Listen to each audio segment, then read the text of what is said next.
Chapter 1. A Question is Asked. Stubbornly, Elijah Baley fought panic. For 2 weeks it had been building up. Longer than that, even. It had been building up ever since they had called him to Washington and there calmly told him he was being reassigned. The call to Washington had been disturbing enough in itself. It came without details, a mere summons, and that made it worse. It included travel slips directing round trip by plane, and that made it still worse.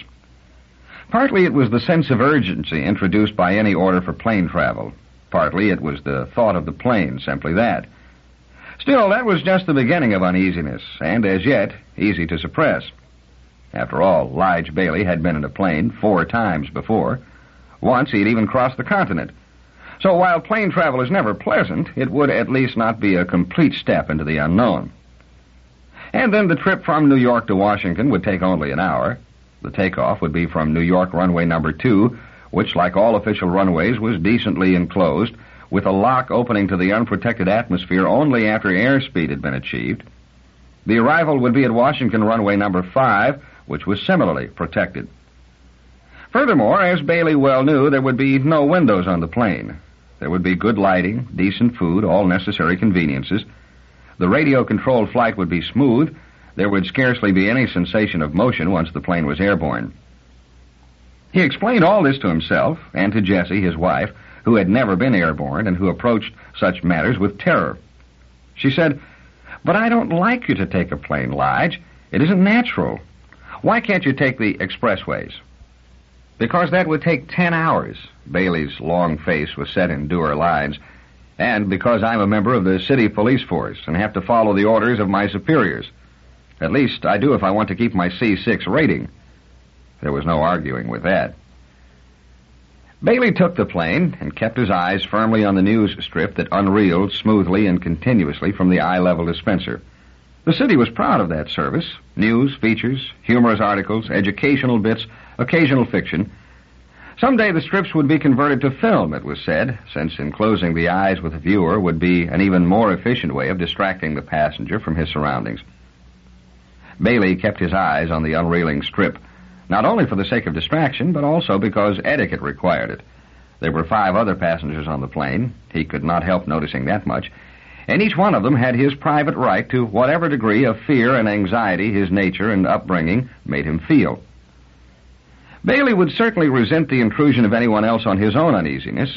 He wanted no strange eyes on the whiteness of his knuckles where his hands gripped the armrest, or the dampish stain they would leave when he took them away. He told himself, "I'm enclosed. This plane is just a little city." But he didn't fool himself. There was an inch of steel at his left. He could feel it with his elbow. Past that, nothing. Well, air, but that was nothing, really. 1,000 miles of it in one direction, 1,000 in another. A mile of it, maybe 2, straight down. He almost wished he could see straight down, glimpse the top of the buried cities he was passing over. New York, Philadelphia, Baltimore, Washington. He imagined the rolling, low-slung cluster complexes of domes he had never seen but knew to be there. And under them, for a mile underground and dozens of miles in every direction, would be the cities. The endless hiving corridors of the cities, he thought, alive with people, apartments, community kitchens, factories, expressways, all comfortable and warm with the evidence of man. And he himself was isolated in the cold and featureless air, in a small bullet of metal moving through emptiness. His hands trembled, and he forced his eyes to focus on the strip of paper and read a bit. It was a short story dealing with galactic exploration, and it was quite obvious that the hero was an Earthman. Baley muttered in exasperation, then held his breath momentarily and dismayed his boorishness in making a sound. It was completely ridiculous, though. It was pandering to childishness, this pretense that Earthmen could invade space. Galactic exploration. The galaxy was closed to Earthmen. It was preempted by the Spacers, whose ancestors had been Earthmen centuries before. Those ancestors had reached the outer worlds first, found themselves comfortable, and their descendants had lowered the bars to immigration.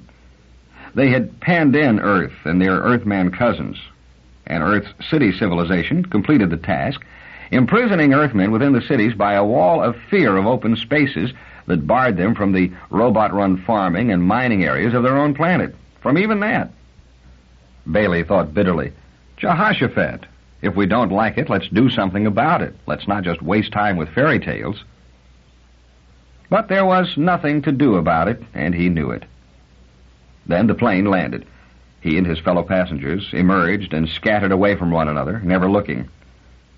Baley glanced at his watch and decided there was time for freshening before taking the expressway to the Justice Department. He was glad there was. The sound and clamor of life, the huge vaulted chamber of the airport with city corridors leading off on numerous levels, everything else he saw and heard gave him the feeling of being safely and warmly enclosed in the bowels and womb of the city. It washed away anxiety, and only a shower was necessary to complete the job. He needed a transient's permit to make use of one of the community bathrooms, but presentation of his travel orders eliminated any difficulties. There was only the routine stamping, with private stall privileges, the date carefully marked to prevent abuse, and a slim strip of directions for getting to the assigned spot. Baley was thankful for the feel of the strips beneath his feet. It was with something amounting to luxury that he felt himself accelerate as he moved from the strip to moving strip inward toward the speeding expressway. He swung himself aboard lightly, taking the seat to which his rating entitled him. It wasn't a rush hour. Seats were available. The bathroom, when he reached it, was not unduly crowded either. The stall assigned to him was in decent order, with a launderette that worked well. With his water ration consumed to good purpose and his clothing freshened, he felt ready to tackle the Justice Department. Ironically enough, he even felt cheerful. Undersecretary Albert Minim was a small, compact man, ruddy of skin and graying, with the angles of his body smoothed down and softened. He exuded an air of cleanliness and smelled faintly of tonic. It all spoke of the good things of life that came with the liberal rations obtained by those high in administration. Baley felt sallow and raw-boned in comparison. He was conscious of his own large hands, deep-set eyes, a general sense of cragginess. Minim said cordially, "Sit down, Baley. Do you smoke?" "Only a pipe, sir," said Baley. He drew it out as he spoke, and Minim thrust back a cigar he had half drawn. Baley was instantly regretful. A cigar was better than nothing, and he would have appreciated the gift. Even with the increased tobacco ration that went along with his recent promotion from C5 to C6, he wasn't exactly swimming in pipe fixings.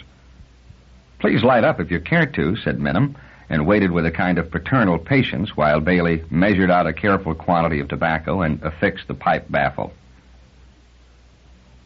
Baley said, his eyes on his pipe, "I have not been told the reason for my being called to Washington, sir."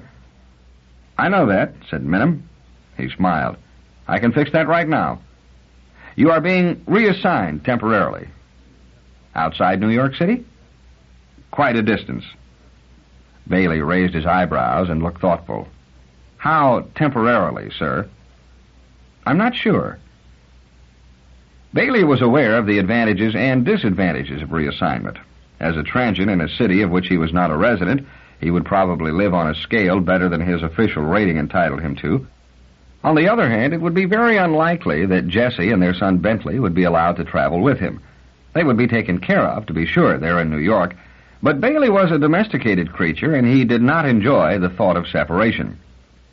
Then, too, a reassignment meant a specific job of work, which was good, and a responsibility greater than that ordinarily expected of the individual detective, which could be uncomfortable. Baley had, not too many months earlier, survived the responsibility of the investigation of the murder of a spacer just outside New York. He was not overjoyed at the prospect of another such detail, or anything approaching it. He said, "Would you tell me where I'm going? The nature of the reassignment? What's it all about?" He was trying to weigh the Undersecretary's quite a distance and make little bets with himself as to his new base of operations. The quite a distance had sounded emphatic, and Baley thought, Calcutta? Sydney? Then he noticed that Minim was taking out a cigar after all and was lighting it carefully. Baley thought, Jehoshaphat, he's having trouble telling me. He doesn't want to say. Minim withdrew his cigar from between his lips. He watched the smoke and said, "The Department of Justice is assigning you to temporary duty on Solaria." For a moment, Bailey's mind groped for an elusive identification. Solaria, Asia, Solaria, Australia? Then he rose from his seat and said tightly, "You mean one of the outer worlds?" Minim didn't meet Bailey's eyes. "That is right." Bailey said, "But that's impossible. They wouldn't allow an Earthman on an outer world." "Circumstances do alter cases, plainclothesman Bailey. There has been a murder on Solaria." Bailey's lips quirked into a sort of reflex smile. "That's a little out of our jurisdiction, isn't it?" "They've requested help." "From us? From Earth?" Bailey was torn between confusion and disbelief. For an outer world to take any attitude other than contempt toward the despised mother planet, or at best a patronizing social benevolence, was unthinkable. To come for help? "From Earth?" he repeated. "Unusual," admitted Minim, "but there it is. They want a terrestrial detective assigned to the case. It's been handled through diplomatic channels on the highest levels." Bailey sat down again. "Why me? I'm not a young man. I'm 43. I've got a wife and child. I couldn't leave Earth." "That's not our choice, plainclothesman. You were specifically asked for." "I?" "Plainclothesman Elijah Baley, C6 of the New York City Police Force. They knew what they wanted. Surely you see why." Bailey said stubbornly, "I'm not qualified." "They think you are. The way you handled the Spacer murder has apparently reached them." "They must have got it all mixed up. It must have seemed better than it was." Minim shrugged. "In any case, they've asked for you, and we have agreed to send you. You are reassigned. The papers have all been taken care of, and you must go. During your absence, your wife and child will be taken care of at a C7 level, since that will be your temporary rating during your discharge of this assignment." He paused significantly. "Satisfactory completion of the assignment may make the rating permanent." It was happening too quickly for Bailey. None of this could be so. He couldn't leave Earth. Didn't they see that? He heard himself ask in a level voice that sounded unnatural in his own ears, "What kind of a murder? What are the circumstances? Why can't they handle it themselves?" Minim rearranged small objects on his desk with carefully kept fingers. He shook his head. "I don't know anything about the murder. I don't know the circumstances." "Then who does, sir? You don't expect me to go there cold, do you?" And again, a despairing inner voice, "But I can't leave Earth." "Nobody knows anything about it. Nobody on Earth. The Solarians didn't tell us. That will be your job, to find out what is so important about the murder that they must have an Earthman to solve it. Or rather, that will be part of your job." Bailey was desperate enough to say, "What if I refuse?" He knew the answer, of course. He knew exactly what declassification would mean to himself, and more than that to his family. Minim said nothing about declassification. He said softly, "You can't refuse, plainclothesman. You have a job to do." "For Solaria? The hell with them." "For us, Bailey. For us." Minim paused. Then he went on. "You know the position of Earth with respect to the Spacers. I don't have to go into that." Bailey knew the situation, and so did every man on Earth. The 50 outer worlds, with a far smaller population in combination than that of Earth alone, nevertheless maintained a military potential perhaps 100 times greater. With their underpopulated worlds resting on a positronic robot economy, their energy production per human was thousands of times that of Earth, and it was the amount of energy a single human could produce that dictated military potential, standard of living, happiness, and all besides. Minim said, "One of the factors that conspires to keep us in that position is ignorance. Just that, ignorance. The Spacers know all about us. They send missions enough to Earth, heaven knows. We know nothing about them except what they tell us. No man on Earth has ever as much as set foot on an outer world. You will, though." Bailey began, "I can't..." But Minim repeated, "You will. Your position will be unique. You will be on Solaria, on their invitation, doing a job to which they will assign you. When you return, you will have information useful to Earth." Bailey watched the Undersecretary through somber eyes. "You mean I'm to spy for Earth?" "No question of spying.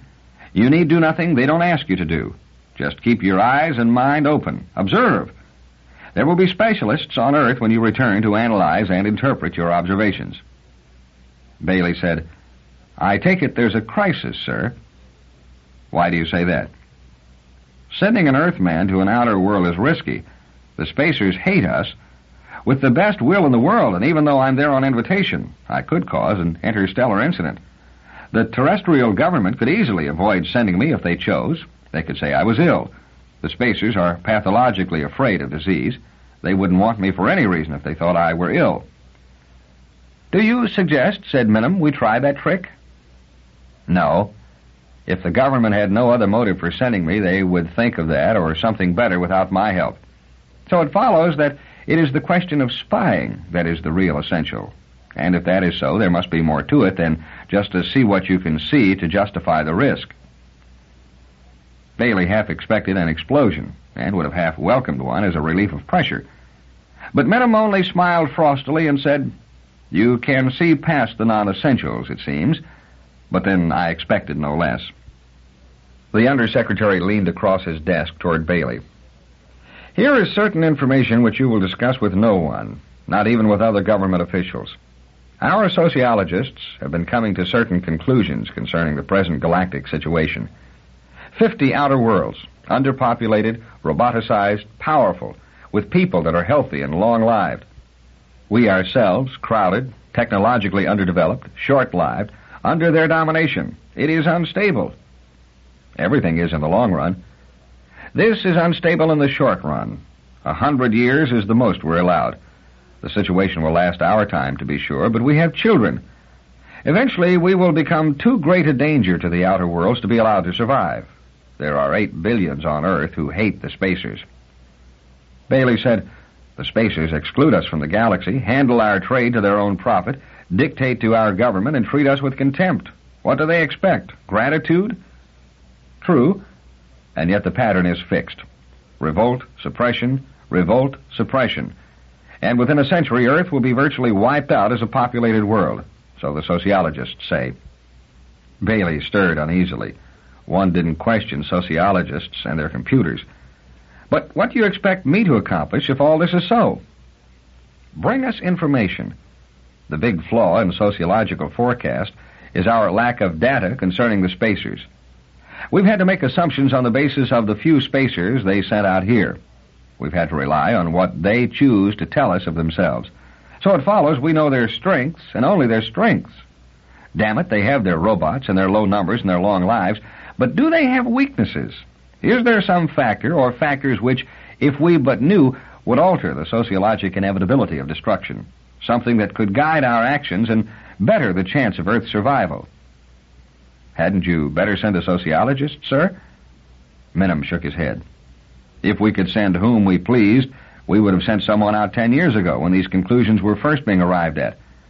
This is our first excuse to send someone, and they ask for a detective, and that suits us. A detective is a sociologist, too. A rule of thumb practicing sociologist, or he wouldn't be a good detective. Your record proves you a good one. Thank you, sir, said Baley mechanically. And if I get into trouble?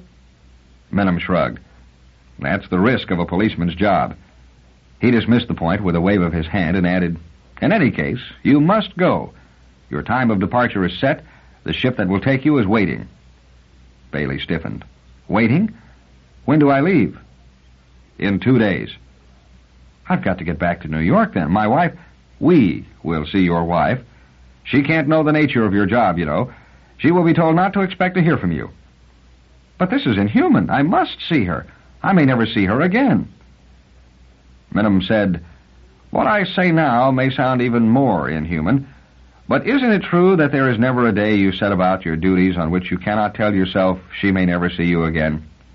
Plainclothesman Baley, we must all do our duty. Baley's pipe had been out for 15 minutes. He had never noticed it. No one had more to tell him. No one knew anything about the murder. Official after official simply hurried him on to the moment when he stood at the base of a spaceship, all unbelieving still. It was like a gigantic cannon aimed at the heavens, and Baley shivered spasmodically in the raw open air. The night closed in, for which Baley was thankful, like dark black walls melting into a black ceiling overhead. It was cloudy, and though he had been to Planetaria, a bright star stabbing through a rift in the cloud startled him when it caught his eyes. A little spark, far, far away. He stared curiously, almost unafraid of it. It looked quite close, quite insignificant. And yet, around things like that circled planets of which the inhabitants were lords of the galaxy. The sun was a thing like that, he thought, except much closer, shining now on the other side of the Earth. He thought of the Earth suddenly as a ball of stone with a film of moisture and gas, exposed to emptiness on every side, with its cities barely dug into the outer rim, clinging precariously between rock and air. His skin crawled. The ship was a spacer vessel, of course. Interstellar trade was entirely in spacer hands. He was alone now, just outside the rim of the city. He had been bathed and scraped and sterilized until he was considered safe, by spacer standards, to board the ship. Even so, they sent only a robot out to meet him, bearing as he did 100 varieties of disease germs from the sweltering city to which he himself was resistant, but to which the eugenically hothoused spacers were not. The robot bulked dimly in the night, its eyes a dull red glow. "Plainclothesman Elijah Baley?" "That's right," said Baley crisply, the hair on the nape of his neck stirring a bit. He was enough of an Earthman to get angry gooseflesh at the sight of a robot doing a man's job. There had been Daneel Olivaw, who had partnered with him in the spacer murder affair, but that had been different. Daneel had been... "You will follow me, please," said the robot, and a white light flooded a path toward the ship. Baley followed. Up the ladder and into the ship he went, along corridors and into a room. The robot said, "This will be your room, Plainclothesman Baley. It is requested that you remain in it for the duration of the trip." Baley thought, "Sure, seal me off, keep me safe, insulated." The corridors along which he had traveled had been empty. Robots were probably disinfecting them now. The robot facing him would probably step through a germicidal bath when it left. The robot said, "There is a water supply and plumbing. Food will be supplied. You will have viewing matter. The ports are controlled from this panel. They are closed now, but if you wish to view space..." Baley said with some agitation, "That's all right, boy. Leave the ports closed." He used the boy address that Earthmen always use for robots, but the robot showed no adverse response. It couldn't, of course. Its responses were limited and controlled by the laws of robotics. The robot bent its large metal body in the travesty of a respectful bow and left. Baley was alone in his room and could take stock. It was better than the plane, at least. He could see the plane from end to end. He could see its limits. The spaceship was large. It had corridors, levels, rooms. It was a small city in itself. Baley could almost breathe freely. Then lights flashed, and a robot's metallic voice sounded over the communo and gave him specific instructions for guarding himself against takeoff acceleration. There was the push backward against webbing and a yielding hydraulic system, a distant rumble of force jets, heated to fury by the proton micropile. There was the hiss of tearing atmosphere, growing thinner and high-pitched and fading into nothingness after an hour. They were in space. It was as though all sensation had numbed, as though nothing were real. He told himself that each second found him thousands of miles farther from the cities, from Jesse, but it didn't register. On the second day, the third, there was no way of telling time except by the intervals of eating and sleeping. There was a queer momentary sensation of being turned inside out. It lasted an instant, and Baley knew it was a jump, that oddly incomprehensible, almost mystical, momentary transition through hyperspace that transferred a ship and all it contained from one point in space to another, light years away. Another lapse of time and another jump. Still another lapse, still another jump. Baley told himself now that he was light years away, tens of light years, hundreds, thousands. He didn't know how many. No one on Earth as much as knew Solaria's location in space. He would bet on that. They were ignorant, every one of them. He felt terribly alone. There was the feel of deceleration, and the robot entered. Its somber, ruddy eyes took in the details of Baley's harness. Efficiently, it tightened a wing nut. Quickly, it surveyed the details of the hydraulic system. It said, "We will be landing in 3 hours. You will remain, if you please, in this room. A man will come to escort you out and take you to your place of residence." Wait, Baley said tensely. Strapped in as he was, he felt helpless. When we land, what time of day will it be? The robot said at once. By Galactic Standard Time, it will be local time, boy, local time, Jehoshaphat. The robot continued smoothly. The day on Solaria is 28.35 standard hours in length. The Solarian hour is divided into 10 decades, each of which is divided into 100 centads. We are scheduled to arrive at an airport at which the day will be at the 20th centad of the 5th decade. Baley hated that robot. He hated it for its obtuseness and not understanding, for the way it was making him ask the question directly and exposing his own weakness. He had to. He said flatly, "Will it be daytime?" And after all that, the robot answered, "Yes, sir," and left. It would be day. He would have to step out onto the unprotected surface of a planet in daytime. He was not quite sure how it would be. He had seen glimpses of planetary surfaces from certain points within the city. He had even been out upon it for moments. Always, though, he had been surrounded by walls or within reach of one. There was always safety at hand. Where would there be safety now? Not even the false walls of darkness. And because he would not display weakness before the spacers, he'd be damned if he would, he stiffened his body against the webbing that held him safe against the forces of deceleration, closed his eyes, and stubbornly fought panic. Chapter 2. A friend is encountered. Baley was losing his fight. Reason alone was not enough. Baley told himself over and over, men live in the open all their lives. The spacers do so now. Our ancestors on Earth did it in the past. There is no real harm in walllessness. It is only my mind that tells me differently, and it is wrong. But all that did not help. Something above and beyond reason cried out for walls and would have none of space. As time passed, he thought he would not succeed. He would be cowering at the end, trembling and pitiful. The spacer they would send for him, with filters in his nose to keep out germs and gloves on his hands to prevent contact, would not even honestly despise him. The spacer would feel only disgust. Baley held on grimly. When the ship stopped and the deceleration harness automatically uncoupled, while the hydraulic system retracted into the wall, Baley remained in his seat. He was afraid and determined not to show it. He looked away at the first quiet sound of the door of his room opening. There was the eye-corner flash of a tall, bronze-haired figure entering.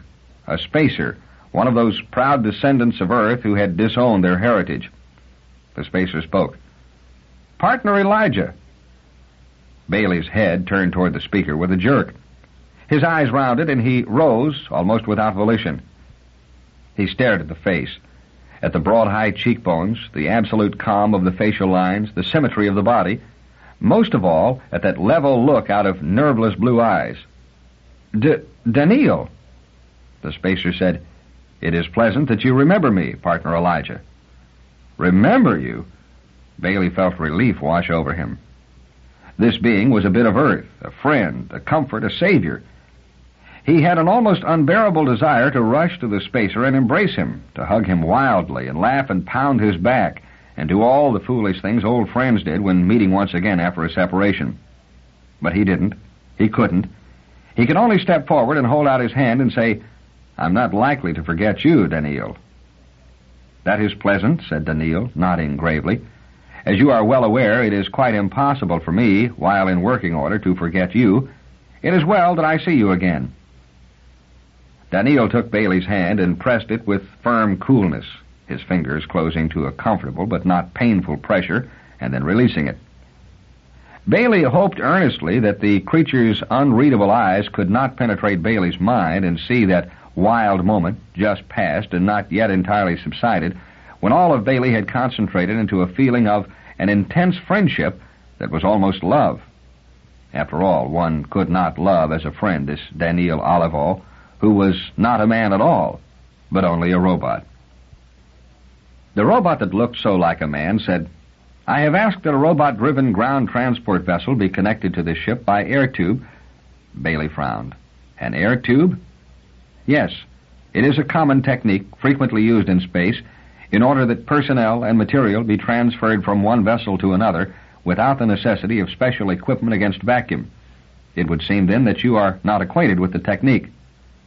No, said Baley, but I get the picture. It is, of course, rather complicated to arrange such a device between spaceship and ground vehicle, but I have requested that it be done. Fortunately, the mission on which you and I are engaged is one of high priority. Difficulties are smoothed out quickly. Are you assigned to the murder case, too? Have you not been informed of that? I regret not having told you at once. There was, of course, no sign of regret on the robot's perfect face. It was Dr. Han Fastolf, whom you met on Earth during our previous partnership, and whom I hope you remember, who first suggested you as an appropriate investigator in this case. He made it a condition that I be assigned to work with you once more. Baley managed to smile. Dr. Fastolf was a native of Aurora, and Aurora was the strongest of the outer worlds. Apparently, the advice of an Auroran bore weight. Baley said, "A team that works shouldn't be broken up, eh?" The first exhilaration of Daneel's appearance was fading, and the compression about Baley's chest was returning. I do not know if that precise thought was in his mind, partner Elijah. From the nature of his orders to me, I should think that he was interested in having assigned to work with you one who would have experience with your world and would know of your consequent peculiarities. Peculiarities? Baley frowned and felt offended. It was not a term he liked in connection with himself. So that I could arrange the air tube, for example. I am well aware of your aversion to open spaces as a result of your upbringing in the cities of Earth.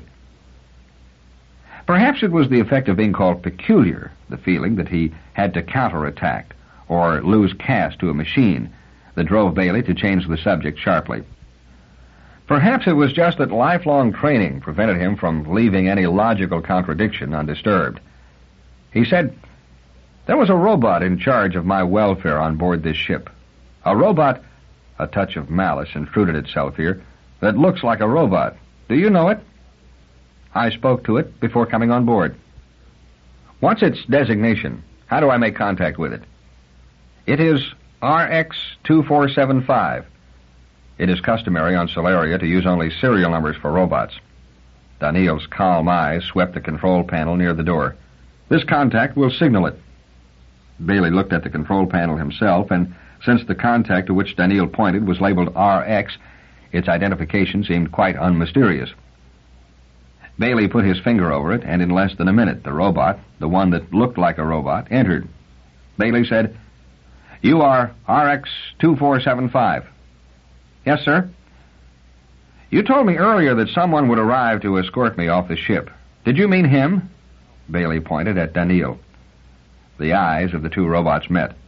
RX-2475 said, "His papers identify him as the one who was to meet you." "Were you told in advance anything about him other than his papers? Was he described to you?" "No, sir. I was given his name, however." "Who gave you the information?" "The captain of the ship, sir." "Who is a Solarian?" "Yes, sir." Baley licked his lips. The next question would be decisive. He said, "What were you told would be the name of the one you were expecting?" RX-2475 said, "Daneel Olivaw, sir." "Good boy. You may leave now." There was the robotic bow, and then the sharp about-face. RX-2475 left. Baley turned to his partner and said thoughtfully, "You are not telling me all the truth, Daneel." "In what way, partner Elijah?" asked Daneel. "While I was talking to you earlier, I recalled an odd point. RX-2475, when it told me I would have an escort, said a man would come for me. I remember that quite well." Daneel listened quietly and said nothing. Baley went on. "I thought the robot might have made a mistake. I thought also that perhaps a man had indeed been assigned to meet me and had later been replaced by you, RX-2475 not being informed of the change. But you heard me check that. Your papers were described to it, and it was given your name. But it was not quite given your name at that, was it, Daneel?" "Indeed, it was not given my entire name," agreed Daneel. "Your name is not Daneel Olivaw, but R. Daneel Olivaw, isn't it? Or in full, Robot Daneel Olivaw." "You are quite correct, partner Elijah." "From which it all follows that RX-2475 was never informed that you are a robot. It was allowed to think of you as a man. With your man-like appearance, such a masquerade is possible. I have no quarrel with your reasoning. Then let's proceed. Baley was feeling the germs of a kind of savage delight. He was on the track of something. It couldn't be anything much, but this was the kind of tracking he could do well. It was something he could do well enough to be called half across space to do. He said, "Now, why should anyone want to deceive a miserable robot? It doesn't matter to it whether you are man or robot. It follows orders in either case. A reasonable conclusion, then, is that the Solarian captain who informed the robot and the Solarian officials who informed the captain did not themselves know you were a robot. As I say, that is one reasonable conclusion, but perhaps not the only one. Is this one true?" "I believe it is." "All right, then. Good guess. Now, why?" "Dr. Hans Fastolf, in recommending you as my partner, allows the Solarians to think you are a human. Isn't that a dangerous thing? The Solarians, if they find out, may be quite angry. Why was it done?" The humanoid robot said, "It was explained to me thus, partner Elijah. Your association with the human of the outer worlds would raise your status in the eyes of the Solarians. Your association with a robot would lower it. Since I was familiar with your ways and could work with you easily, it was thought reasonable to allow the Solarians to accept me as a man without actually deceiving them by a positive statement to that effect." Baley did not believe it. It seemed like the kind of careful consideration for an Earthman's feelings that did not come naturally to a spacer, not even to as enlightened a one as Fastolf. He considered an alternative and said, "Are the Solarians well known among the outer worlds for the production of robots?" "I am glad," said Daneel, "that you have been briefed concerning the inner economy of Solaria." "Not a word," said Baley. "I can guess the spelling of the word Solaria, and there my knowledge stops."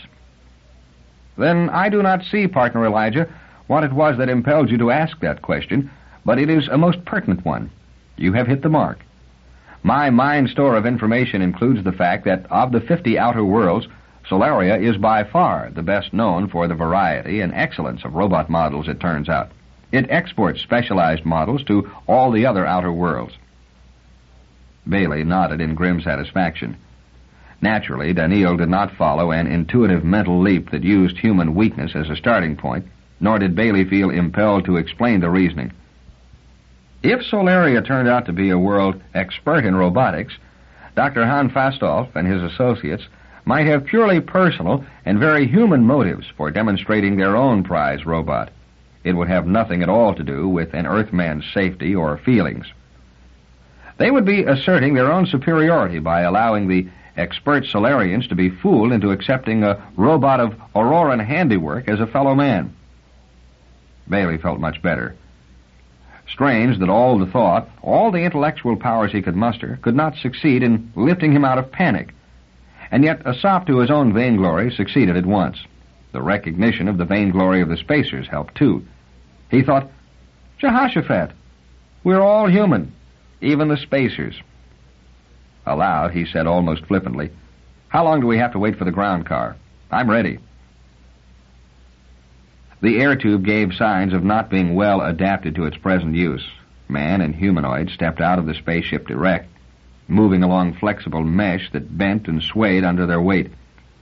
In space, Baley imagined hazily men transferring weightlessly from ship to ship might easily skim along the length of the tube, impelled by an initial jump. Toward the other end, the tube narrowed clumsily, its meshing bunching, as though some giant hand had constricted it. Daneel, carrying the flashlight, got down on all fours, and so did Baley. They traveled the last 20 feet in that fashion, moving at last into what was obviously a ground car. Daneel closed the door through which they had entered, sliding it shut carefully. There was a heavy clicking noise that might have been the detachment of the air tube. Baley looked around curiously. There was nothing too exotic about the ground car. There were 2 seats in tandem, each of which could hold 3. There were doors at each end of each seat. The glossy sections that might ordinarily have been windows were black and opaque, as a result, undoubtedly, of appropriate polarization. Baley was acquainted with that. The interior of the car was lit by 2 round spots of yellow illumination in the ceiling.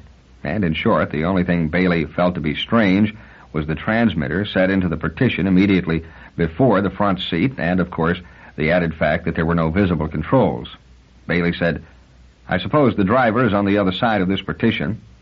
Daneel said, "Exactly so, partner Elijah, and we can give our orders in this fashion." He leaned forward slightly and flicked a toggle switch that set a spot of red light to flickering. He said quietly, "You may start now. We are ready." There was a muted whir that faded almost at once, a very slight, very transitory pressing against the back of the seat, and then nothing. Baley said in surprise, "Are we moving?" Daneel said, "We are. The car does not move on wheels, but glides along a diamagnetic force field. Except for acceleration and deceleration, you will feel nothing." "What about curves?" "The car will bank automatically to compensate. Its level is maintained when traveling up or downhill." "The controls must be complicated," said Baley dryly. "Quite automatic. The driver of the vehicle is a robot." Baley had about all he wanted on the ground car. He said, "How long will this take?" "About an hour. Air travel would have been speedier, but I was concerned to keep you enclosed, and the aircraft models available on Solaria do not lend themselves to complete enclosure as does a ground car, such as that in which we are now riding." Baley felt annoyed at the other's concern. He felt like a baby in the charge of its nurse. He felt almost as annoyed, oddly enough, at Daneel's sentences. It seemed to him that such needlessly formal sentence structure might easily betray the robotic nature of the creature. For a moment, Baley stared curiously at Daneel Olivaw. The robot, looking straight ahead, was motionless and unself-conscious under the other's gaze. Daneel's skin texture was perfect. The individual hairs on head and body had been lovingly and intricately manufactured and placed. The muscle movement under the skin was most realistic. No pains, however extravagant, had been spared. Yet Baley knew from personal knowledge that limbs and chest could be split open along invisible seams so that repairs might be made. He knew there was metal and silicone under that realistic skin. He knew a positronic brain, most advanced but only positronic, nestled in the hollow of the skull.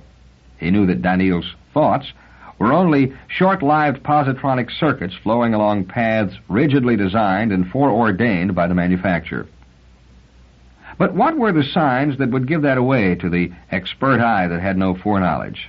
The trifling unnaturalness of Daneel's manner of speech, the unemotional gravity that rested so steadily upon him, the very perfection of his humanity. But he was wasting time. Baley said, "Let's get on with it, Daneel. I suppose that before arriving here you were briefed on matter Solarian?" "I was, partner Elijah." "Good. That's more than they did for me. How large is the world?" "Its diameter is 9,500 miles. It is the outermost of 3 planets and the only inhabited one. In climate and atmosphere it resembles Earth. Its percentage of fertile land is higher, its useful mineral content lower, but of course less exploited. The world is self-supporting and can, with the aid of its robot exports, maintain a high standard of living." Baley said, "What's the population?" 20,000 people, partner Elijah."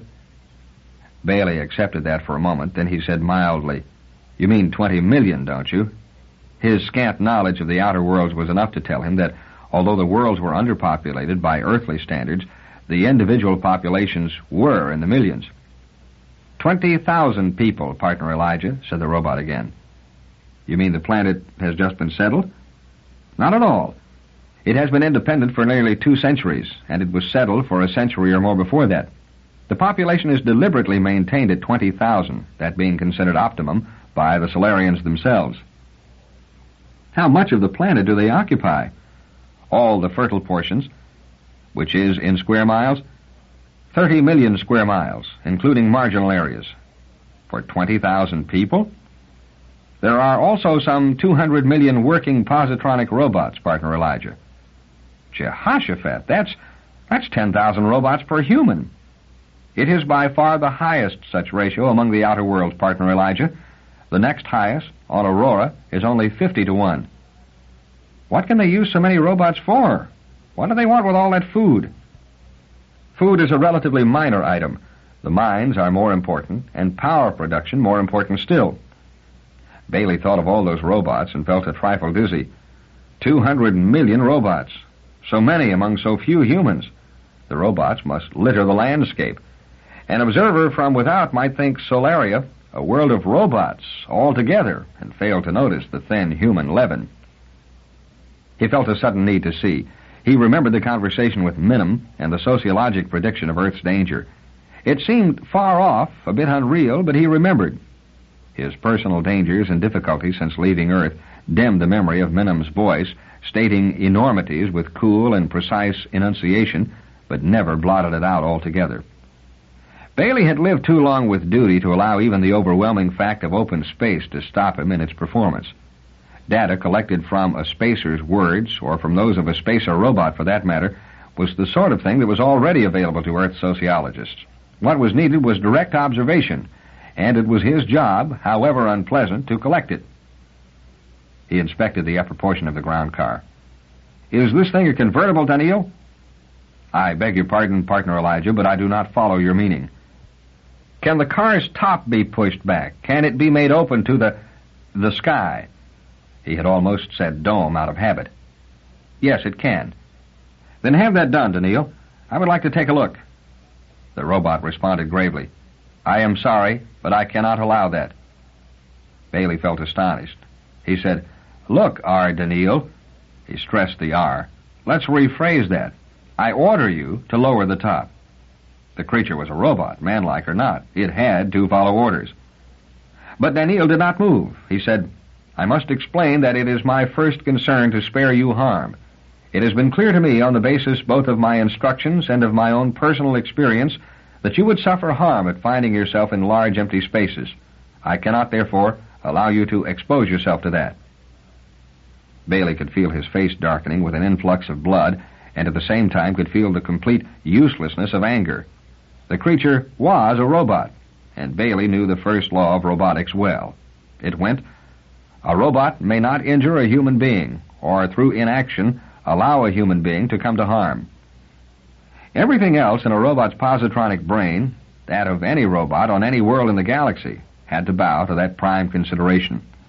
Of course, a robot had to follow orders, but with one major all-important qualification.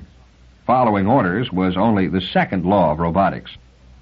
It went, "A robot must obey the orders given it by human beings, except where such orders would conflict with the first law." Baley forced himself to speak quietly and reasonably. "I think I can endure it for a short time, Daneel." "That is not my feeling, Partner Elijah." "Let me be the judge, Daneel." "If that is an order, Partner Elijah, I cannot follow it." Baley let himself lounge back against the softly upholstered seat. The robot would, of course, be quite beyond the reach of force. Daneel's strength, if exerted fully, would be 100 times that of flesh and blood. He would be perfectly capable of restraining Baley without even hurting him. Baley was armed. He could point a blaster at Daneel, but except for perhaps a momentary sensation of mastery, that action would only succeed in greater frustration. A threat of destruction was useless against a robot. Self-preservation was only the third law. It went, "A robot must protect its own existence as long as such protection does not conflict with the first or second laws." It would not trouble Daneel to be destroyed if the alternative were breaking the first law, and Baley did not wish to destroy Daneel. Definitely not. Yet he did want to see out the car. It was becoming an obsession with him. He couldn't allow this nurse-infant relationship to build up. For a moment he thought of pointing the blaster at his own temple. "Open the car top or I'll kill myself." Oppose one application of the first law by a greater and more immediate one. Baley knew he couldn't do it, too undignified. He disliked the picture conjured up by the thought. He said wearily, "Would you ask the driver how close in miles we are to destination?" "Certainly, Partner Elijah." Daneel bent forward and pushed the toggle switch. But as he did so, Baley leaned forward too, crying out, "Driver, lower the top of the car." And it was the human hand that moved quickly to the toggle switch and closed it again. The human hand held its place firmly thereafter. Panting a bit, Baley stared at Daneel. For a second, Daneel was motionless, as though his positronic paths were momentarily out of stability in their effort to adjust to the new situation. But that passed quickly, and then the robot's hand was moving. Baley had anticipated that. Daneel would remove the human hand from the switch, gently, not hurting it, reactivate the transmitter, and countermand the order. Baley said, "You won't get my hand away without hurting me. I warn you. You will probably have to break my fingers." That was not so. Baley knew that. But Daneel's movements stopped. Harm against harm. The positronic brain had to weigh probabilities and translate them into opposing potentials. It meant just a bit more hesitation. Baley said, "It's too late." His race was won. The top was sliding back, and pouring into the car, now open, was the harsh white light of Solaria's sun. Baley wanted to shut his eyes in initial terror, but fought the sensation. He faced the enormous wash of blue and green, incredible quantities of it. He could feel the undisciplined rush of air against his face, but could make out no details of anything. A moving something flashed past. It might have been a robot or an animal or an unliving something caught in a puff of air. He couldn't tell. The car went past it too quickly. Blue, green, air, noise, motion. And over it all, beating down furiously, relentlessly, frighteningly, was the white light that came from a ball in the sky. For one fleeting split moment, he bent his head back and stared directly at Solaria's sun. He stared at it, unprotected by the diffusing glass of the city's uppermost level sun porches. He stared at the naked sun. And at that very moment, he felt Daneel's hands clamping down on his shoulders. His mind crowded with thought during that unreal whirling moment. He had to see. He had to see all he could. And Daneel must be there to keep him from seeing. But surely a robot would not dare use violence on a man. That thought was dominant. Daneel could not prevent him forcibly, and yet Baley felt the robot's hands forcing him down. Baley lifted his arms to force those fleshless hands away and lost all sensation. Chapter 3. A victim is named. Baley was back in the safety of enclosure. Daneel's face wavered before his eyes, and it was splotched with dark spots that turned to red when he blinked. Baley said, "What happened?" "I regret," said Daneel, "that you have suffered harm despite my presence. The direct rays of the sun are damaging to the human eye, but I believe that the damage from the short exposure you suffered will not be permanent. When you looked up, I was forced to pull you down, and you lost consciousness." Baley grimaced. That left the question open as to whether he had fainted out of overexcitement or fright, or had been knocked unconscious. He felt his jaw and head and found no pain. He forbore asking the question direct. In a way, he didn't want to know. He said, "It wasn't so bad." "From your reactions, partner Elijah, I should judge you found it unpleasant." "Not at all," said Baley stubbornly. The splotches before his eyes were fading, and they weren't tearing so. "I'm only sorry I saw so little. We were moving too fast. Did we pass a robot?" "We passed a number of them. We are traveling across the Kenbald estate, which is given over to fruit orchards." "I'll have to try again," said Baley. "You must not, in my presence," said Daneel. "Meanwhile, I have done as you requested." "As I requested?" "You will remember, partner Elijah, that before you ordered the driver to lower the top of the car, you had ordered me to ask the driver how close in miles we were to destination. We are 10 miles away now, and shall be there in some 6 minutes. Baley felt the impulse to ask Daneel if he were angry at having been outwitted, if only to see that perfect face become imperfect, but he repressed it. Of course, Daneel would simply answer no, without rancor or annoyance. He would sit there as calm and as grave as ever, unperturbed and imperturbable. Baley said quietly, "Just the same, Daneel, I'll have to get used to it, you know." The robot regarded his human partner. "To what is it that you refer?" "Jehoshaphat, to the outdoors. It's all this planet is made of." "There will be no necessity for facing the outdoors," said Daneel. Then, as though that disposed of the subject, he said, "We are slowing down, partner Elijah. I believe we have arrived. It will be necessary to wait now for the connection of another air tube leading to the dwelling that will serve as our base of operations."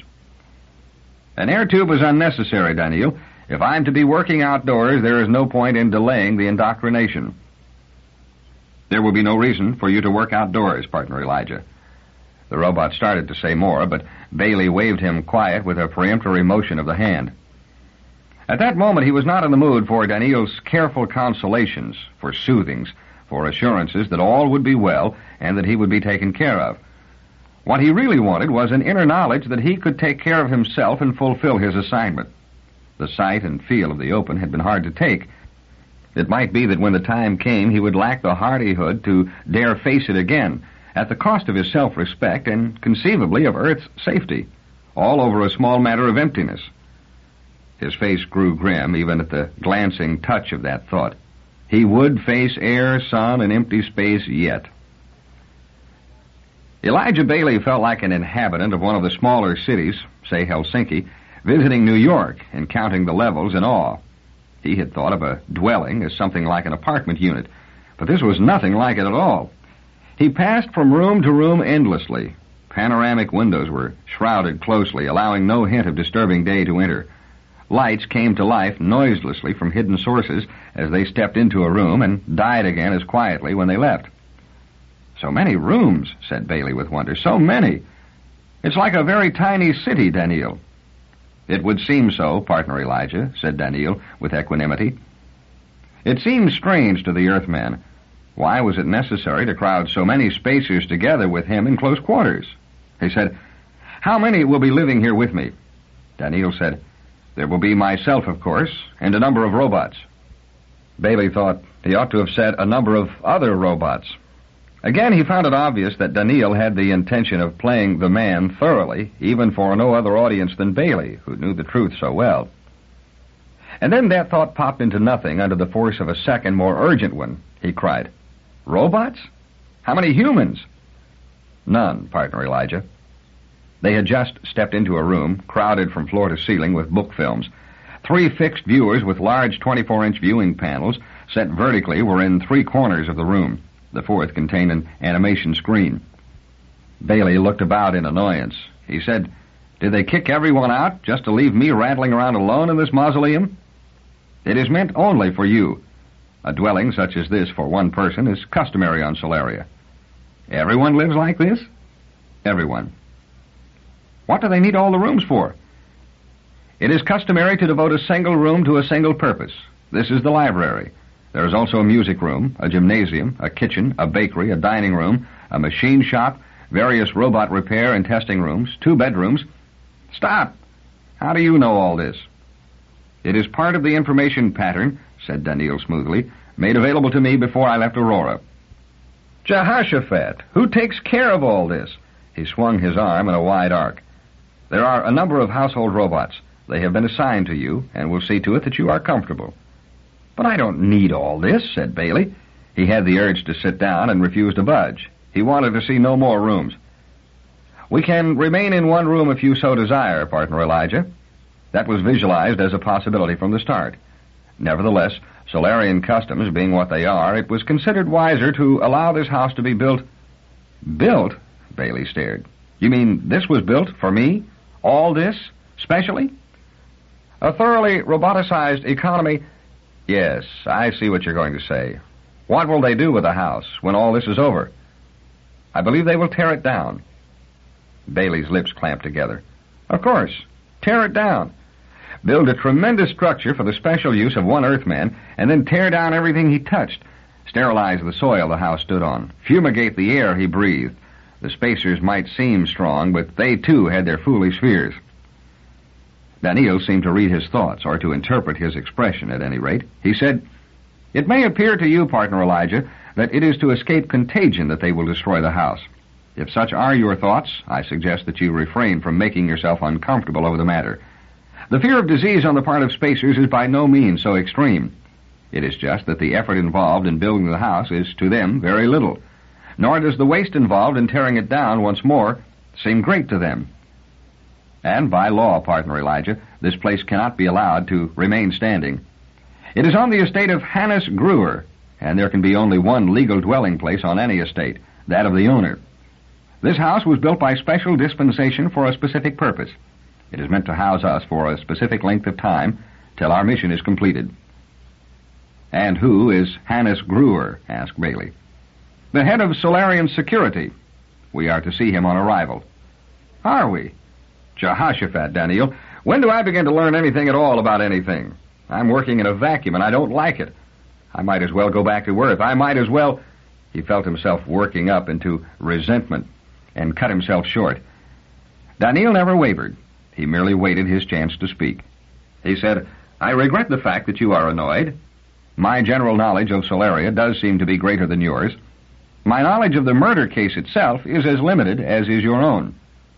It is Agent Gruer who will tell us what we must know. The Solarian government has arranged this." "Well, then let's get to this Gruer. How long a trip will it be?" Baley winced at the thought of more travel, and the familiar constriction in his chest was making itself felt again. Daneel said, "No travel is necessary, partner Elijah. Agent Gruer will be waiting for us in the conversation room." "A room for conversation, too?" Baley murmured wryly. Then in a louder voice, "Waiting for us now?" "I believe so." "Then let's get to him, Daneel." Hannes Gruer was bald, and that without qualification. There was not even a fringe of hair at the sides of his skull. It was completely naked. Baley swallowed and tried, out of politeness, to keep his eyes off that skull, but couldn't. On Earth, there was the continuous acceptance of spacers at the spacers' own evaluation. The spacers were the unquestioned lords of the galaxy. They were tall, bronze of skin and hair, handsome, large, cool, aristocratic.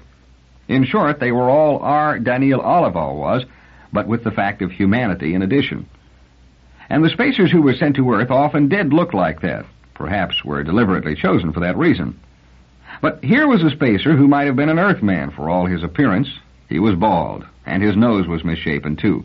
Not much, to be sure, but on a spacer, even a slight asymmetry was noteworthy. Baley said, "Good afternoon, sir. I am sorry if we kept you waiting." No harm in politeness. He would have to work with these people. He had the momentary urge to step across the expansive room, how ridiculously large, and offer his hand in greeting. It was an urge easy to fight off. A spacer certainly would not welcome such a greeting. A hand covered with earthly germs. Gruer sat gravely, as far away from Baley as he could get, his hands resting within long sleeves, and probably there were filters in his nostrils, although Baley couldn't see them.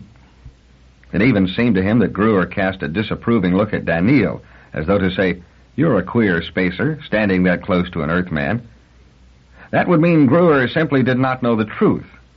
Then Baley noticed suddenly that Daneel was standing at some distance at that, farther than he usually did. Of course, too close, and Gruer might find the proximity unbelievable.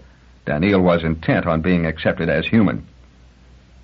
Gruer spoke in a pleasant, friendly voice, but his eyes tended to remain furtively on Daneel, looking away, then drifting back. He said, "I haven't been waiting long. Welcome to Solaria, gentlemen. Are you comfortable?" "Yes, sir, quite," said Baley. He wondered if etiquette would require that Daneel, as the spacer, should speak for the two, but rejected that possibility resentfully. Jehoshaphat. It was he himself who had been requested for the investigation, and Daneel had been added afterward. Under the circumstances, Baley felt he would not play the secondary to a genuine spacer. It was out of the question when a robot was involved, even such a robot as Daneel. But Daneel made no attempt to take precedence over Baley, nor did Gruer seem surprised or displeased at that. Instead, he turned his attention at once to Baley, to the exclusion of Daneel. Gruer said, "You have been told nothing, plainclothesman Baley, about the crime for which your services have been solicited. I imagine you are quite curious about that." He shook his arms so that the sleeves fell backward and clasped his hands loosely in his lap. "Won't you gentlemen sit down?" They did so, and Baley said, "We are curious." He noted that Gruer's hands were not protected by gloves. Gruer went on, "That was on purpose, plainclothesman.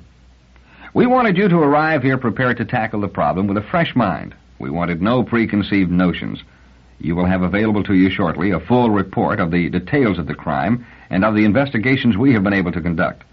I am afraid, plainclothesman, that you will find our investigations ridiculously incomplete from the standpoint of your own experience. We have no police force on Solaria." "Not at all?" asked Baley. Gruer smiled and shrugged. "No crime, you see. Our population is tiny and widely scattered. There is no occasion for crime, therefore no occasion for police." "I see. But for all that, you do have crime now." "True, but the first crime of violence in 2 centuries of history." "Unfortunate, then, that you must begin with murder." "Unfortunate, yes. More unfortunately still, the victim was a man we could scarcely afford to lose, a most inappropriate victim, and the circumstances of the murder were particularly brutal." Baley said, "I suppose the murderer is completely unknown. Why else would the crime be worth the importation of an earthly detective?" Gruer looked particularly uneasy. He glanced sideways at Daneel, who sat motionless, an absorptive, quiet mechanism. Baley knew that Daneel would at any time in the future be able to reproduce any conversation he heard, of whatever length. He was a recording machine that walked and talked like a man. Did Gruer know that? His look at Daneel had certainly something of the furtive about it. Gruer said, "No, I cannot say the murder is completely unknown. In fact, there is only one person that can possibly have done the deed." "Are you sure you don't mean only one person who is likely to have done the deed?" Baley distrusted overstatement and had no liking for the armchair deducer who discovered certainty rather than probability in the workings of logic. But Gruer shook his bald head. "No, only one possible person. Anyone else is impossible, completely impossible." "Completely?" "I assure you." "Then you have no problem." "On the contrary, we do have a problem. That one person couldn't have done it either." Baley said calmly, "Then no one did it." "Yet the deed was done. Rikaine Delmarre is dead." "That's something," thought Baley. "Jehoshaphat, I've got something. I've got the victim's name." He brought out his notebook and solemnly made note of it, partly out of a wry desire to indicate that he had scraped up, at last, a nubbin of fact, and partly to avoid making it too obvious that he sat by the side of a recording machine who needed no notes. He said, "How is the victim's name spelled?" Gruer spelled it. "His profession, sir?" "Fetologist." Baley spelled that as it sounded and let it go. He said, "Now, who would be able to give me a personal account of the circumstances surrounding the murder, as first-hand as possible?" Gruer's smile was grim, and his eyes shifted to Daneel again, and then away. "His wife, plainclothesman." "His wife?" "Yes. Her name is Galatea." Gruer pronounced it in 3 syllables, accenting the second. "Any children?" Baley's eyes were fixed on his notebook. When no answer came, he looked up. "Any children?" But Gruer's mouth had pursed up as though he had tasted something sour. He looked sick. Finally, he said, "I would scarcely know." Baley said, "What?" Gruer added hastily, "In any case, I think you had better postpone actual operations till tomorrow. I know you've had a hard trip, Mr. Baley, and that you are tired and probably hungry." Baley, about to deny it, realized suddenly that the thought of food had an uncommon attraction for him at the moment. He said, "Will you join us at our meal?" He didn't think Gruer would, being a spacer, yet he had been brought to the point of saying Mr. Baley rather than plainclothesman Baley, which was something. As expected, Gruer said, "A business engagement makes that impossible. I have to leave. I am sorry." Baley rose. The polite thing would be to accompany Gruer to the door. In the first place, however, he wasn't at all anxious to approach the door in the unprotected open. And in the second, he wasn't sure where the door was. He remained standing in uncertainty. Gruer smiled and nodded. He said, "I will see you again. Your robots will know the combination if you wish to talk to me." And he was gone. Baley exclaimed sharply. Gruer and the chair he was sitting on were simply not there. The wall behind Gruer, the floor under his feet, changed with explosive suddenness. Daneel said calmly, "He was not there in the flesh at any time. It was a trimensional image. It seemed to me you would know. You have such things on Earth." "Not like this," muttered Baley. A trimensional image on Earth was encased in a cubic force field that glittered against the background. The image itself had a tiny flicker. On Earth, there was no mistaking image for reality. Here, no wonder Gruer had worn no gloves. He needed no nose filters, for that matter. Daneel said, "Would you care to eat now, partner Elijah?" Dinner was an unexpected ordeal. Robots appeared. One set the table. One brought in the food. "How many are there in the house, Daneel?" Baley asked. "About 50, partner Elijah." "Will they stay here while we eat?" One had backed into a corner, his glossy, glowing-eyed face turned toward Baley. "It is the usual practice," said Daneel, "for one to do so in case its service is called upon. If you do not wish that, you have only to order it to leave." Baley shrugged. "Let it stay." Under normal conditions, Baley might have found the food delicious. Now he ate mechanically. He noted abstractedly that Daneel ate also, with a kind of unimpassioned efficiency. Later on, of course, he would empty the fluorocarbon sack within him into which the eaten food was now being stored. Meanwhile, Daneel maintained his masquerade. "Is it night outside?" asked Baley. "It is," replied Daneel. Baley stared somberly at the bed.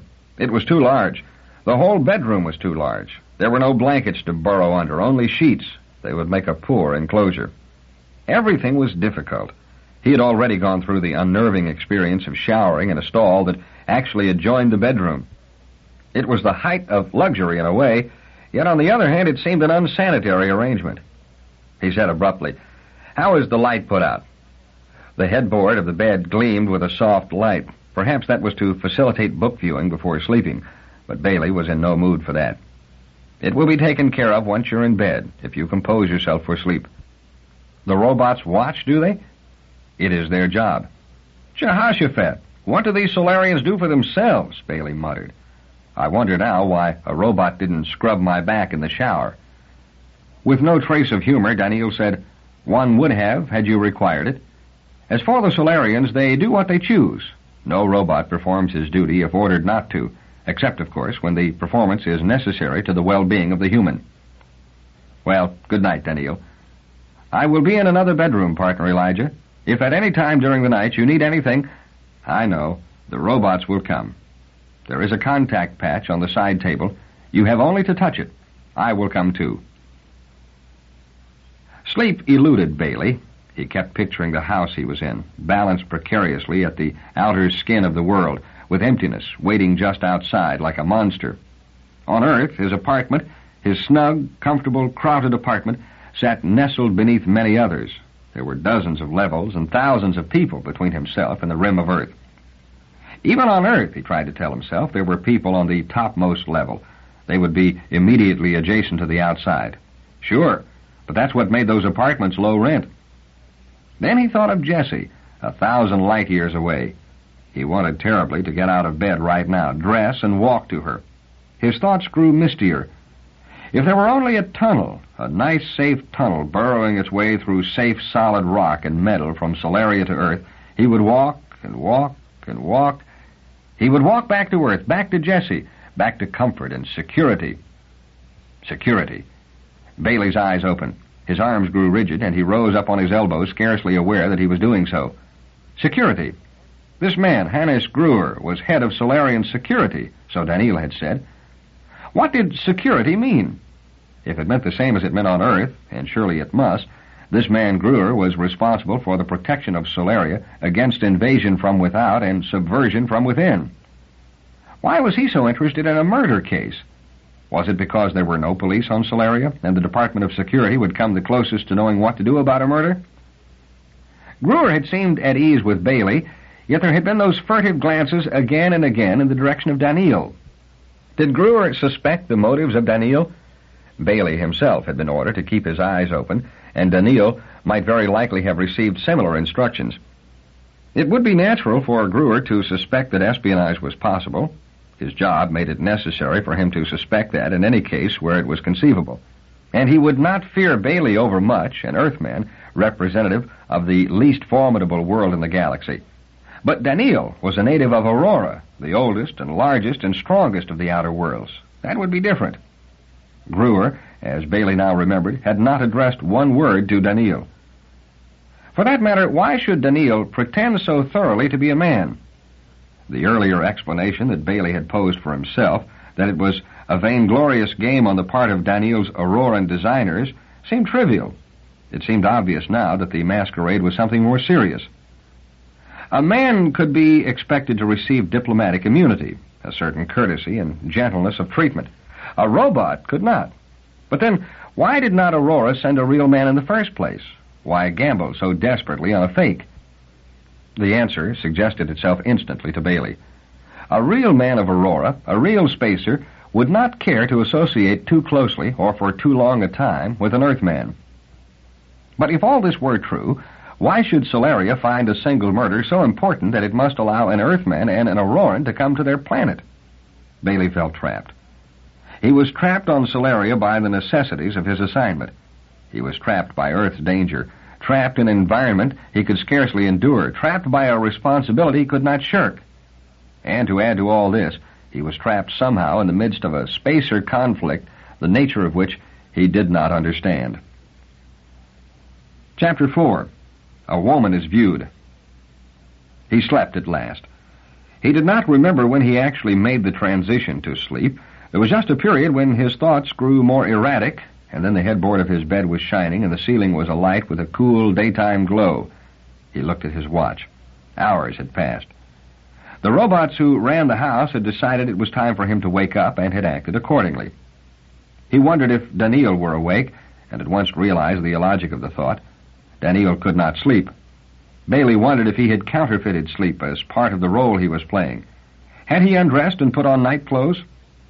As though on cue, Daneel entered. "Good morning, partner Elijah." The robot was completely dressed, and his face was in perfect repose. He said, "Did you sleep well?" "Yes," said Baley dryly. "Did you?" He got out of bed and tramped into the bathroom for a shave and for the remainder of the morning ritual. He shouted, "If a robot comes in to shave me, send him out again. They get on my nerves. Even if I don't see them, they get on my nerves." He stared at his own face as he shaved, marveling a bit that it looked so like the mirrored face he saw on Earth. If only the image were another Earthman with whom he could consult instead of only the light mimicry of himself. If he could go over what he had already learned, small as it was. Too small. Get more, he muttered to the mirror. He came out, mopping his face, and pulled trousers over fresh shorts. Robots supplied everything, damn them. He said, "Would you answer a few questions, Daneel?" "As you know, partner Elijah, I answer all questions to the best of my knowledge." Or to the letter of your instructions, thought Baley. He said, "Why are there only 20,000 people on Solaria?" "That is a mere fact," said Daneel. "A datum, a figure that is the result of a counting process." "Yes, but you're evading the matter. The planet can support millions. Why then only 20,000? You said the Solarians consider 20,000 optimum. Why?" "It is their way of life." "You mean they practice birth control?" "Yes." "And leave the planet empty?" Baley wasn't sure why he was pounding away at this one point, but the planet's population was one of the few hard facts he had learned about it, and there was little else he could ask about. Daneel said, "The planet is not empty. It is parceled out into estates, each of which is supervised by a Solarian." "You mean each lives on his estate?" 20,000 estates, each with a Solarian." "Fewer estates than those, partner Elijah. Wives share the estate." "No cities?" Baley felt cold. "Not at all, partner Elijah. They live completely apart and never see one another except under the most extraordinary circumstances." "Hermits?" "In a way, yes. In a way, no." "What does that mean?" "Agent Gruer visited you yesterday by trimensional image. Solarians visit one another freely that way and in no other way." Baley stared at Daneel. He said, "Does that include us? Are we expected to live that way?" "It is the custom of the world." "Then how do I investigate this case if I want to see someone?" "From this house, partner Elijah, you can obtain a trimensional view of anyone on the planet. There will be no problem. In fact, it will save you the annoyance of leaving this house. It was why I said when we arrived that there would be no occasion for you to feel it necessary to grow accustomed to facing the outdoors. And that is well. Any other arrangement would be most distasteful to you." "I'll judge what's distasteful to me," said Baley. "First thing today, Daneel, I get in touch with the Galadia woman, the wife of the murdered man. If the trimensional business is unsatisfactory, I will go out to her place personally. It's a matter for my decision." "We shall see what is best and most feasible, partner Elijah," said Daneel noncommittally. "I shall arrange for breakfast." He turned to leave. Baley stared at the broad robotic back and was almost amused. Daneel Olivaw acted the master. If his instructions had been to keep Baley from learning any more than was absolutely necessary, a trump card had been left in Baley's hand. The other was only our Daneel Olivaw, after all. All that was necessary was to tell Gruer or any Solarian that Daneel was a robot and not a man. And yet, on the other hand, Daneel's pseudo-humanity could be of great use, too. A trump card need not be played at once. Sometimes it was more useful in the hand. Wait and see, he thought, and followed Daneel out to breakfast. Baley said, "Now, how does one go about establishing trimensional contact?" "It is done for us, partner Elijah," said Daneel, and his finger sought out one of the contact patches that summoned robots. A robot entered at once. Where did they come from, Baley wondered. As one wandered aimlessly about the uninhabited maze that constituted the mansion, not one robot was ever visible. Did they scramble out of the way as humans approached? Did they send messages to one another and clear the path? Yet whenever a call went out, one appeared without delay. Baley stared at the robotic newcomer. It was sleek, but not glossy. Its surface had a muted grayish finish, with a checkerboard pattern on the right shoulder as the only bit of color. Squares in white and yellow, silver and gold, really, from the metallic luster, were placed in what seemed an aimless pattern. Daneel said, "Take us to the conversation room." The robot bowed and turned, but said nothing. Baley said, "Wait, boy. What's your name?" The robot faced Baley. It spoke in clear tones and without hesitation. "I have no name, master. My serial number," and a metal finger lifted and rested on the shoulder patch, "is ACX2745. Daneel and Baley followed into a large room, which Baley recognized as having held Gruer in his chair the day before. Another robot was waiting for them with the eternal, patient non-boredom of the machine. The first bowed and left. Baley compared shoulder patches of the two as the first bowed and started out. The pattern of silver and gold was different. The checkerboard was made up of a 6x6 square. The number of possible arrangements would be 2 to the 36th power then, or 70 billion. More than enough. Baley said, "Apparently there is one robot for everything, one to show us here, one to run the viewer." Daneel said, "There is much robotic specialization in Solaria, partner Elijah. With so many of them, I can understand why." Baley looked at the second robot. Except for the shoulder patch, and presumably for the invisible positronic patterns within its spongy platinum iridium brain, it was the duplicate of the first. He said, "And your serial number?" "ACC1129, master." "I'll just call you boy. Now, I want to speak to Mrs. Elijah Delmarre, wife of the late Rikaine Delmarre. Daneel, is there an address, some way of pinpointing her location?" Daneel said gently, "I do not believe any further information is necessary. If I may question the robot..." "Let me do that," Baley said. "All right, boy. Do you know how the lady is to be reached?" "Yes, master. I have knowledge of the connection pattern of all masters." This was said without pride. It was a mere fact, as though it were saying, "I am made of metal, master." Daneel interposed. "That is not surprising, partner Elijah. There are less than 10,000 connections that need be fed into the memory circuits, and that is a small number." Baley nodded. "Is there more than one Elijah Delmarre by any chance? There might be that chance of confusion." "Master?" After the question, the robot remained blankly silent. "I believe," said Daneel, "that this robot does not understand your question. It is my belief that duplicate names do not occur on Solaria. Names are registered at birth, and no name may be adopted unless it is unoccupied at the time." "All right," said Baley. "We learn something every minute. Now, see here, boy, you tell me how to work whatever it is I am supposed to work. Give me the connection pattern, or whatever you call it, and then step out." There was a perceptible pause before the robot answered. It said, "Do you wish to make contact yourself, sir?" "That's right." Daneel touched Baley's sleeve gently. "One moment, partner Elijah. Now what is it?" "It is my belief that the robot could make the necessary contact with greater ease. It is his specialization."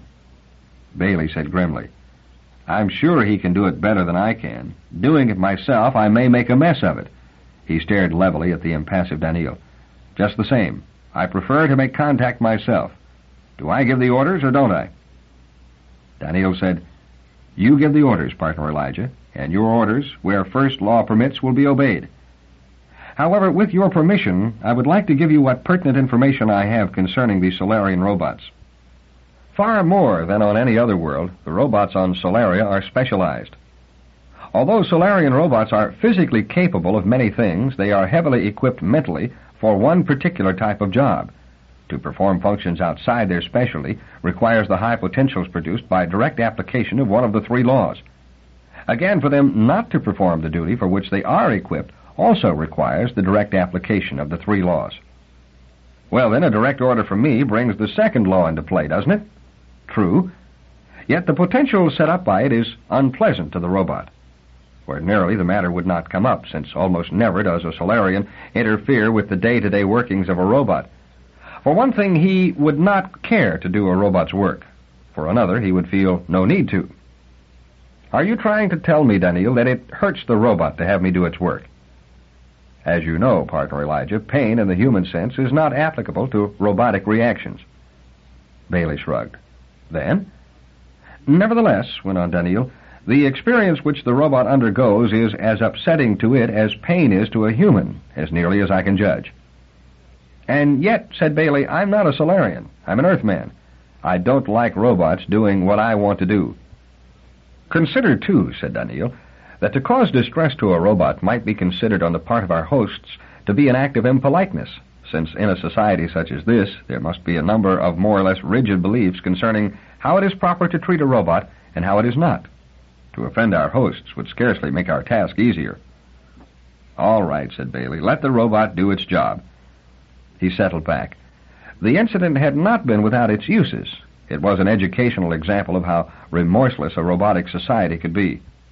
Once brought into existence, robots were not so easily removed, and a human who wished to dispense with them, even temporarily, found he could not. His eyes half closed, he watched the robot approach the wall. Let the sociologists on Earth consider what had just occurred and draw their conclusions. He was beginning to have certain notions of his own. Half a wall slid aside, and the control panel that was revealed would have done justice to a city section power station. Baley longed for his pipe. He had been briefed that smoking on non-smoking Solaria would be a terrible breach of decorum, so he had not even been allowed to take his fixings. He sighed. There were moments when the feel of pipe stem between teeth and a warm bowl in his hand would have been infinitely comforting. The robot was working quickly, adjusting variable resistances a trifle here and there, and intensifying field forces in proper pattern by quick finger pressures. Daneel said, "It is necessary first to signal the individual one desires to view. A robot will, of course, receive the message. If the individual being signaled is available and wishes to receive the view, full contact is established." "Are all those controls necessary?" asked Baley. The robot's hardly touching most of the panel. "My information on the matter is not complete, partner Elijah. There is, however, the necessity of arranging, upon occasion, for multiple viewings and for mobile viewings. The latter particularly call for complicated and continuing adjustments." The robot said, "Masters, contact is made and approved. When you are ready, it will be completed." "Ready," growled Baley, and as though the word were a signal, the far half of the room was alive with light. Daneel said at once, "I neglected to have the robot specify that all visible openings to the outside be draped. I regret that, and we must arrange—" "Never mind," said Baley, wincing. "I'll manage. Don't interfere." It was a bathroom he was staring at, or he judged it to be so from its fixtures. One end of it was, he guessed, a kind of beautician's establishment, and his imagination pictured a robot, or robots, working with unerring swiftness on the details of a woman's coiffure and on the externals that made up the pictures she presented to the world. Some gadgets and fittings he simply gave up on. There was no way of judging their purpose in the absence of experience. The walls were inlaid with an intricate pattern that all but fooled the eye into believing some natural object was being represented before fading away into an abstraction. The result was soothing and almost hypnotic in the way it monopolized attention.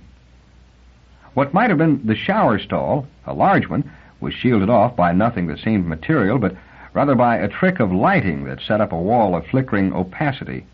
No human was in sight. Baley's glance fell to the floor. Where did his room end and the other begin? It was easy to tell. There was a line where the quality of the light changed, and that must be it. He stepped toward the line, and after a moment's hesitation, pushed his hand beyond it. He felt nothing, any more than he would have had he shoved the hand into one of Earth's crude trimensionals. There, at least, he would have seen his own hand still, faintly perhaps, and overlaid by the image, but he would have seen it. Here it was completely lost. To his vision, his arm stopped sharply at the wrist. What if he stepped across the line altogether? Probably his own vision would become inoperative. He would be in a world of complete blackness. The thought of such efficient enclosure was almost pleasant.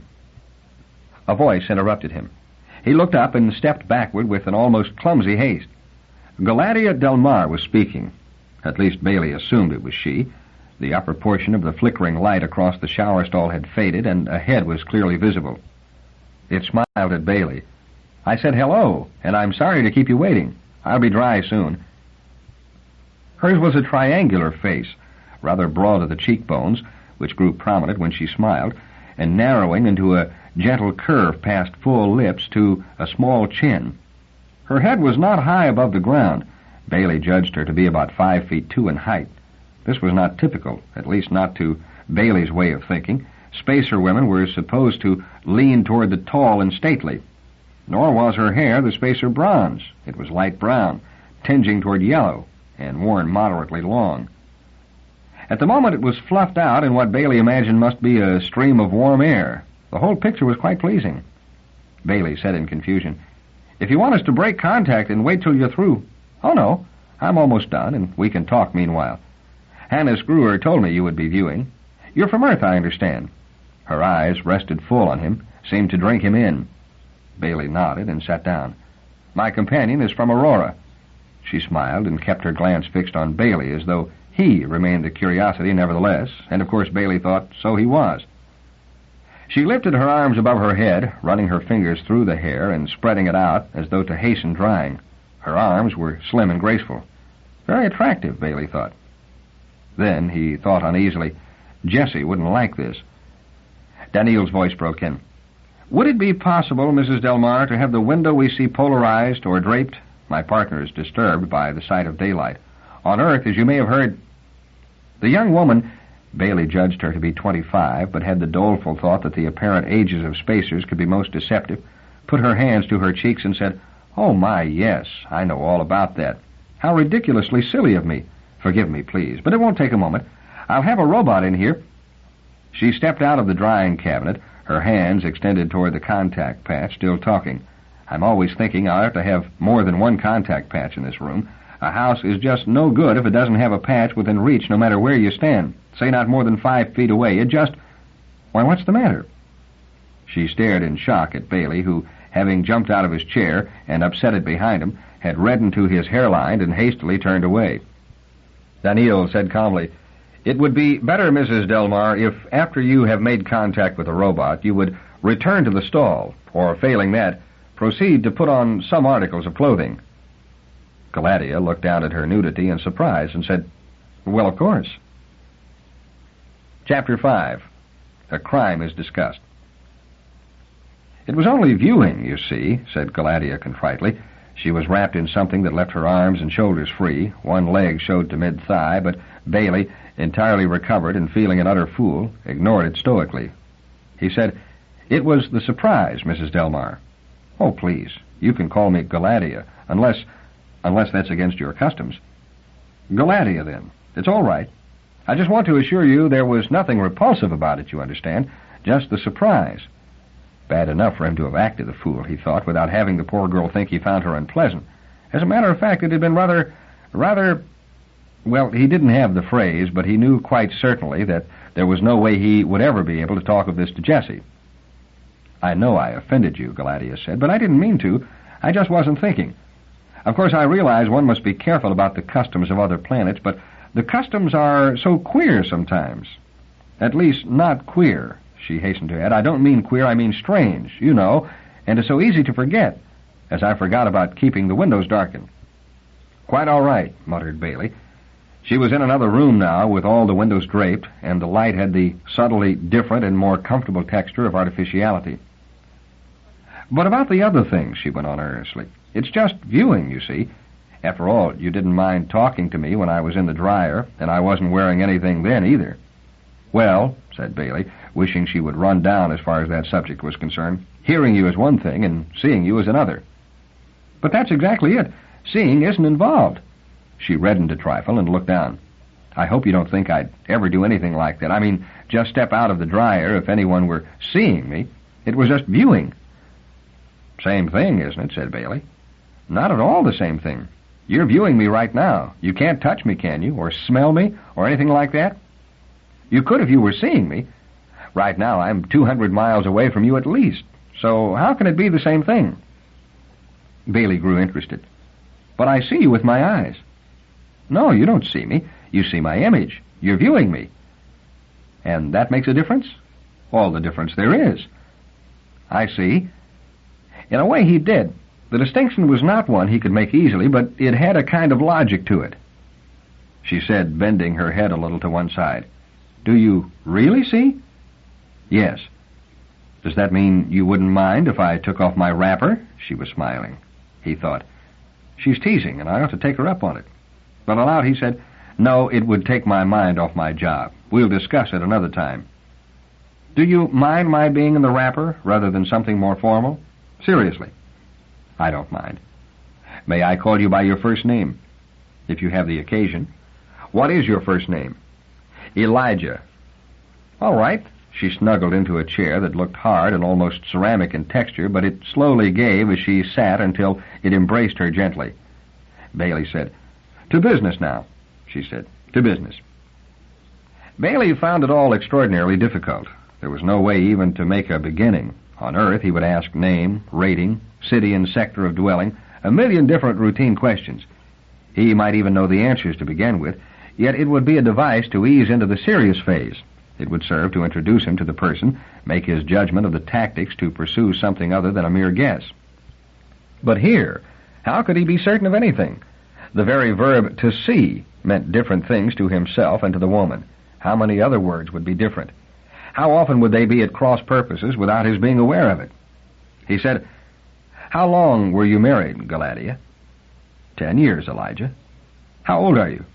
33. Baley felt obscurely pleased. She might easily have been 133. He said, were you happily married? Galatea looked uneasy. How do you mean that? Well, for a moment Baley was at a loss. How do you define a happy marriage? For that matter, what would a Solarian consider a happy marriage? He said, well, you saw one another often? What? I should hope not. We're not animals, you know. Baley winced. You did live in the same mansion. I thought, of course we did. We were married. But I had my quarters and he had his. He had a very important career which took much of his time, and I have my own work. We viewed each other whenever necessary. He saw you, didn't he? It's not a thing one talks about, but he did see me. Do you have any children? Galatea jumped to her feet in obvious agitation. That's too much. Of all the indecent... Now wait! Baley brought his fist down on the arm of his chair. Don't be difficult. This is a murder investigation, do you understand? Murder. And it was your husband who was murdered. Do you want to see the murderer found and punished, or don't you? Then ask about the murder, not about... I have to ask all sorts of things. For one thing, I want to know whether you're sorry your husband is dead. He added with calculated brutality, you don't seem to be. She stared at him haughtily. I'm sorry when anyone dies, especially when he's young and useful. Doesn't the fact that he was your husband make it just a little more than that? He was assigned to me, and, well, we did see each other when scheduled, and... She hurried the next words. And if you must know, we don't have children because none have been assigned to us yet. I don't see what all that has to do with being sorry over someone being dead. Maybe it had nothing to do with it, Baley thought. It depended on the social facts of life, and with those he was not acquainted. He changed the subject. I'm told you have personal knowledge of the circumstances of the murder.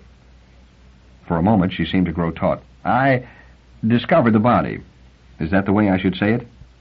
Then you didn't witness the actual murder? Oh, no, she said faintly. Well, suppose you tell me what happened. Take your time and use your own words. He sat back and composed himself to listen. She began, It was on 3/2 of the 5th... When was that in standard time? Asked Baley quickly. I'm not sure. I really don't know. You can check, I suppose. Her voice seemed shaky and her eyes had grown large. They were a little too gray to be called blue, he noted. She said, he came to my quarters. It was our assigned day for seeing, and I knew he'd come. He always came on the assigned day? Oh, yes. He was a very conscientious man, a good Solarian. He never skipped an assigned day and always came at the same time. Of course, he didn't stay long. We have not been assigned She couldn't finish the word, but Baley nodded. Anyway, she said, he always came at the same time, so that everything would be comfortable. We spoke a few minutes. Seeing is an ordeal, but he spoke quite normally to me. It was his way. Then he left to attend to some project he was involved with. I'm not sure what. He had a special laboratory in my quarters to which he could retire on seeing days. He had a much bigger one in his quarters, of course. Baley wondered what he did in those laboratories. Fetology, perhaps, whatever that was. He said, did he seem unnatural in any way? Worried? No, he was never worried. She came to the edge of a small laugh and buried it at the last moment. He always had perfect control, like your friend there. For a brief moment her small hand reached out and indicated Daneel, who did not stir. I see. Well, go on. Galatea didn't. Instead, she whispered, do you mind if I have myself a drink? Please do. Galatea's hand slipped along the arm of her chair momentarily. In less than a minute, a robot moved in silently, and a warm drink, Baley could see the steam, was in her hand. She sipped slowly, then set the drink down. She said, that's better. May I ask a personal question? Baley said, you may always ask. Well, I've read a lot about Earth. I've always been interested, It's such a queer world. She gasped and added immediately, I didn't mean that. Baley frowned a little. Any world is queer to people who don't live on it. I mean, it's different, Anyway, I want to ask a rude question. At least I hope it doesn't seem rude to an Earthman. I wouldn't ask it of a Solarian, of course, not for anything. Ask what, Galatea? About you and your friend. Mr. Olivaw, is it? Yes. You two aren't viewing, are you? How do you mean? I mean, each other. You're seeing. You're there, both of you. Baley said, we're physically together, yes. You could touch him if you wanted to. That's right. She looked from one to the other and said, oh. It might have meant anything. Disgust? Revulsion? Baley toyed with the idea of standing up, walking to Daneel, and placing his hand flat on Daneel's face. It would be interesting to watch her reaction. He said, you were about to go on to the events of that day when your husband came to see you. He was morally certain that her digression, however interesting it might have been intrinsically to her, was primarily motivated by a desire to avoid just that. She returned to her drink for a moment. Then, there isn't much to tell. I saw he would be engaged, and I knew he would be anyway because he was always at some sort of constructive work, so I went back to my own work.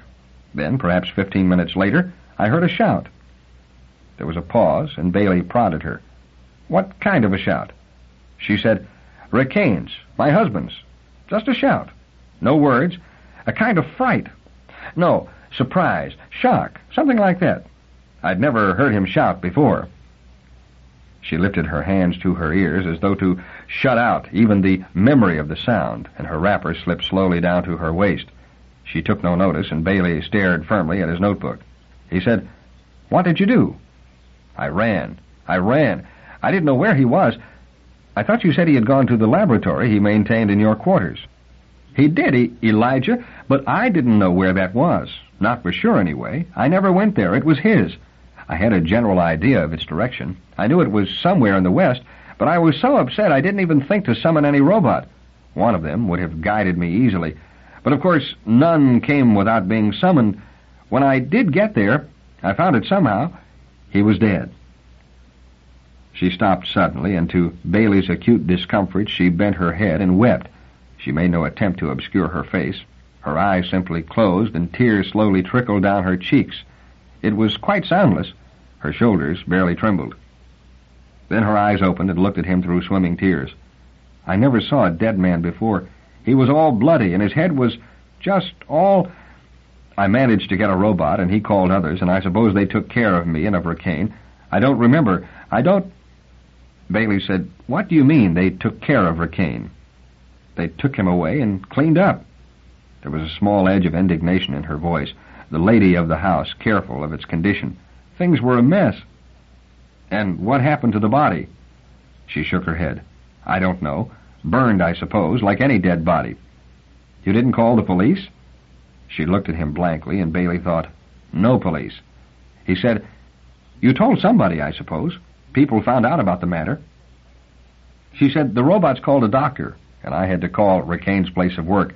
The robots there had to know he wouldn't be back. The doctor was for you, I suppose. She nodded. For the first time, she seemed to notice her wrapper draped about her hips. She pulled it up into position, murmuring forlornly, I'm sorry. Baley felt uncomfortable watching her as she sat there helpless, shivering, her face contorted with the absolute terror that had come over her with the memory. She had never seen a dead body before. She had never seen blood in a crushed skull. And if the husband-wife relationship on Solaria was something thin and shallow, it was still a dead human being with whom she had been confronted. Baley scarcely knew what to say or do next.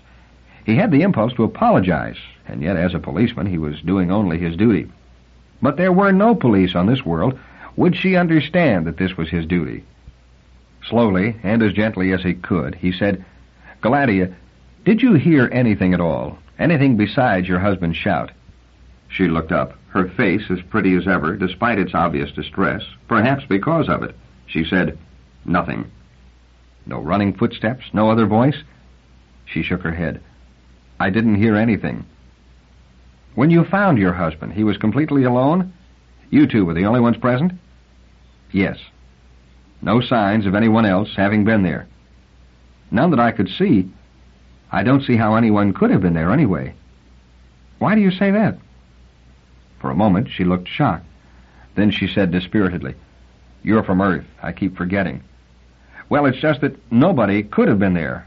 My husband never saw anybody except me. Not since he was a boy. He certainly wasn't the sort to see anybody, not Rikaine. He was very strict, very custom-abiding. It may not have been his choice. What if someone had just come to see him without an invitation, without your husband knowing anything about it? He couldn't have helped seeing the intruder regardless of how custom-abiding he was. She said, Maybe, but he would have called robots at once and had the man taken away. He would have. Besides, no one would try to see my husband without being invited to. I couldn't conceive of such a thing. And Rikaine certainly would never invite anyone to see him. It's ridiculous to think so. Baley said softly, Your husband was killed by being struck on the head, wasn't he? You'll admit to that. I suppose so. He was all... I'm not asking for the details at the moment. Was there any sign of some mechanical contrivance in the room that would have enabled someone to crush his skull by remote control? Of course not. At least I didn't see any.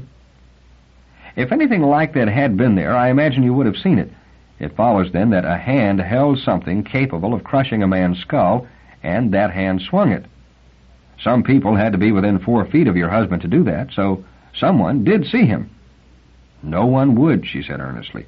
A Solarian just wouldn't see anyone. A Solarian who would commit murder wouldn't stick at a bit of seeing, would he? To himself, that statement sounded dubious.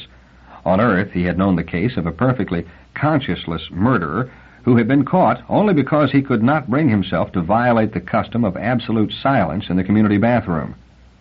Galatea shook her head. You don't understand about seeing. Earthmen just see anybody they want to all the time, so you don't understand it. Curiosity seemed to be struggling within her. Her eyes lightened a bit. Seeing does seem perfectly normal to you, doesn't it? I've always taken it for granted, said Baley. It doesn't trouble you? Why should it? Well, the films don't say, and I've always wanted to know, is it all right if I ask you a question? Go ahead, said Baley stolidly. Do you have a wife assigned to you? I'm married. I don't know about the assignment part. And I know you see your wife any time you want to, and she sees you, and neither of you thinks anything of it. Baley nodded. Well, when you see her, suppose you just want to... She lifted her hands elbow high, pausing as though searching for the proper phrase. She tried again, Can you just... Any time... She let it dangle. Baley didn't try to help. She said, Well, never mind. I don't know why I should bother you with that sort of thing now anyway. Are you through with me? She looked as though she might cry again. Baley said, One more try, Galatea. Forget that no one would see your husband. Suppose someone did. Who might it have been? It's just useless to guess. It couldn't be anyone. It has to be someone. Agent Gruer says there is reason to suspect some one person. So you see, there must be someone. A small, joyless smile flickered over the girl's face. I know who he thinks did it. All right, who? She put a small hand on her breast. I. Chapter 6. A theory is refuted. I should have said, Partner Elijah, said Daneel, speaking suddenly, that is an obvious conclusion. Baley cast a surprised look at his robot partner. Why obvious, he asked. The lady herself, said Daneel, states that she was the only person who did or who would see her husband. The social situation on Solaria is such that even she cannot plausibly present anything else as the truth. Certainly Agent Gruer would find it reasonable, even obligatory, to believe that a Solarian husband would be seen only by his wife. Since only one person could be in seeing range, only one person could be the murderer, or murderess, rather. Agent Gruer, you will remember, said that only one person could have done it. Anyone else he considered impossible. Well? He also said Baley, that one person couldn't have done it either. By which he probably meant that there was no weapon found at the scene of the crime. Presumably Mrs. Delmarre could explain that anomaly. He gestured with cool robotic politeness toward where Galatea sat, still in viewing focus, her eyes cast down, her small mouth compressed. Jehoshaphat, thought Baley, we're forgetting the lady. Perhaps it was annoyance that had caused him to forget. It was Daneel who annoyed him, he thought, with his unemotional approach to problems. Or perhaps it was himself with his emotional approach. He did not stop to analyze the matter. He said, That will be all for now, Galatea. However one goes about it, break contact. Goodbye. She said softly, Sometimes one says, done viewing, but I like goodbye better. You seem disturbed, Elijah. I'm sorry, because I'm used to having people think I did it, so you don't need to feel disturbed. Daneel said, Did you do it, Galatea? No, she said angrily. Goodbye, then. With the anger not yet washed out of her face, she was gone. For a moment, though, Baley could still feel the impact of those quite extraordinary gray eyes. She might say she was used to having people think her a murderess, but that was very obviously a lie. Her anger spoke more truly than her words. Baley wondered of how many other lies she was capable. And now Baley found himself alone with Daneel. He said, All right, Daneel, I'm not altogether a fool. I have never thought you were, Partner Elijah. Then tell me what made you say there was no murder weapon found at the site of the crime. There was nothing in the evidence so far, nothing in anything I've heard, that would lead us to that conclusion. You are correct. I have additional information not yet available to you. I was sure of that. What kind?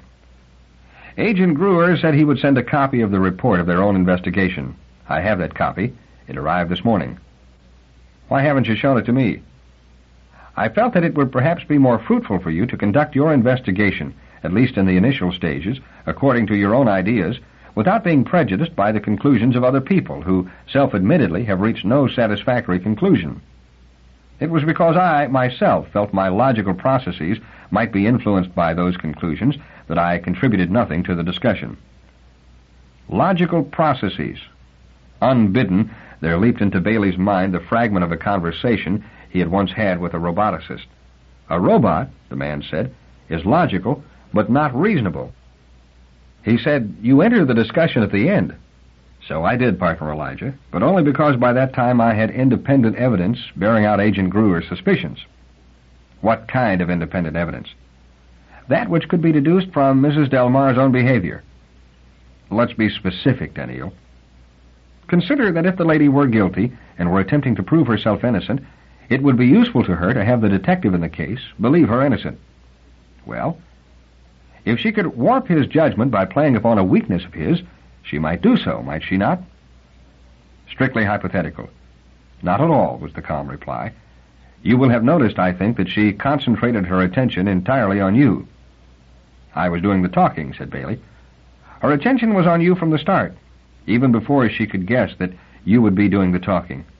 In fact, one might have thought she would logically have expected that I, as an Auroran, would take the lead in the investigation. Yet she concentrated on you. And what do you deduce from this? That it was upon you, Partner Elijah, that she pinned her hopes. You were the Earthman. Well, of that. She had studied Earth. She implied that more than once. She knew what I was talking about when I asked her to blank out the outer daylight at the very start of the interview.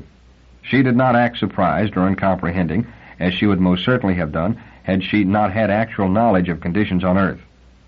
Well, since she has studied Earth, it is quite reasonable to suppose that she discovered one weakness Earthmen possess. She must know of the nudity taboo, and of how such a display must impress an Earthman. She explained about viewing. So she did. Yet did it seem entirely convincing to you? Twice she allowed herself to be seen in what you would consider a state of improper clothing. Your conclusion, said Baley, is that she was trying to seduce me. Is that it? Seduce you away from your professional impersonality. So it would seem to me. And though I cannot share human reactions to stimuli, I would judge from what has been imprinted on my instruction circuits that the lady meets any reasonable standard of physical attractiveness. From your behavior, moreover, it seems to me that you were aware of that and that you approved her appearance. I would even judge that Mrs. Delmarre acted rightly in thinking her mode of behavior would predispose you in her favor. Look, said Baley uncomfortably, regardless of what effect she might have had on me, I am still an officer of the law in full possession of my sense of professional ethics. Get that straight. Now, let's see the report. Baley read through the report in silence. He finished, turned back, and read it through a second time. That brings in a new item, he said. The robot. Daneel Olivaw nodded. Baley said thoughtfully, She didn't mention it. Daneel said, You asked the wrong question. You asked if he was alone when she found the body. You asked if anyone else had been present at the death scene. A robot isn't anybody else. Baley nodded. If he himself were a suspect and were asked who else had been at the scene of a crime, he would scarcely have replied, No one but this table. He said, I suppose I should have asked if any robots were present. Damn it, what questions does one ask anyway on a strange world? He said, How legal is robotic evidence, Daneel? What do you mean? Can a robot bear witness on Solaria? Can it give evidence? Why should you doubt it? A robot isn't human, Daneel. On Earth, it cannot be a legal witness. And yet a footprint can, partner Elijah, although that is much less a human than a robot is. The position of our planet in this respect is illogical. On Solaria, robotic evidence, when competent, is admissible. Baley did not argue the point. He rested his chin on the knuckles of one hand and went over this matter of the robot in his mind. In the extremity of terror, Elijah Delmarre, standing over her husband's body, had summoned robots. By the time they came, she was unconscious. The robots reported having found her there together with the dead body, and something else was present as well, a robot. That robot had not been summoned. It was already there. It was not one of the regular staff. No other robot had seen it before or knew its function or assignment. Nor could anything be discovered from the robot in question. It was not in working order. When found, its motions were disorganized, and so apparently was the functioning of its positronic brain. It could give none of the proper responses, either verbal or mechanical, and after exhaustive investigation by a robotics expert, it was declared a total loss. Its only activity that had any trace of organization was its constant repetition of, You're going to kill me, you're going to kill me, you're going to kill me. No weapon that could possibly have been used to crush the dead man's skull was located. Baley said suddenly, I'm going to eat, Daneel, and then we see Agent Gruer again, or view him anyway. Hannes Gruer was still eating when contact was established. He ate slowly, choosing each mouthful carefully from a variety of dishes, peering at each anxiously as though searching for some hidden combination he would find most satisfactory. Baley thought, he must be a couple of centuries old. Eating may be getting dull for him. Gruer said, I greet you, gentlemen. You received our report, I believe. His bald head glistened as he leaned across the table to reach a tidbit. Yes, we have spent an interesting session with Mrs. Delmarre also, said Baley. Good, good, said Gruer. And to what conclusion, if any, did you come?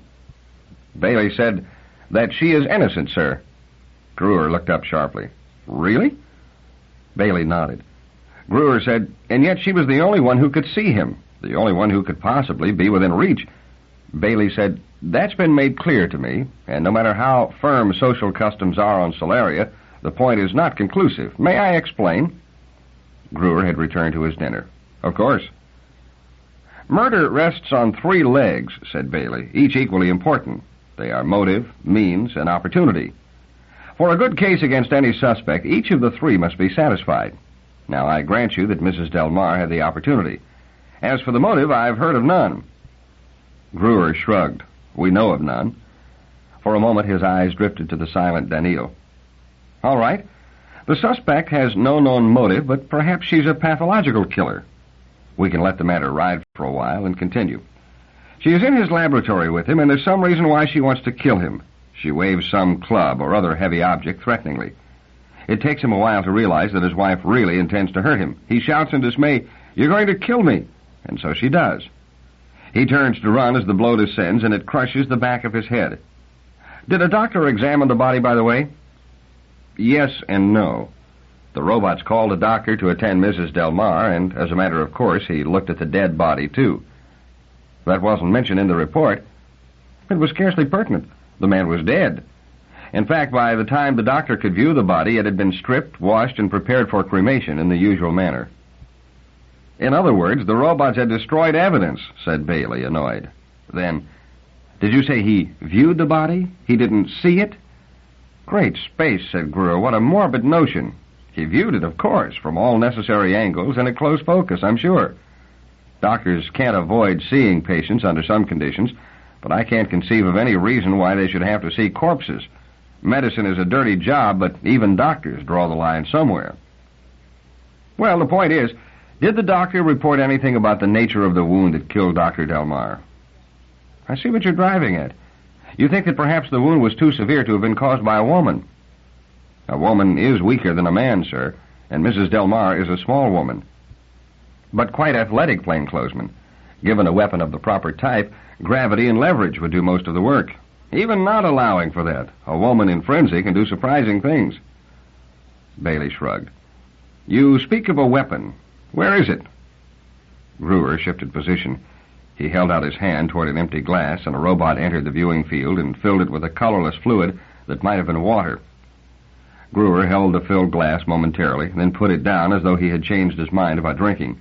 He said, As is stated in the report, we have not been able to locate it. I know the report says that. I want to make absolutely certain of a few things. The weapon was searched for, thoroughly. By yourself?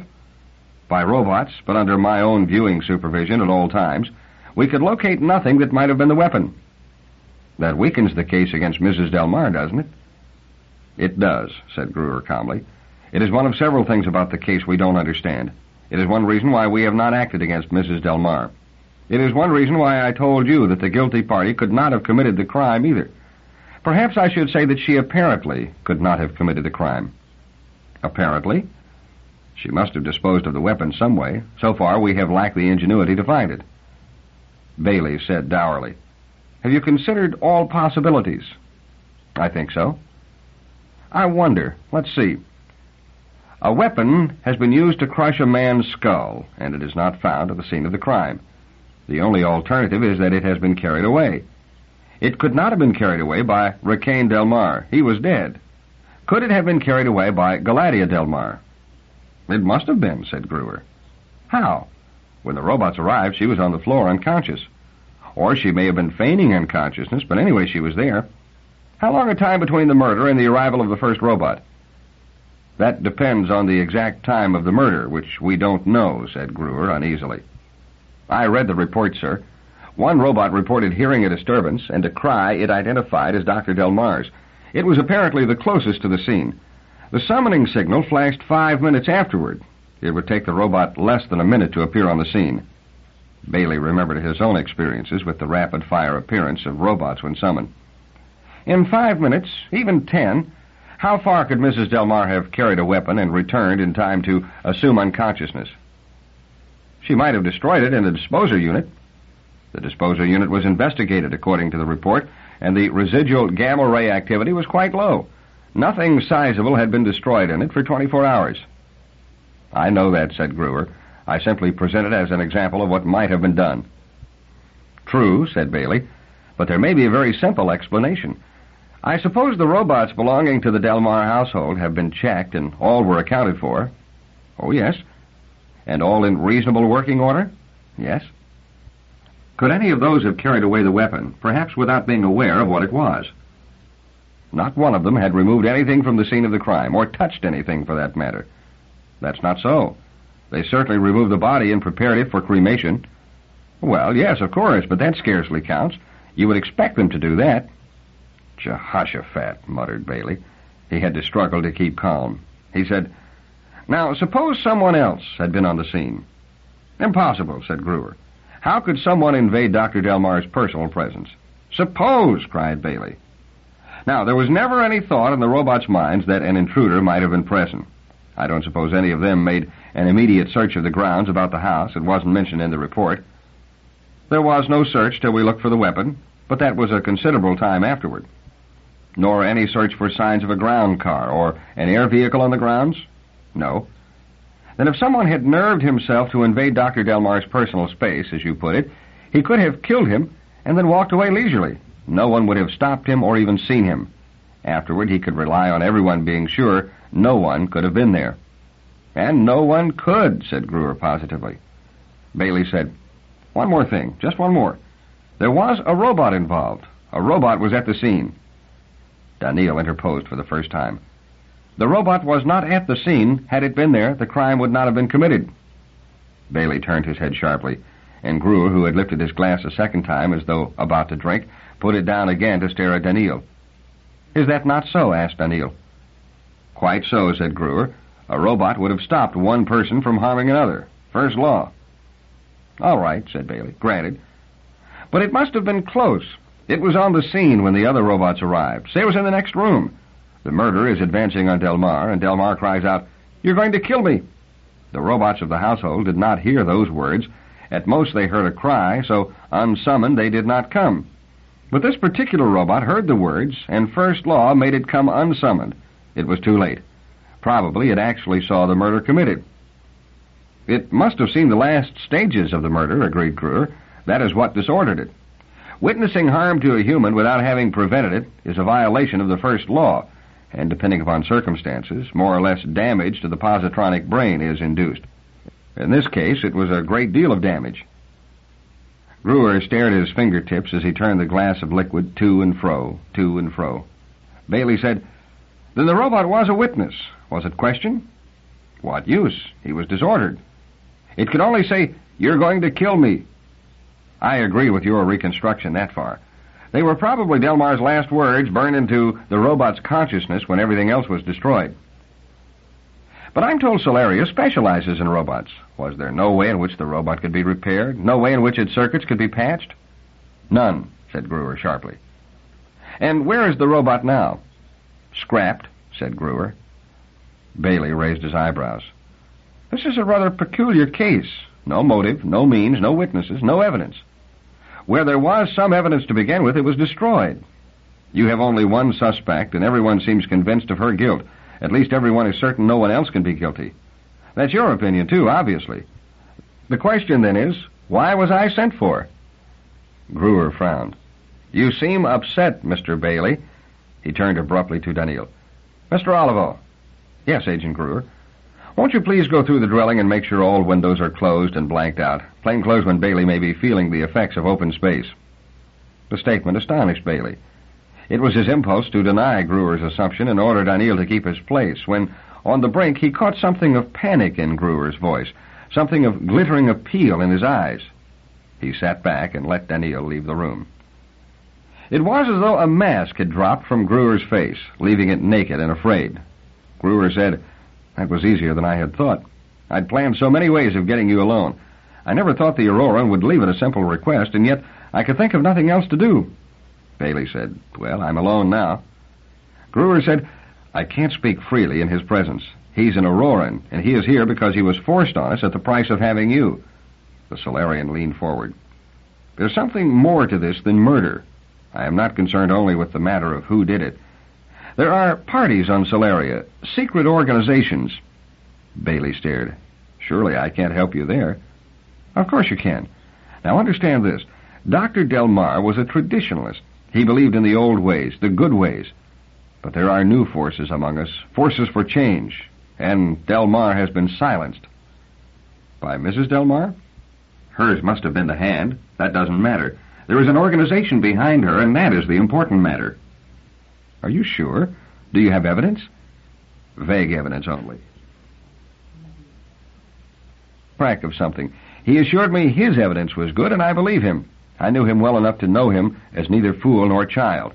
Unfortunately, he told me very little. Naturally, he wanted to complete his investigation before laying the matter completely open to the authorities. He must have gotten close to completion, too, or they wouldn't have dared the risk of having him openly slaughtered by violence. One thing Delmarre told me, though, the whole human race is in danger. Baley felt himself shaken. For a moment, it was as though he were listening to Minim again, but on an even larger scale. Was everyone going to turn to him with cosmic dangers? Why do you think I can help, he asked. Because you're an Earthman, said Gruer. Do you understand? We on Solaria have no experience with these things. In a way, we don't understand people. There are too few of us here. He looked uneasy. I don't like to say this, Mr. Baley. My colleagues laugh at me and some grow angry, but it is a definite feeling I have. It seems to me that you Earthmen must understand people far better than we do, just by living among such crowds of them. And a detective more than anyone. Isn't that so? Baley half nodded and held his tongue. Gruer said, In a way, this murder was fortunate. I have not dared speak to the others about Delmarre's investigation since I wasn't sure who might be involved in the conspiracy, and Delmarre himself was not ready to give any details till his investigation was complete. And even if Delmarre had completed his work, how would we deal with the matter afterward? How does one deal with hostile human beings? I don't know. From the beginning, I felt we needed an Earthman. When I heard of your work in connection with the murder in Spacetown on Earth, I knew we needed you. I got in touch with Aurora, with whose men you have worked most closely, and through them approached the Earth government. Yet my own colleagues could not be persuaded into agreeing to this. Then came the murder, and that was enough of a shock to give me the agreement I needed. At the moment, they would have agreed to anything. Gruer hesitated, then added, It's not easy to ask an Earthman to help, but I must do so. Remember, whatever it is, the human race is in danger. Earth, too. Earth was doubly in danger, then. There was no mistaking the desperate sincerity in Gruer's voice. But then, if the murder were so fortunate a pretext for allowing Gruer to do what he so desperately wanted to do all the time, was it entirely fortune? It opened new avenues of thought that were not reflected in Baley's face, eyes, or voice. Baley said, I have been sent here, sir, to help. I will do so to the best of my ability. Gruer finally lifted his long-delayed drink and looked over the rim of the glass at Baley. Good, he said. Not a word to the Auroran, please. Whatever this is about, Aurora may be involved. Certainly they took an unusually intense interest in the case. For instance, they insisted on including Mr. Olivaw as your partner. Aurora is powerful. We had to agree. They say they include Mr. Olivaw only because he worked with you before, but it may well be that they wish a reliable man of their own on the scene, eh? He sipped slowly, his eyes on Baley. Baley passed the knuckles of one hand against his long cheek, rubbing it thoughtfully. Now if that... He didn't finish, but leaped from his chair and almost hurled himself toward the other before remembering it was only an image he was facing. For Gruer, staring wildly at his drink, clutched his throat, whispering hoarsely, Burning! Burning! The glass fell from his hand, its contents spilling, and Gruer dropped with it, his face distorted with pain. Chapter 7. A doctor is prodded. Daneel stood in the doorway. What happened, partner Eli... But no explanation was needed. Daneel's voice changed to a loud, ringing shout. Robots of Hannes Gruer! Your master is hurt! Robots! At once, a metal figure strode into the dining room, and after it, in a minute or two, a dozen more entered.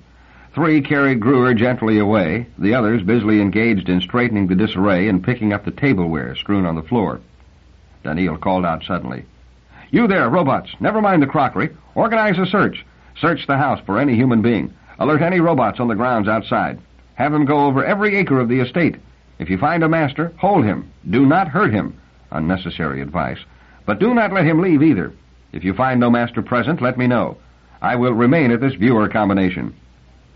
Then, as robots scattered, Elijah muttered to Daneel, That's a beginning. It was poison, of course. Yes, that much is obvious, partner Elijah.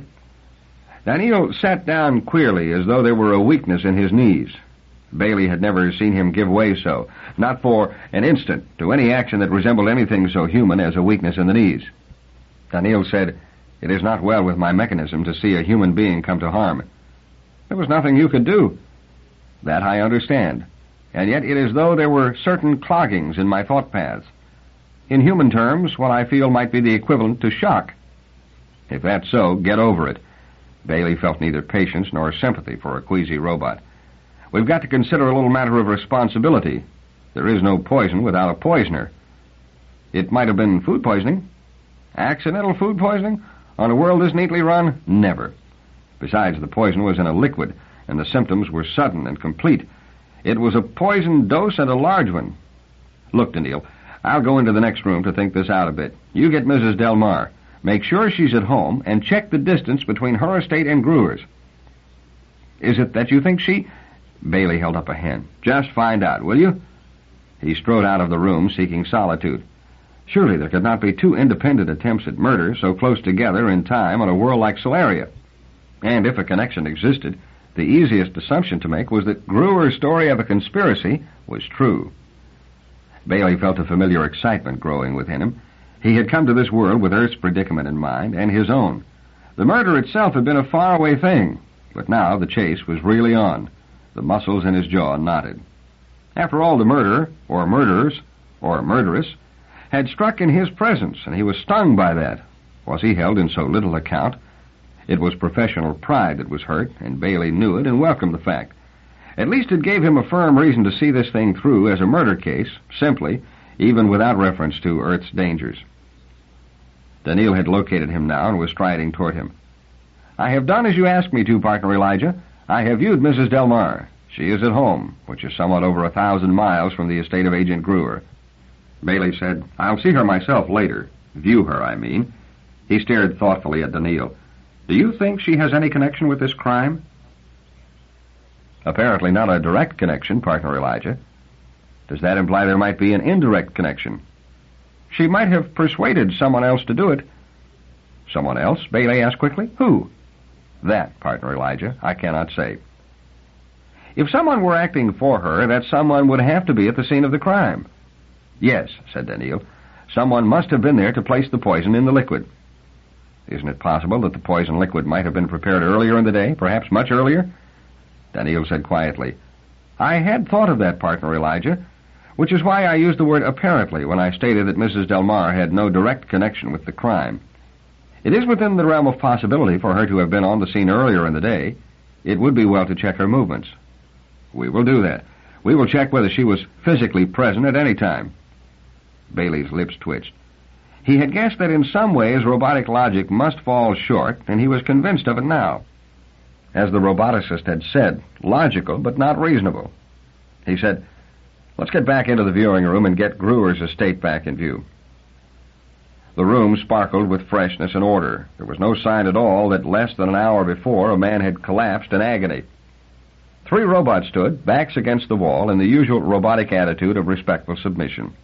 Baley said, "What news concerning your master?" The middle robot said, "The doctor is attending him, master." "Viewing or seeing?" "Viewing, master." "What does the doctor say? Will your master live?" "It is not yet certain, master." Baley said, "Has the house been searched?" "Thoroughly, master." "Was there any sign of another master beside your own?" "No, master." "Were there any signs of such presence in the near past?" "Not at all, master."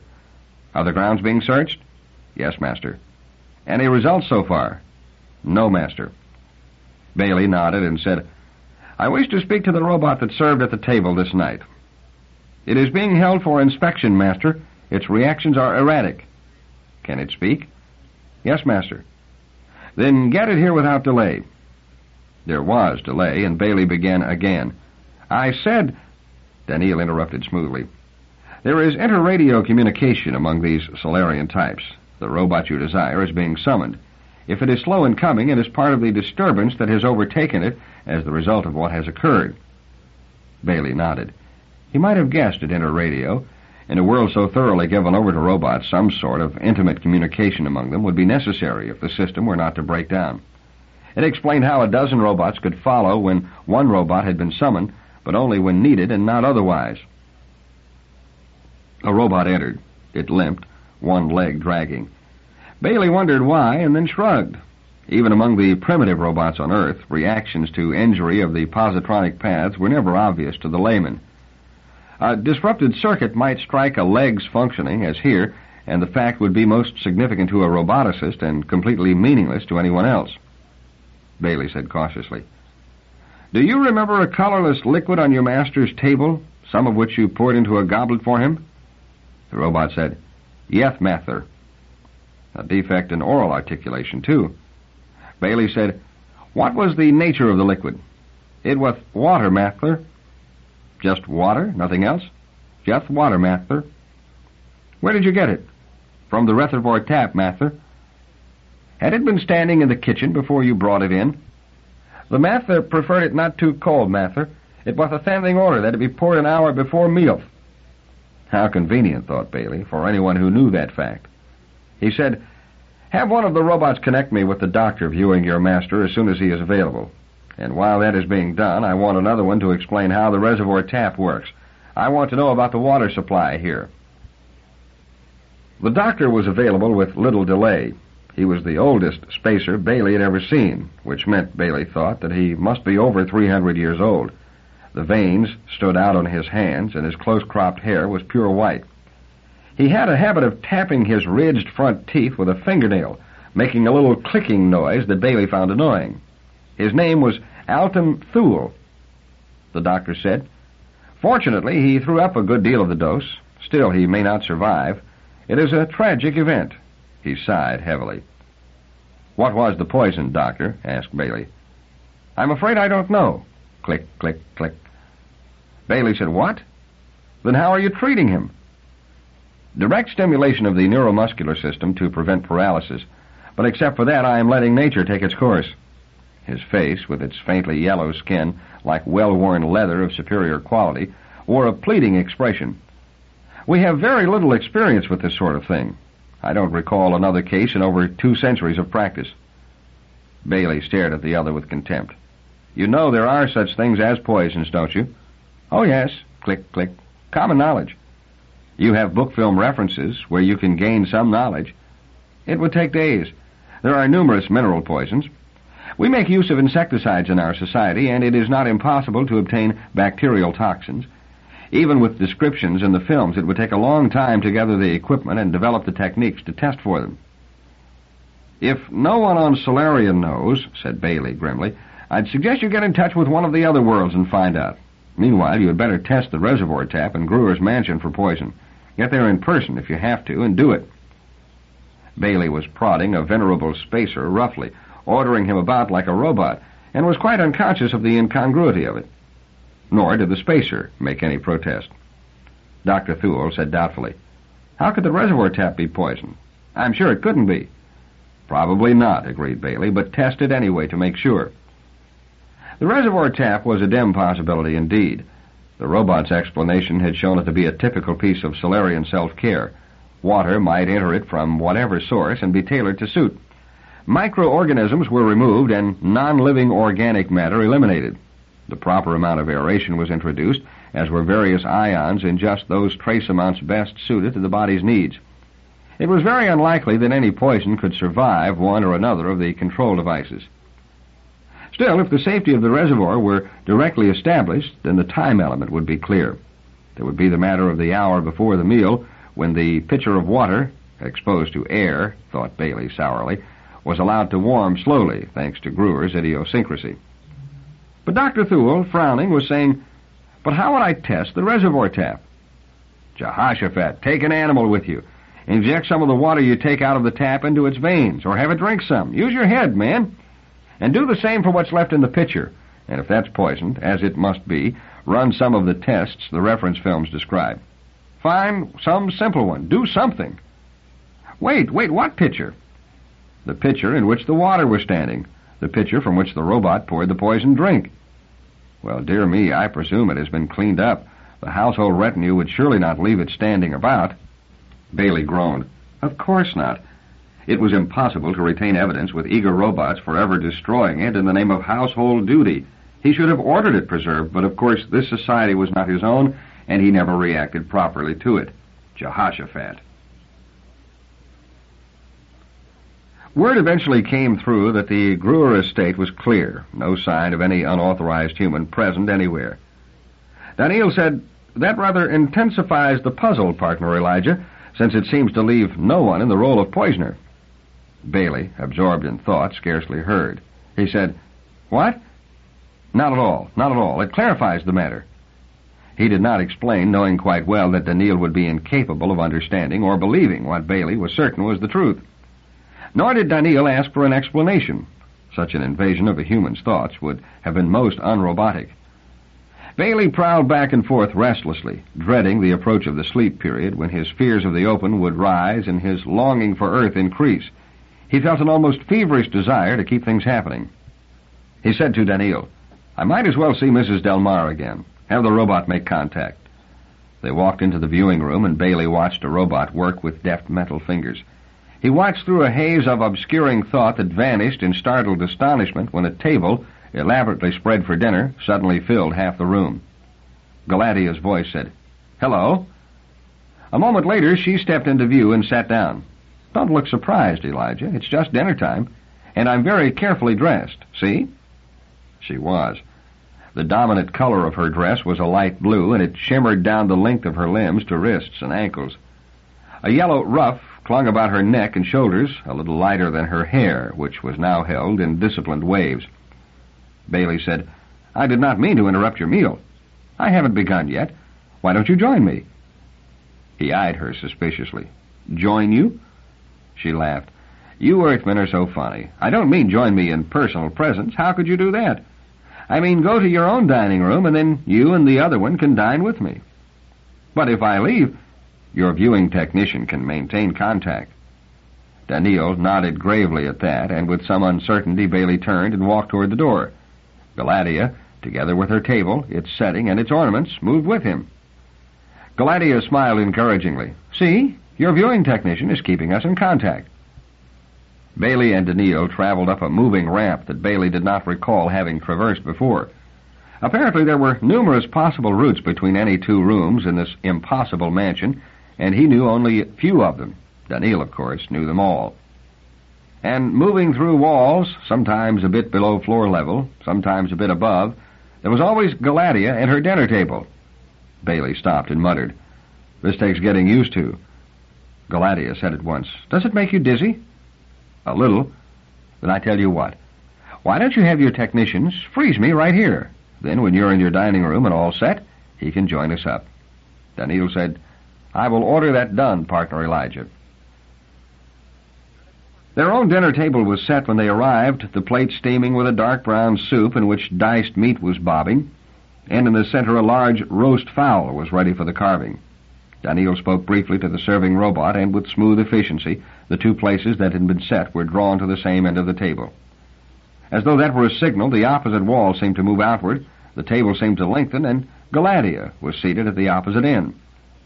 Room joined to room and table to table so neatly that but for the viewing pattern in wall and floor covering and the differing designs in the tableware, it would have been easy to believe they were all dining together in actual fact. "There," said Galadia with satisfaction. "Isn't this comfortable?" "Quite," said Baley. He tasted his soup gingerly, found it delicious, and helped himself more generously. "You know about Agent Gruer?"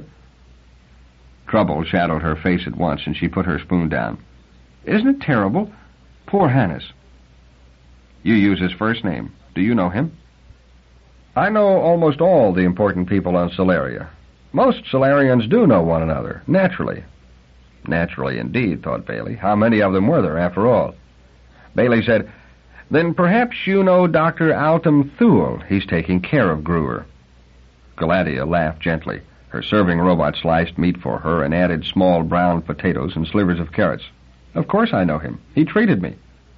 "Treated you when?" "Right after the trouble.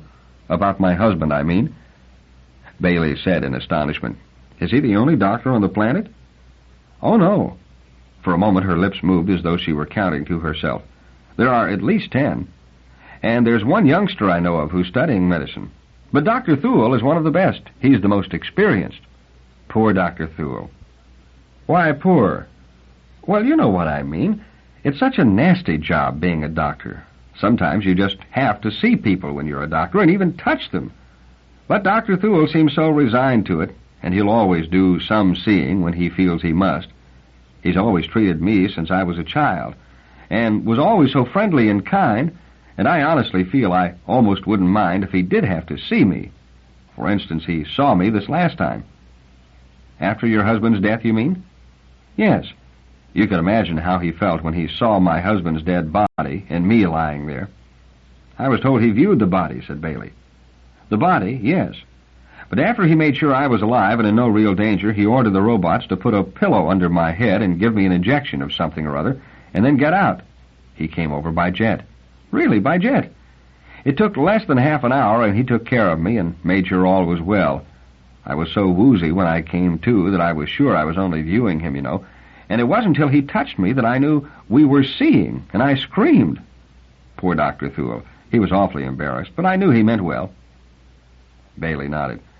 I suppose there's not much use for doctors on Solaria. I should hope not. I know there are no germ diseases to speak of. What about metabolic disorders, atherosclerosis, diabetes, things like that? It happens, and it's pretty awful when it does. Doctors can make life more livable for such people in a physical way, but that's the least of it. Oh? Of course. It means the gene analysis was imperfect. You don't suppose we allow defects like diabetes to develop on purpose? Anyone who develops such things has to undergo very detailed reanalysis. The mate assignment has to be retracted, which is terribly embarrassing for the mate. And it means no, her voice sank to a whisper, children. Baley said in a normal voice, no children? Galatea flushed. It's a terrible thing to say. Such a word. Children. It comes easy after a while, said Baley, dryly. Yes, but if I get into the habit, I'll say it in front of another Solarian someday, and I'll just sink into the ground. Anyway, if the two of them have had children, see, I've said it again, already, the children have to be found and examined. That was one of Rikaine's jobs, by the way, and, well, it's just a mess. So much for Thule, thought Baley. The doctor's incompetence was a natural consequence of the society and held nothing sinister. Nothing necessarily sinister. Cross him off, he thought, but lightly. He watched Galatea as she ate. She was neat and precisely delicate in her movements, and her appetite seemed normal. His own fowl was delightful. In one respect, anyway, food.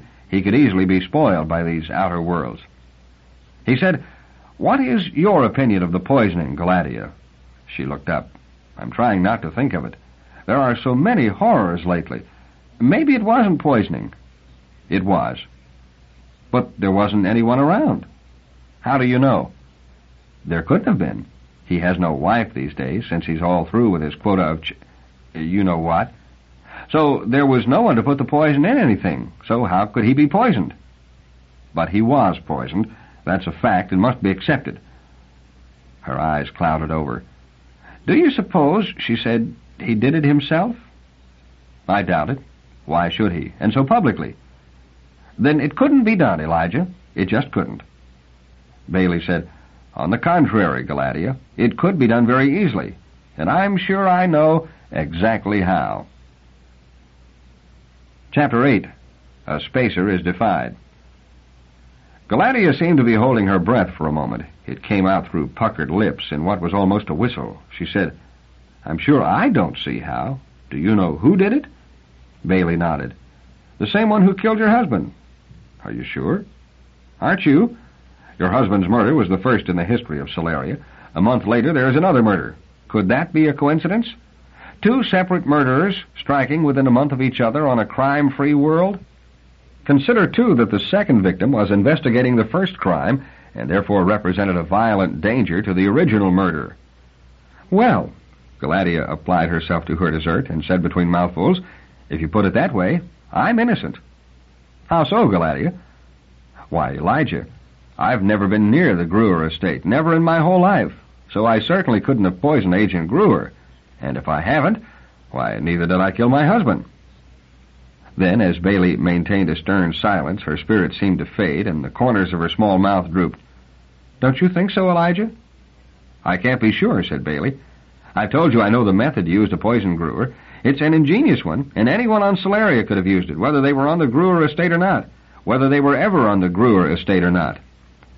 Galatea clenched her hands into fists. "Are you saying I did it?" "I'm not saying that." "You're implying it." Her lips were thin with fury, and her high cheekbones were splotchy. "Is that all your interest in viewing me? To ask me sly questions, to trap me?" "Now wait. You seem so sympathetic, so understanding. You Earthman." Her contralto had become a tortured rasp with the last word. Daneel's perfect face leaned toward Galatea, and he said, "If you will pardon me, Mrs. Delmarre, you are holding a knife rather tightly and may cut yourself. Please be careful." Galatea stared wildly at the short, blunt, and undoubtedly quite harmless knife she held in her hand. With a spasmodic movement, she raised it high. Baley said, "You couldn't reach me, Galatea." She gasped. "Who'd want to reach you? Ugh!" She shuddered in exaggerated disgust and called out, "Break contact at once." The last must have been to a robot out of the line of sight, and Galatea and her end of the room were gone, and the original wall sprang back. Daneel said, "Am I correct in believing you now consider this woman guilty?" "No," said Baley flatly. "Whoever did this needed a great deal more of certain characteristics than this poor girl has." "She has a temper." "What of that? Most people do. Remember, too, that she has been under a considerable strain for a considerable time. If I had been under a similar strain and someone had turned on me as she imagined I had turned on her, I might have done a great deal more than wave a foolish little knife." Daneel said, "I have not been able to deduce the technique of poisoning at a distance, as you say you have." Baley found it pleasant to be able to say, "I know you haven't. You lack the capacity to decipher this particular puzzle." He said it with finality, and Daneel accepted the statement as calmly and as gravely as ever. Baley said, "I have 2 jobs for you, Daneel." "And what are they, partner Elijah?" "First, get in touch with this Dr. Thule and find out Mrs. Delmarre's condition at the time of the murder of her husband, how long she required treatment, and so on." "Do you want to determine something in particular?" "No, I'm just trying to accumulate data. It isn't easy on this world." "Secondly, find out who will be taking Gruer's place as head of security and arrange a viewing session for me first thing in the morning." "As for me," he said, without pleasure in his mind and with none in his voice, "I'm going to bed, and eventually, I hope, I'll sleep." Then, almost petulantly, "Do you suppose I could get a decent book film in this place?" Daneel said, "I would suggest that you summon the robot in charge of the library." Baley felt only irritation at having to deal with the robot. He would much rather have browsed at will. "No," he said, "not a classic. Just an ordinary piece of fiction dealing with everyday life on contemporary Solaria. About half a dozen of them." The robot submitted. It would have to. But even as it manipulated the proper controls that plucked the requisite book films out of their niches and transferred them first to an exit slot and then to Baley's hand, it rattled on in respectful tones about all the other categories in the library. The master might like an adventure romance of the days of exploration, it suggested, or an excellent view of chemistry, perhaps, with animated atom models, or a fantasy, or a galactography. The list was endless. Baley waited grimly for his half-dozen, said, "These will do," reached with his own hands, for a scanner, and walked away. When the robot followed and said, "Will you require help with the adjustment, Master?" Baley turned and snapped, "No, stay where you are." The robot bowed and stayed. Lying in bed with the headboard aglow, Baley almost regretted his decision. The scanner was like no model he had ever used, and he began with no idea at all as to the method for threading the film. But he worked at it obstinately, and eventually, by taking apart and working it out bit by bit, he managed something. At least he could view the film, and if the focus left a bit to be desired, it was small payment for a moment's independence from the robots. In the next hour and a half, he had skipped and switched through 4 of the 6 films, and was disappointed. He had had a theory. There was no better way, he had thought, to get an insight into Solarian ways of life and thought than to read their novels. He needed that insight if he were to conduct the investigation sensibly. But now he had to abandon his theories. He had viewed novels and had succeeded only in learning of people with ridiculous problems who behaved foolishly and reacted mysteriously. Why should a woman abandon her job on discovering her child had entered the same profession and refuse to explain her reasons until unbearable and ridiculous complications had resulted? Why should a doctor and an artist be humiliated at being assigned to one another, and what was so noble about the doctor's insistence on entering robotic research? He threaded the 5th novel into the scanner and adjusted it to his eyes. He was bone-weary. So weary, in fact, that he never afterward recalled anything of the 5th novel, which he believed to be a suspense story, except for the opening, in which a new estate owner entered his mansion and looked through the past account films presented him by a respectful robot. Presumably he fell asleep then, with the scanner on his head and all lights blazing. Presumably a robot, entering respectfully, had gently removed the scanner and put out the lights. In any case, he slept and dreamed of Jessie. All was as it had been. He had never left Earth. They were ready to travel to the community kitchen and then to see a subetheric show with friends. They would travel over the expressways and see people, and neither of them had a care in the world. He was happy. And Jessie was beautiful. She had lost weight somehow. Why should she be so slim and so beautiful? And one other thing was wrong. Somehow the sun shone down on them. He looked up, and there was only the vaulted base of the upper levels visible. Yet the sun shone down, blazing brightly on everything, and no one was afraid. Baley woke up, disturbed. He let the robot serve breakfast and did not speak to Daneel. He said nothing, asked nothing, downed excellent coffee without tasting it. Why had he dreamed of the visible-invisible sun? He could understand dreaming of Earth and of Jessie, but what had the sun to do with it? And why should the thought of it bother him anyway? "Partner Elijah," said Daneel gently. "What?" "Corwin Attlebish will be in viewing contact with you in half an hour. I have arranged that."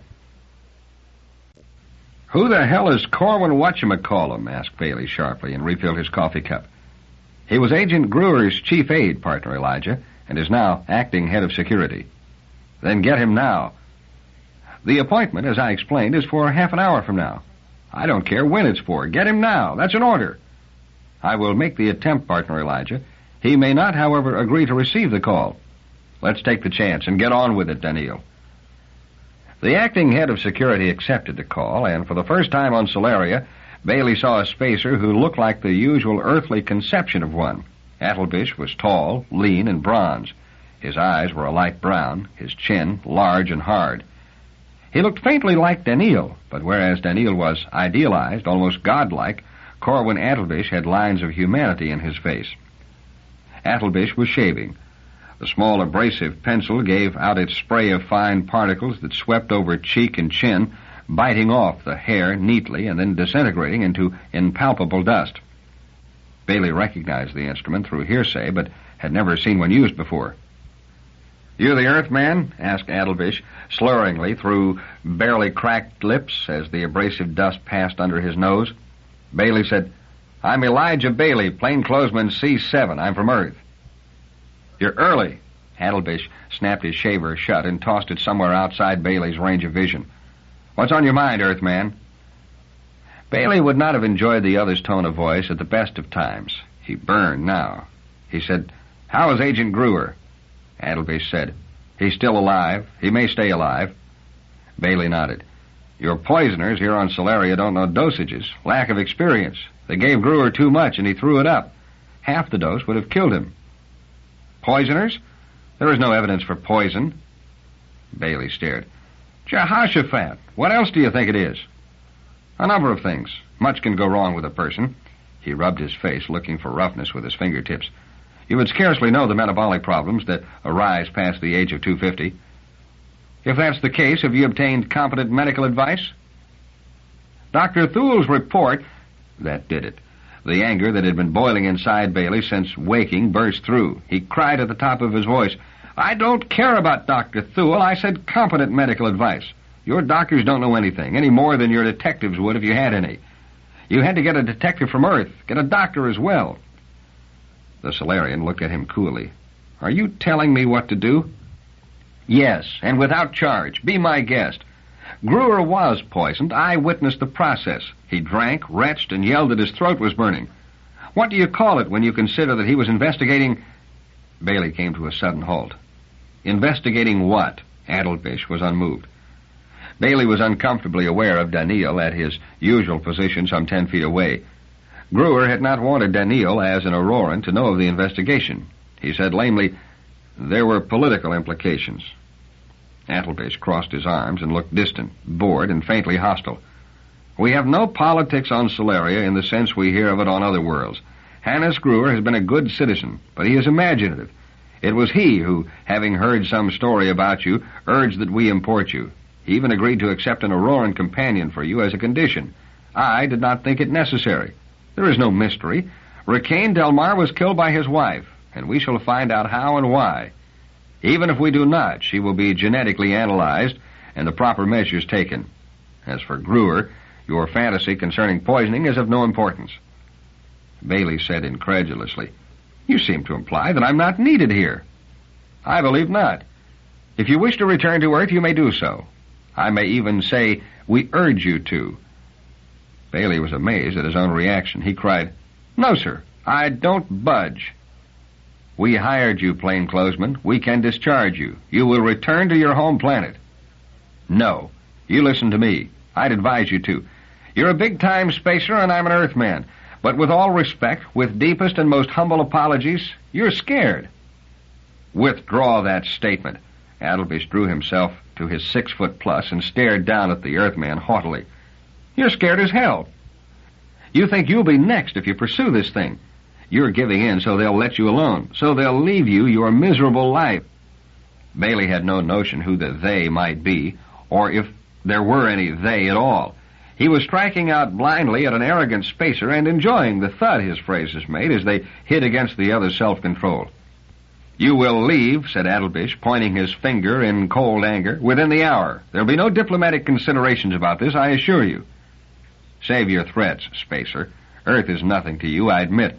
But I'm not the only one here. May I introduce my partner, Daneel Olivaw? He's from Aurora. He doesn't talk much. He's not here to talk. I handle that department. But he listens awfully well. He doesn't miss a word. Let me put it straight, Adelbish. Baley used the unadorned name with relish. Whatever monkey shines are going on here on Solaria, Aurora and 40-odd other outer worlds are interested. If you kick us off, the next deputation to visit Solaria will consist of warships. I'm from Earth, and I know how the system works. Hurt feelings mean warships by return trip. Adelbish transferred his regard to Daneel and seemed to be considering. His voice was gentler. There is nothing going on here that need concern anyone outside the planet. Gruer thought otherwise, and my partner heard him. This was no time to cavil at a lie. Daneel turned to look at Baley at the Earthman's last statement, but Baley paid no attention. He drove on. I intend to pursue this investigation. Ordinarily, there's nothing I wouldn't do to get back on Earth. Even just dreaming about it gets me so restless I can't sit. If I owned this robot-infested palace I'm living in now, I'd give it with the robots thrown in and you and all your lousy world to boot for a ticket home. But I won't be ordered off by you. Not while there's a case to which I've been assigned that's still open. Try getting rid of me against my will, and you'll be looking down the throats of space-based artillery. What's more, from now on, this murder investigation is going to be run my way. I'm in charge. I see the people I want to see. I see them. I don't view them. I'm used to seeing, and that's the way it's going to be. I'll want the official approval of your office for all of that. This is impossible, unbearable. Daneel, you tell him. The humanoid's voice said dispassionately, As my partner has informed you, Agent Adelbish, we have been sent here to conduct a murder investigation. It is essential that we do so. We, of course, do not wish to disturb any of your customs, and perhaps actual seeing will be unnecessary, although it would be helpful if you were to give approval for such seeing as becomes necessary, as plainclothesman Baley has requested. As to leaving the planet against our will, we feel that would be inadvisable, although we regret any feeling on your part, or on the part of any Solarian, that our remaining would be unpleasant. Baley listened to the stilted sentence structure with a dour stretching of his lips that was not a smile. To one who knew Daneel as a robot, it was all an attempt to do a job without giving offense to any human, not to Baley and not to Adelbish. To one who thought Daneel was an Auroran, a native of the oldest and most powerful militarily of the outer worlds, it sounded like a series of subtly courteous threats. Attelbish put the tips of his fingers to his forehead. "I'll think about it." "Not too long," said Baley, "because I have some visiting to do within the hour, and not by viewer. Done viewing." He signaled the robot to break contact. Then he stared with surprise and pleasure at the place where Attelbish had been. None of this had been planned. It had all been impulse born of his dream and of Attelbish's unnecessary arrogance. But now that it had happened, he was glad. It was what he had wanted, really, to take control. He thought, anyway, that was telling the dirty spacer. He wished the entire population of Earth could have been here to watch. The man looked such a spacer, and that made it all the better, of course, all the better. Only, why this feeling of vehemence in the matter of seeing? Baley scarcely understood that. He knew what he planned to do, and seeing, not viewing, was part of it. All right. Yet there had been the tight lift to his spirit when he spoke of seeing, as though he were ready to break down the walls of this mansion even though it served no purpose. Why? There was something impelling him besides the case, something that had nothing to do with even the question of Earth's safety. But what? Oddly, he remembered his dream again, the sun shining down through all the opaque layers of the gigantic underground cities of Earth. Daneel said with thoughtfulness, as far as his voice could carry a recognizable emotion, "I wonder, partner Elijah, if this is entirely safe." Bluffing this character? It worked. And it wasn't really a bluff. I think it is important to Aurora to find out what's going on Solaria, and that Aurora knows it. Thank you, by the way, for not catching me out in a misstatement. It was the natural decision. To have borne you out did Agent Attelbish a certain rather subtle harm. To have given you the lie would have done you a greater and more direct harm. Potentials countered, and the higher one won out, eh, Daneel? So it was, partner Elijah. I understand that this process, in a less definable way, goes on within the human mind. I repeat, however, that this new proposal of yours is not safe. Which new proposal is this? I do not approve your notion of seeing people. By that I mean seeing as opposed to viewing. I understand you. I'm not asking for your approval. I have my instructions, partner Elijah. What it was that Agent Hannes Gruer told you during my absence last night, I cannot know. That he did say something is obvious from the change in your attitude toward this problem. However, in the light of my instructions, I can guess. He must have warned you of the possibility of danger to other planets arising from the situation on Solaria. Slowly, Baley reached for his pipe. He did that occasionally, and always there was the feeling of irritation when he found nothing and remembered he could not smoke. He said, "There are only 20,000 Solarians. What danger can they represent?" My masters on Aurora have for some time been uneasy about Solaria. I have not been told all the information at their disposal. And what little you have been told not to repeat to me. Is that it?" demanded Baley. Daneel said, "There is a great deal to find out before this matter can be discussed freely." Well, what are the Solarians doing? New weapons? Paid subversion? A campaign of individual assassination? What can 20,000 people do against hundreds of millions of spacers? Daneel remained silent. Baley said, "I intend to find out, you know." "But not the way you have now proposed, partner Elijah. I have been instructed most carefully to guard your safety." "You would have to anyway. First law. Over and above that as well. In conflict between your safety and that of another, I must guard yours." "Of course, I understand that. If anything happens to me, there is no further way in which you can remain on Solaria without complications that Aurora is not yet ready to face. As long as I'm alive, I'm here at Solaria's original request, and so we can throw our weight around if necessary and make them keep us. If I'm dead, the whole situation is changed. Your orders are then to keep Baley alive. Am I right, Daneel?" Daneel said, "I cannot presume to interpret the reasoning behind my orders." Baley said, "All right, don't worry. The open space won't kill me. If I do find it necessary to see anyone, I'll survive. I may even get used to it." "It is not the matter of open space alone, partner Elijah," said Daneel. "It is the matter of seeing Solarians. I do not approve of it." "You mean the spacers won't like it?" "Too bad if they don't. Let them wear nose filters and gloves. Let them spray the air. And if it offends their nice morals to see me in the flesh, let them wince and blush. But I intend to see them. I consider it necessary to do so, and I will do so."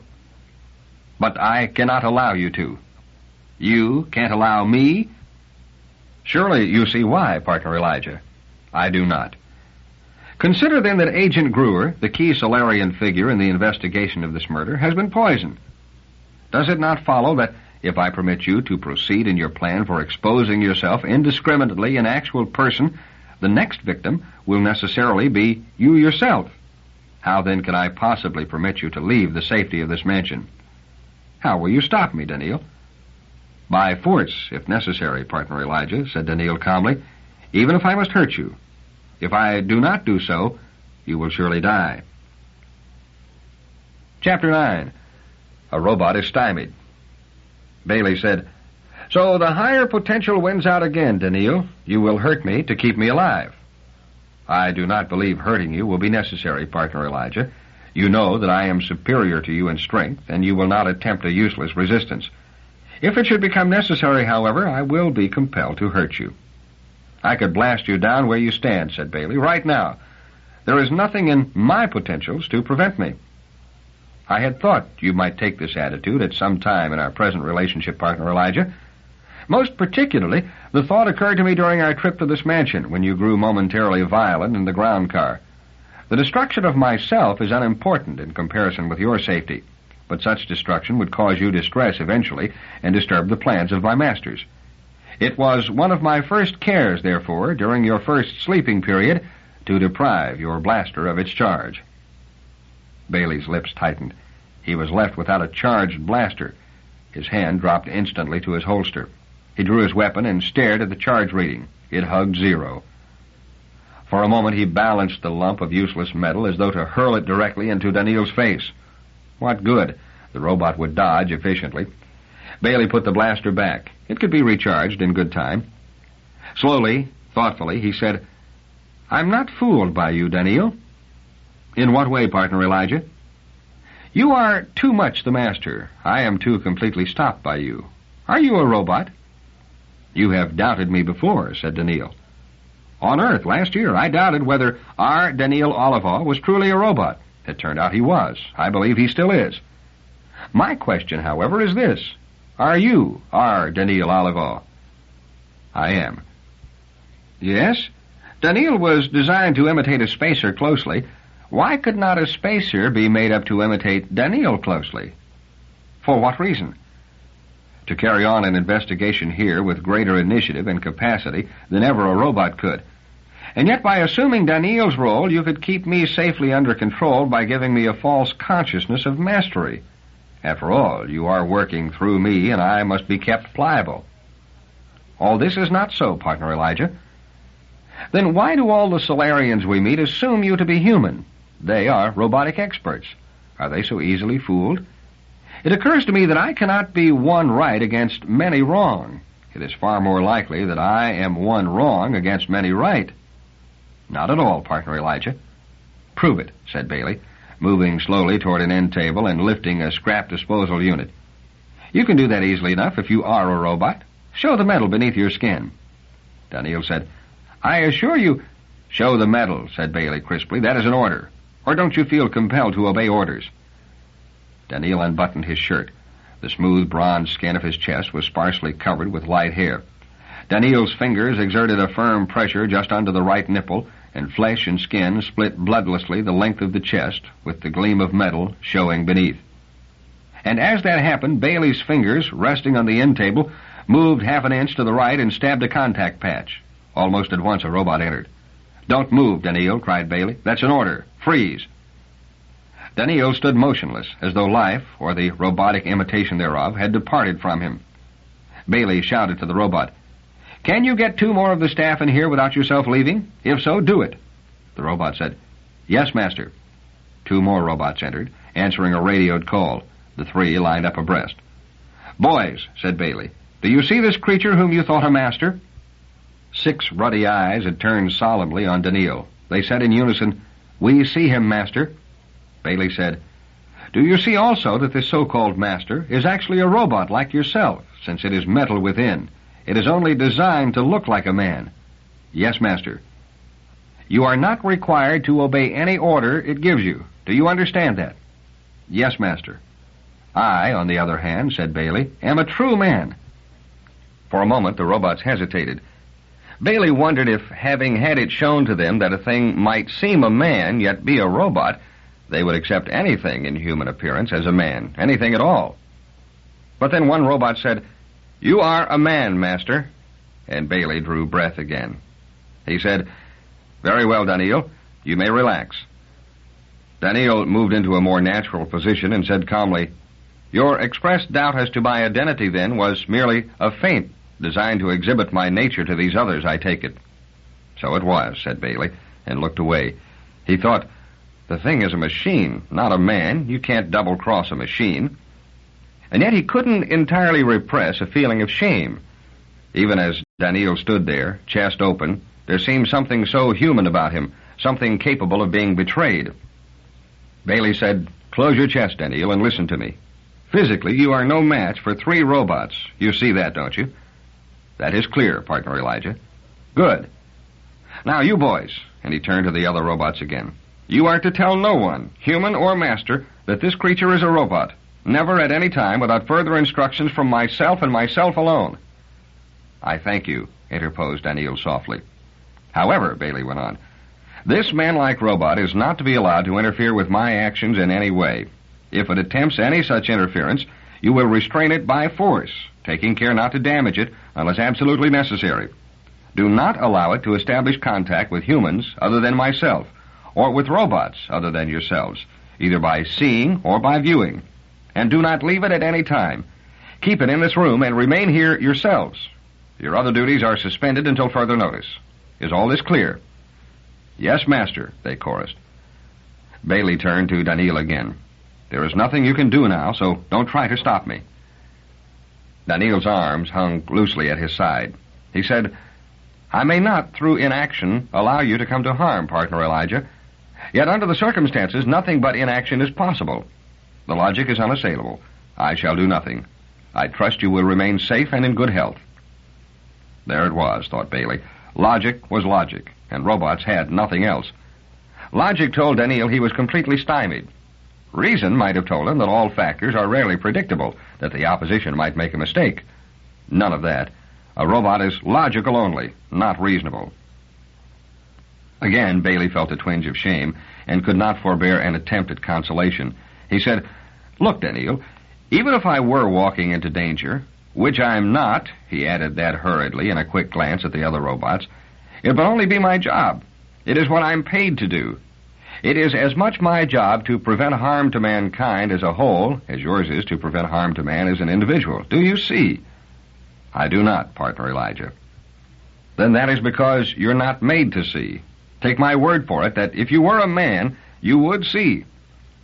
Daneel bowed his head in acquiescence and remained standing, motionless, while Baley walked slowly toward the door of the room. The 3 robots parted to make room for him and kept their photoelectric eyes fixed firmly on Daneel. Baley was walking to a kind of freedom, and his heart beat rapidly in anticipation of the fact, then skipped a beat. Another robot was approaching the door from the other side. Had something gone wrong? "What is it, boy?" he snapped. "A message has been forwarded to you, Master, from the office of Acting Head of Security Attelbish." Baley took the personal capsule handed to him, and it opened at once. A finely inscribed strip of paper unrolled. He wasn't startled. Solaria would have his fingerprints on file, and the capsule would be adjusted to open at the touch of his particular convolutions. He read the message, and his long face mirrored satisfaction. It was his official permission to arrange seeing interviews, subject to the wishes of the interviewees, who were nevertheless urged to give Agents Baley and Olivaw every possible cooperation. Attelbish had capitulated, even to the extent of putting the Earthman's name first. It was an excellent omen with which to begin, finally, an investigation conducted as it should be conducted. Baley was in an airborne vessel again, as he had been on that trip from New York to Washington. This time, however, there was a difference. The vessel was not closed in. The windows were left transparent. It was a clear, bright day, and from where Baley sat, the windows were so many patches of blue, unrelieved, featureless. He tried not to huddle. He buried his head in his knees only when he could absolutely no longer help it. The ordeal was of his own choosing. His state of triumph, his unusual sense of freedom at having beaten down first Attelbish and then Daneel, his feeling of having asserted the dignity of Earth against the spacers, almost demanded it. He had begun by stepping across open ground to the waiting plane with a kind of light-headed dizziness that was almost enjoyable, and he had ordered the windows left unblanked in a kind of manic self-confidence. I have to get used to it, he thought, and stared at the blue until his heart beat rapidly and the lump in his throat swelled beyond endurance.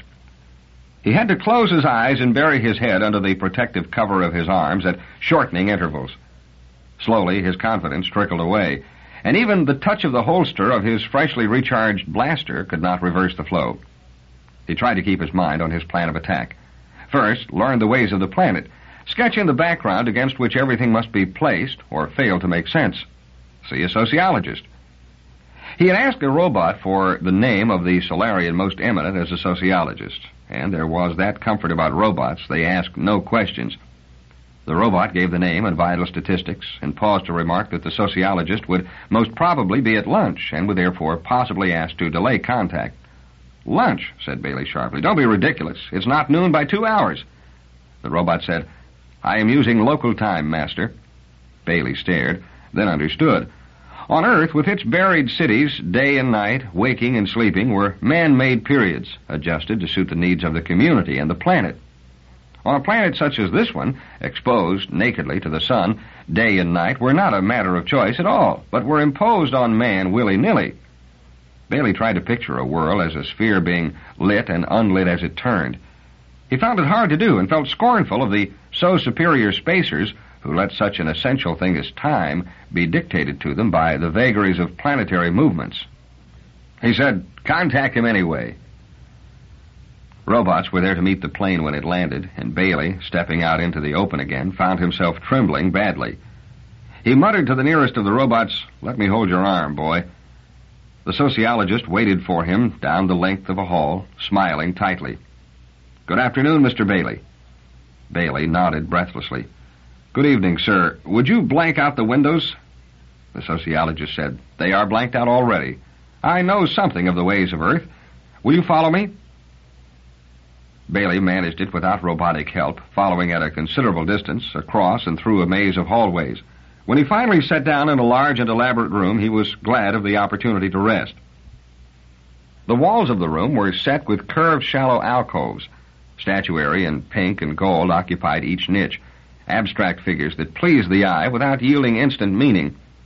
A large, box-like affair with white and dangling cylindrical objects and numerous pedals suggested a musical instrument.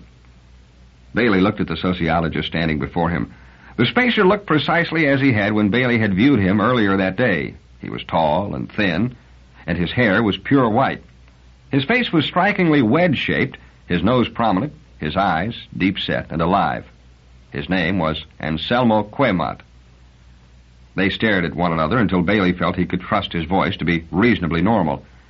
And then his first remark had nothing to do with the investigation. In fact, it was nothing he had planned. He said, "May I have a drink?"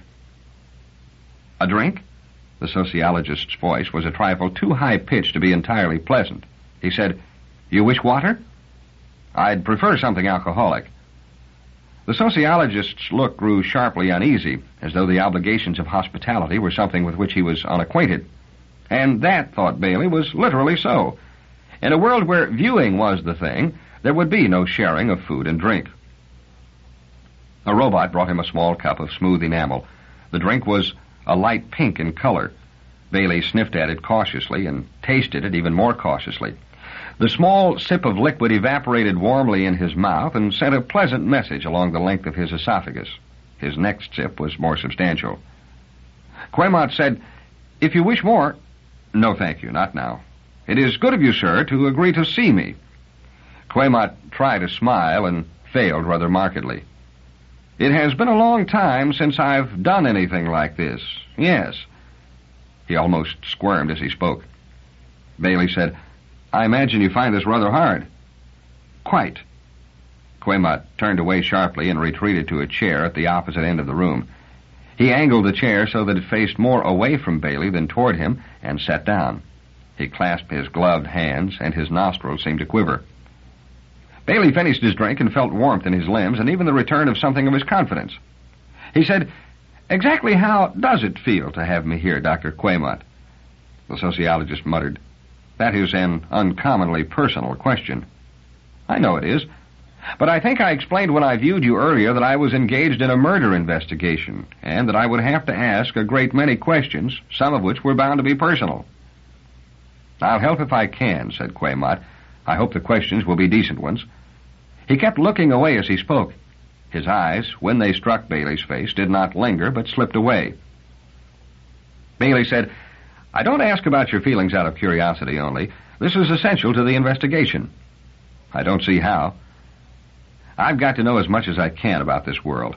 I must understand how Solarians feel about ordinary matters. Do you see that? Quaymott did not look at Baley at all now. He said slowly, 10 years ago, my wife died. Seeing her was never very easy, but of course it is something one learns to bear in time, and she was not the intrusive sort. I have been assigned no new wife since I am past the age of...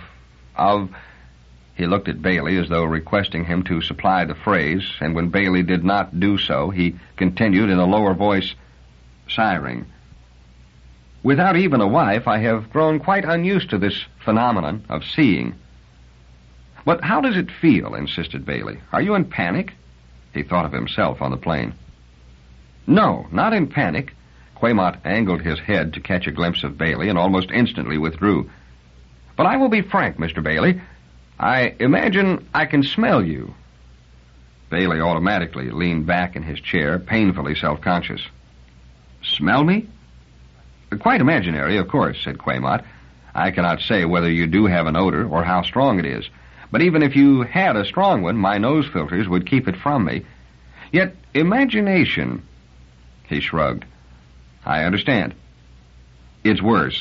You'll forgive me, Mr. Baley, but in the actual presence of a human, I feel strongly as though something slimy were about to touch me. I keep shrinking away. It is most unpleasant. Baley rubbed his ear thoughtfully and fought to keep down annoyance. After all, it was the other's neurotic reaction to a simple state of affairs. He said, If all this is so, I'm surprised you agreed to see me so readily. Surely you anticipated this unpleasantness. I did. But you know, I was curious. You're an Earthman. Baley thought sardonically that that should have been another argument against seeing, but he said only, What does that matter? A kind of jerky enthusiasm entered Quaymott's voice. It's not something I can explain easily, not even to myself, really. But I've worked on sociology for 10 years now, really worked. I've developed propositions that are quite new and startling, and yet basically true. It is one of these propositions that makes me most extraordinarily interested in Earth and Earthmen. You see, if you were to consider Solaria's society and way of life carefully, it will become obvious to you that the said society and way of life is modeled directly and closely on that of Earth itself. Chapter 10. A culture is traced. Baley could not prevent himself from crying out, What? Quaymott looked over his shoulder as the moments of silence passed and said finally, Not Earth's present culture, no. Baley said, Oh. But in the past, yes. Earth's ancient history. As an Earthman, you know it, of course. I've viewed books, said Baley cautiously. Ah, then you understand. Baley, who did not, said, Let me explain exactly what I want, Dr. Quaymott. I want you to tell me what you can about why Solaria is so different from the other outer worlds, why there are so many robots, why you behave as you do. I'm sorry if I seem to be changing the subject. Baley most definitely wanted to change the subject. Any discussion of a likeness or unlikeness between Solaria's culture and Earth's would prove too absorbing by half. He might spend the day there and come away none the wiser as far as useful information was concerned. Quaymott smiled. You want to compare Solaria and the other outer worlds, and not Solaria and Earth. I know Earth, sir. As you wish. The Solarian coughed slightly. Do you mind if I turn my chair completely away from you? It would be more comfortable. As you wish, Dr. Quaymott, said Baley stiffly. Good. A robot turned the chair at Quaymott's low-voiced order, and as the sociologist sat there, hidden from Baley's eyes by the substantial chair back, his voice took on added life, and even deepened and strengthened in tone. Quaymott said, Solaria was first settled about 300 years ago. The original settlers were Nexonians. Are you acquainted with Nexon? I'm afraid not. It is close to Solaria, only about 2 parsecs away. In fact, Solaria and Nexon represent the closest pair of inhabited worlds in the galaxy. Solaria, even when uninhabited by man, was life-bearing and eminently suited for human occupation. It represented an obvious attraction to the well-to-do of Nexon, who found it difficult to maintain a proper standard of living as their own planet filled up. Baley interrupted. Filled up? I thought spacers practiced population control. Solaria does, but the outer worlds in general control it rather laxly.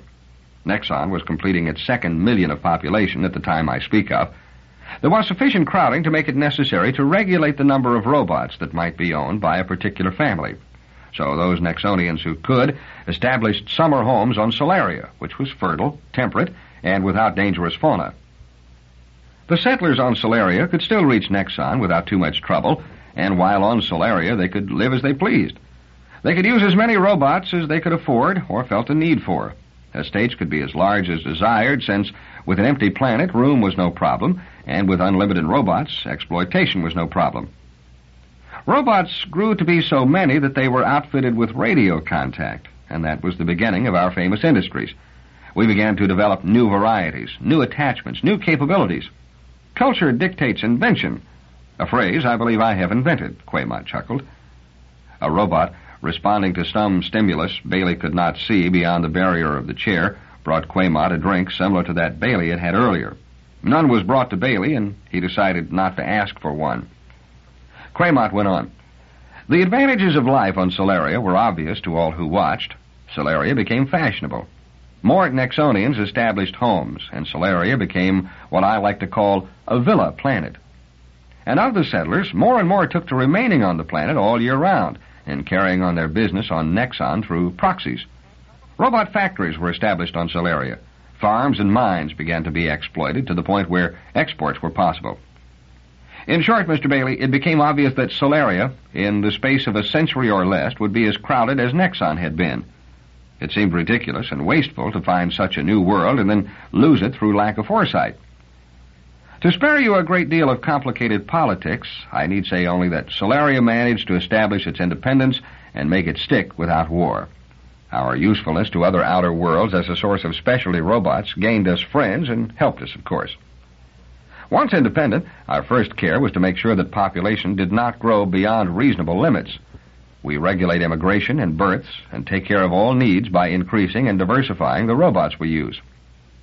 Baley said, "Why is it the Solarians object to seeing one another?" He felt annoyed at the manner in which Quaymont chose to expound sociology. Quaymont peeped round the corner of his chair and retreated almost at once. "It follows inevitably. We have huge estates. An estate 10,000 square miles in area is not uncommon, although the largest ones contain considerable unproductive areas. My own estate is 950 square miles in area, but every bit of it is good land. In any case, it is the size of an estate more than anything else that determines a man's position in society. And one property of a large estate is this: you can wander about in it almost aimlessly with little or no danger of entering a neighbor's territory and thus encountering your neighbor. You see?" Baley shrugged. "I suppose I do." In short, a Solarian takes pride in not meeting his neighbor. At the same time, his estate is so well run by robots and so self-sufficient that there is no reason for him to have to meet his neighbor. The desire not to do so led to the development of even more perfect viewing equipment, and as the viewing equipment grew better, there was less and less need ever to see one's neighbor. It was a reinforcing cycle, a kind of feedback. Do you see? Baley said, "Look here, Dr. Quaymont, you don't have to make all this so simple for me. I'm not a sociologist, but I've had the usual elementary courses in college. It's only an Earth college, of course," Baley added with a reluctant modesty designed to ward off the same comment in more insulting terms from the other. "But I can follow mathematics." "Mathematics?" said Quaymont, his voice squeaking the last syllable. "Well, not the stuff they use in robotics, which I wouldn't follow, but sociological relationships I can handle. For instance, I'm familiar with the Terraman relationship." "The what, sir?" "Maybe you have a different name for it. The differential of inconveniences suffered with privileges granted. Di sub j taken to the nth..." What are you talking about? It was the sharp and peremptory tone of a spacer that Baley heard, and he was silenced in bewilderment. Surely the relationship between inconveniences suffered and privileges granted was part of the very essentials of learning how to handle people without an explosion. A private stall in the community bathroom for one person, given for cause, would keep X persons waiting patiently for the same lightning to strike them, the value of X varying in known ways with known variations in environment and human temperament, as quantitatively described in the Terraman relationship. But then again, in a world where all was privilege and nothing inconvenience, the Terraman relationship might reduce to triviality. Perhaps he had chosen the wrong example. He tried again. Look, sir, it's one thing to get a qualitative fill-in on the growth of this prejudice against seeing, but it isn't helpful for my purposes. I want to know the exact analysis of the prejudice so I can counteract it effectively. I want to persuade people to see me as you are doing now. Mr. Baley, said Quaymont, you can't treat human emotions as though they were built about a positronic brain. I'm not saying you can. Robotics is a deductive science and sociology an inductive one. But mathematics can be made to apply in either case. There was silence for a moment. Then Quaymont spoke in a voice that trembled. You have admitted you are not a sociologist. I know, but I was told you were one, the best on the planet. I am the only one. You might also say I have invented the science. Oh? Baley hesitated over the next question. It sounded impertinent even to himself. Have you viewed books on the subject? I've looked at some Auroran books. Have you looked at books from Earth? Earth? Quaymont laughed uneasily. It wouldn't have occurred to me to read any of Earth's scientific productions. No offense intended. Well, I'm sorry. I had thought I would be able to get specific data that would make it possible for me to interview others face to face without having to... Quaymont made a queer, grating, inarticulate sound, and the large chair in which he sat scraped backward, then went over with a crash. A muffled, "My apologies," was caught by Baley. Baley had a momentary glimpse of Quaymont running with an ungainly stride, then he was out of the room and gone. Baley's eyebrows lifted. What the devil had he said this time? Jehoshaphat! What wrong button had he pushed? Tentatively, he rose from his seat and stepped halfway as a robot entered. Master, said the robot, I've been directed to inform you that the master will view you in a few moments. View me, boy? Yes, master. In the meanwhile, you may desire further refreshment. Another beaker of the pink liquid was at Baley's elbow, and this time a dish of some confectionery, warm and fragrant, was added. Baley took his seat again, sampled the liquor cautiously, and put it down. The confectionery was hard to the touch and warm, but the crust broke easily in the mouth, and the inner portion was at once considerably warmer and softer. He could not identify the components of the taste, and wondered if it might not be a product of the native spices or condiments of Solaria. Then he thought of the restricted yeast-derived dietary of Earth, and wondered if there might be a market for yeast strains designed to imitate the tastes of outer-world products. But his thoughts broke off sharply as sociologist Quaymont appeared out of nowhere and faced him. Faced him this time. He sat in a smaller chair in a room in which the walls and floor clashed sharply with those surrounding Baley. And he was smiling now, so that fine wrinkles in his face deepened and, paradoxically, gave him a more youthful appearance by accentuating the life in his eyes. He said, 1,000 pardons, Mr. Baley. I thought I was enduring personal presence so well, but that was a delusion. I was quite on edge, and your phrase pushed me over it, in a manner of speaking. What phrase was that, sir? You said something about interviewing people face to... He shook his head, his tongue dabbing quickly at his lips. I would rather not say it. I think you know what I mean. The phrase conjured up the most striking picture of the two of us breathing one another's breath. The Solarian shuddered. Don't you find that repulsive? I don't know that I've ever thought of it so. It seems so filthy a habit. And as you said it, and the picture arose in my mind, I realized that, after all, we were in the same room, and even though I was not facing you, puffs of air that had been in your lungs must be reaching me and entering mine. With my sensitive frame of mind, Baley said, Molecules all over Solaria's atmosphere have been in thousands of lungs. Jehoshaphat, they've been in the lungs of animals and the gills of fish. That is true, said Quaymont with a rueful rub of his cheek, and I just as soon not think of that either. However, there was a sense of immediacy to the situation with yourself actually there, and with both of us inhaling and exhaling. It's amazing the relief I feel in viewing. I'm still in the same house, Dr. Quaymont. That's precisely what is so amazing about the relief. You are in the same house, and yet just the use of the trimensionals makes all the difference. At least I know what seeing a stranger feels like now. I won't try it again. That sounds as though you were experimenting with seeing. In a way, said the spacer, I suppose I was. It was a minor motivation, and the results were interesting, even if they were disturbing as well. It was a good test, and I may record it. Record what? Asked Baley, puzzled. My feelings. Quaymont returned puzzled stare for puzzled stare. Baley sighed. Cross purposes, always cross purposes. I only asked because somehow I assumed you would have instruments of some sort to measure emotional responses. An electroencephalograph, perhaps. He looked about fruitlessly. Though I suppose you could have a pocket version of the same that works without direct electrical connection. We don't have anything like that on Earth. I trust, said the Solarian stiffly, that I am able to estimate the nature of my own feelings without an instrument. They were pronounced enough. Yes, of course, but for quantitative analysis, began Baley. Quaymont said querulously, I don't know what you're driving at. Besides, I'm trying to tell you something else, my own theory, in fact, something I have viewed in no books, something I am quite proud of.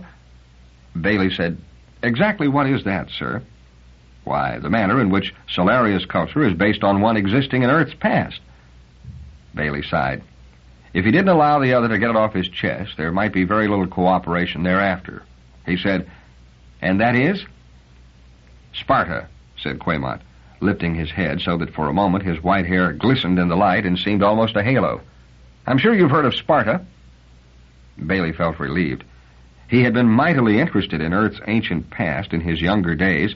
It was an attractive study to many Earthmen, and Earth supreme because it was an Earth alone. Earthmen the masters because there were no spacers. But Earth's past was a large one.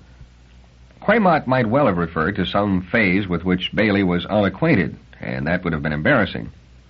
As it was, he could say cautiously, Yes, I viewed films on the subject. Good, good. Now, Sparta in its heyday consisted of a relatively small number of Spartiates, the only full citizens, plus a somewhat larger number of second-class individuals, the Periesai, and a really large number of outright slaves, the Helots. The Helots outnumbered the Spartiates a matter of 20 to 1, and the Helots were men with human feelings and human failings. In order to make certain that a Helot rebellion could never be successful, despite their overwhelming numbers, the Spartans became military specialists. Each lived the life of a military machine, and the society achieved its purpose. There was never a successful Helot revolt. Now, we human beings on Solaria are equivalent, in a way, to the Spartiates. We have our Helots, but our Helots aren't men but machines. They cannot revolt, and need not be feared, even though they outnumber us 1,000 times as badly as the Spartans' human Helots outnumbered them. So we have the advantage of Spartiate exclusiveness, without any need to sacrifice ourselves to rigid mastery. We can, instead, model ourselves on the artistic and cultural way of life of the Athenians, who were contemporaries of the Spartans, and who, Baley said, I viewed films on the Athenians, too. Quaymont grew warmer as he spoke. Civilizations have always been pyramidal in structure. As one climbs toward the apex of the social edifice, there is increased leisure and increasing opportunity to pursue happiness. As one climbs, one finds also fewer and fewer people to enjoy this more and more. Invariably, there is a preponderance of the dispossessed. And remember this, no matter how well off the bottom layers of the pyramid might be on an absolute scale, they are always dispossessed in comparison with the apex. For instance, even the most poorly off humans on Aurora are better off than Earth's aristocrats, but they are dispossessed with respect to Aurora's aristocrats, and it is with the masters of their own world that they compare themselves. So there is always social friction in ordinary human societies. The action of social revolution and the reaction of guarding against such revolution, or combating it once it has begun, are the causes of a great deal of the human misery with which history is permeated. Now, here on Solaria, for the first time, the apex of the pyramid stands alone. In the place of the dispossessed are the robots. We have the first new society, the first really new one, the first great social invention since the farmers of Sumeria in Egypt invented cities. He sat back now, smiling. Baley nodded. Have you published this? I may, said Quaymott with an affectation of carelessness. Someday. I haven't yet. This is my third contribution. Were the other two as broad as this? They weren't in sociology. I have been a sculptor in my time. The work you see about you, he indicated the statuary, is my own. And I have been a composer, too. But I am getting older, and Rikaine Delmarre always argued strongly in favor of the applied arts rather than the fine arts, and I decided to go into sociology. Baley said, That sounds as though Delmarre was a good friend of yours. We knew one another. At my time in life, one knows all adult Solarians. But there is no reason not to agree that Rikaine Delmarre and I were well acquainted. What sort of a man was Delmarre? Strangely enough, the name of the man brought up the picture of Galatea in Baley's mind, and he was plagued with a sudden, sharp recall of her as he had last seen her, furious, her face distorted with anger at him. Quaymott looked a bit thoughtful. He was a worthy man, devoted to Solaria and to its way of life. An idealist, in other words. Yes, definitely. You could see that in the fact that he volunteered for his job as fetal engineer. It was an applied art, you see, and I told you his feelings about that. Was volunteering unusual? Wouldn't you say? But I forget you're an Earthman. Yes, it is unusual. It's one of those jobs that must be done, yet finds no voluntary takers. Ordinarily, someone must be assigned to it for a period of so many years, and it isn't pleasant to be the one chosen. Delmarre volunteered, and for life. He felt the position was too important to be left to reluctant draftees, and he persuaded me into that opinion, too. Yet I certainly would never have volunteered. I couldn't possibly make the personal sacrifice. And it was more of a sacrifice for him, since he was almost a fanatic in personal hygiene. I'm still not certain I understand the nature of his job. Quaymott's old cheeks flushed gently. Hadn't you better discuss that with his assistant? Baley said, I would certainly have done so by now, sir, if anyone had seen fit to tell me before this moment that he had an assistant. I'm sorry about that, said Quaymott, but the existence of an assistant is another measure of his social responsibility. No previous occupant of the post provided for one. Delmarre, however, felt it necessary to find a suitable youngster and conduct the necessary training himself so as to leave a professional heir behind when the time came for him to retire, or, well, to die. The old Solarian sighed heavily. Yet I outlived him, and he was so much younger. I used to play chess with him, many times. How did you manage that? Quaymott's eyebrows lifted. The usual way. You saw one another? Quaymott looked horrified. What an idea! Even if I could stomach it, Delmarre would never allow it for an instant. Being a fetal engineer didn't blunt his sensibilities. He was a finicky man. Then how? With two boards, as any two people would play chess. The Solarian shrugged in a sudden gesture of tolerance. Well, you're an Earthman. My move's registered on his board and his on mine. It's a simple matter. Baley said, Do you know Mrs. Delmarre? We've viewed one another. She's a field colorist, you know, and I viewed some of her showings. Fine work in a way, but more interesting as curiosities than as creations. Still, they're amusing and show a perceptive mind. Is she capable of killing her husband, would you say? I hadn't given it thought. Women are surprising creatures. But then there's scarcely room for argument, is there? Only Mrs. Delmarre could have been close enough to Rikaine to kill him. Rikaine would never, under any circumstances, have allowed anyone else seeing privileges for any reason. Extremely finicky. Perhaps finicky is the wrong word. It was just that he lacked any trace of abnormality, anything of the perverse. He was a good Solarian. Would you call your granting me seeing privileges perverse? Asked Baley. Quaymott said, Yes, I think I would. I should say there was a bit of scatophilia involved. Could Delmarre have been killed for political reasons? What? I've heard him called a traditionalist. Oh, we all are. You mean there is no group of Solarians who are not traditionalists? I dare say there are some, said Quaymott slowly, who think it is dangerous to be too traditionalist. They are overconscious of our small population, of the way the other worlds outnumber us. They think we are defenseless against possible aggression from the other outer worlds. They're quite foolish to think so, and there aren't many of them. I don't think they're a force. Why do you say they are foolish? Is there anything about Solaria that would affect the balance of power in spite of the great disadvantage of numbers? Some new type of weapon? A weapon, certainly, but not a new one. The people I think of are more blind than foolish not to realize that such a weapon is in operation continuously and cannot be resisted. Bailey's eyes narrowed. Are you serious? Certainly. Do you know the nature of the weapon? All of us must. You do, if you stop to think of it. I see it a trifle easier than most, perhaps, since I am a sociologist. To be sure, it isn't used as a weapon ordinarily is used. It doesn't kill or hurt, but it is irresistible even so. All the more irresistible because no one notices it. Bailey said with annoyance, and just what is this non-lethal weapon? Quamot said, the positronic robot. Chapter 11. A farm is inspected. For a moment, Bailey went cold. The positronic robot was the symbol of Spacer's superiority over Earthmen. That was weapon enough. He kept his voice steady. It's an economic weapon. Solaria is important to the other outer worlds as a source of advanced models, and so it will not be harmed by them. That's an obvious point, said Quamot indifferently. That helped us establish our independence. What I have in mind is something else, something more subtle and more cosmic. Quamot's eyes were fixed on his fingers' ends, and his mind was obviously fixed on abstractions. Bailey said, is this another of your sociological theories? Quamot's poorly suppressed look of pride all but forced a short smile out of the Earthman. The sociologist said, it is indeed mine, original as far as I know, and yet obvious if population data on the other outer worlds is carefully studied. To begin with, ever since the positronic robot was invented, it has been used more and more intensively everywhere. Not on Earth, said Bailey. Now, plainclothesman, I don't know much of your Earth, but I know enough to know that robots are entering your economy. You people live in large cities and leave most of your planetary surface unoccupied. Who runs your farms and mines, then?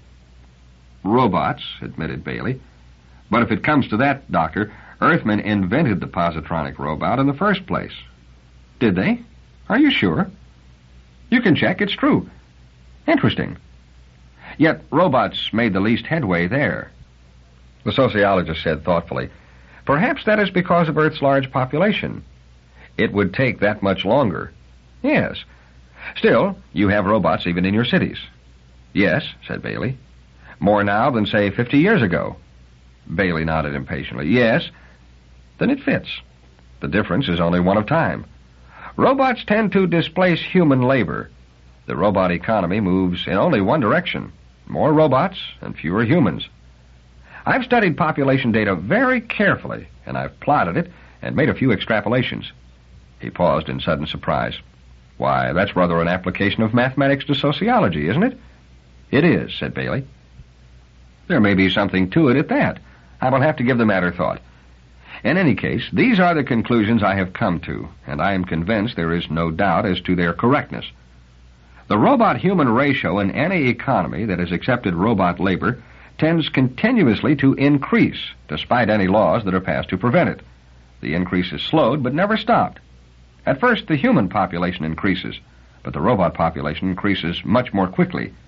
Then, after a certain critical point is reached, Quamot stopped again, then said, now let's see. I wonder if the critical point could be determined exactly, if you could really put a figure to it. There's your mathematics again. Bailey stirred restlessly. What happens after the critical point is reached, Dr. Quamot? Eh? Oh, the human population begins actually to decline. A planet approaches a true social stability.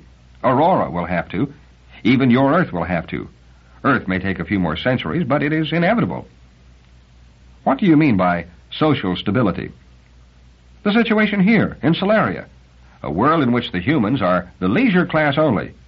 So there is no reason to fear the other outer worlds. We need only wait a century, perhaps, and they shall all be Solarias. I suppose that will be the end of human history in a way, at least its fulfillment. Finally, Finally, all men will have all they can need and want. You know, there is a phrase I once picked up. I don't know where it comes from. Something about the pursuit of happiness.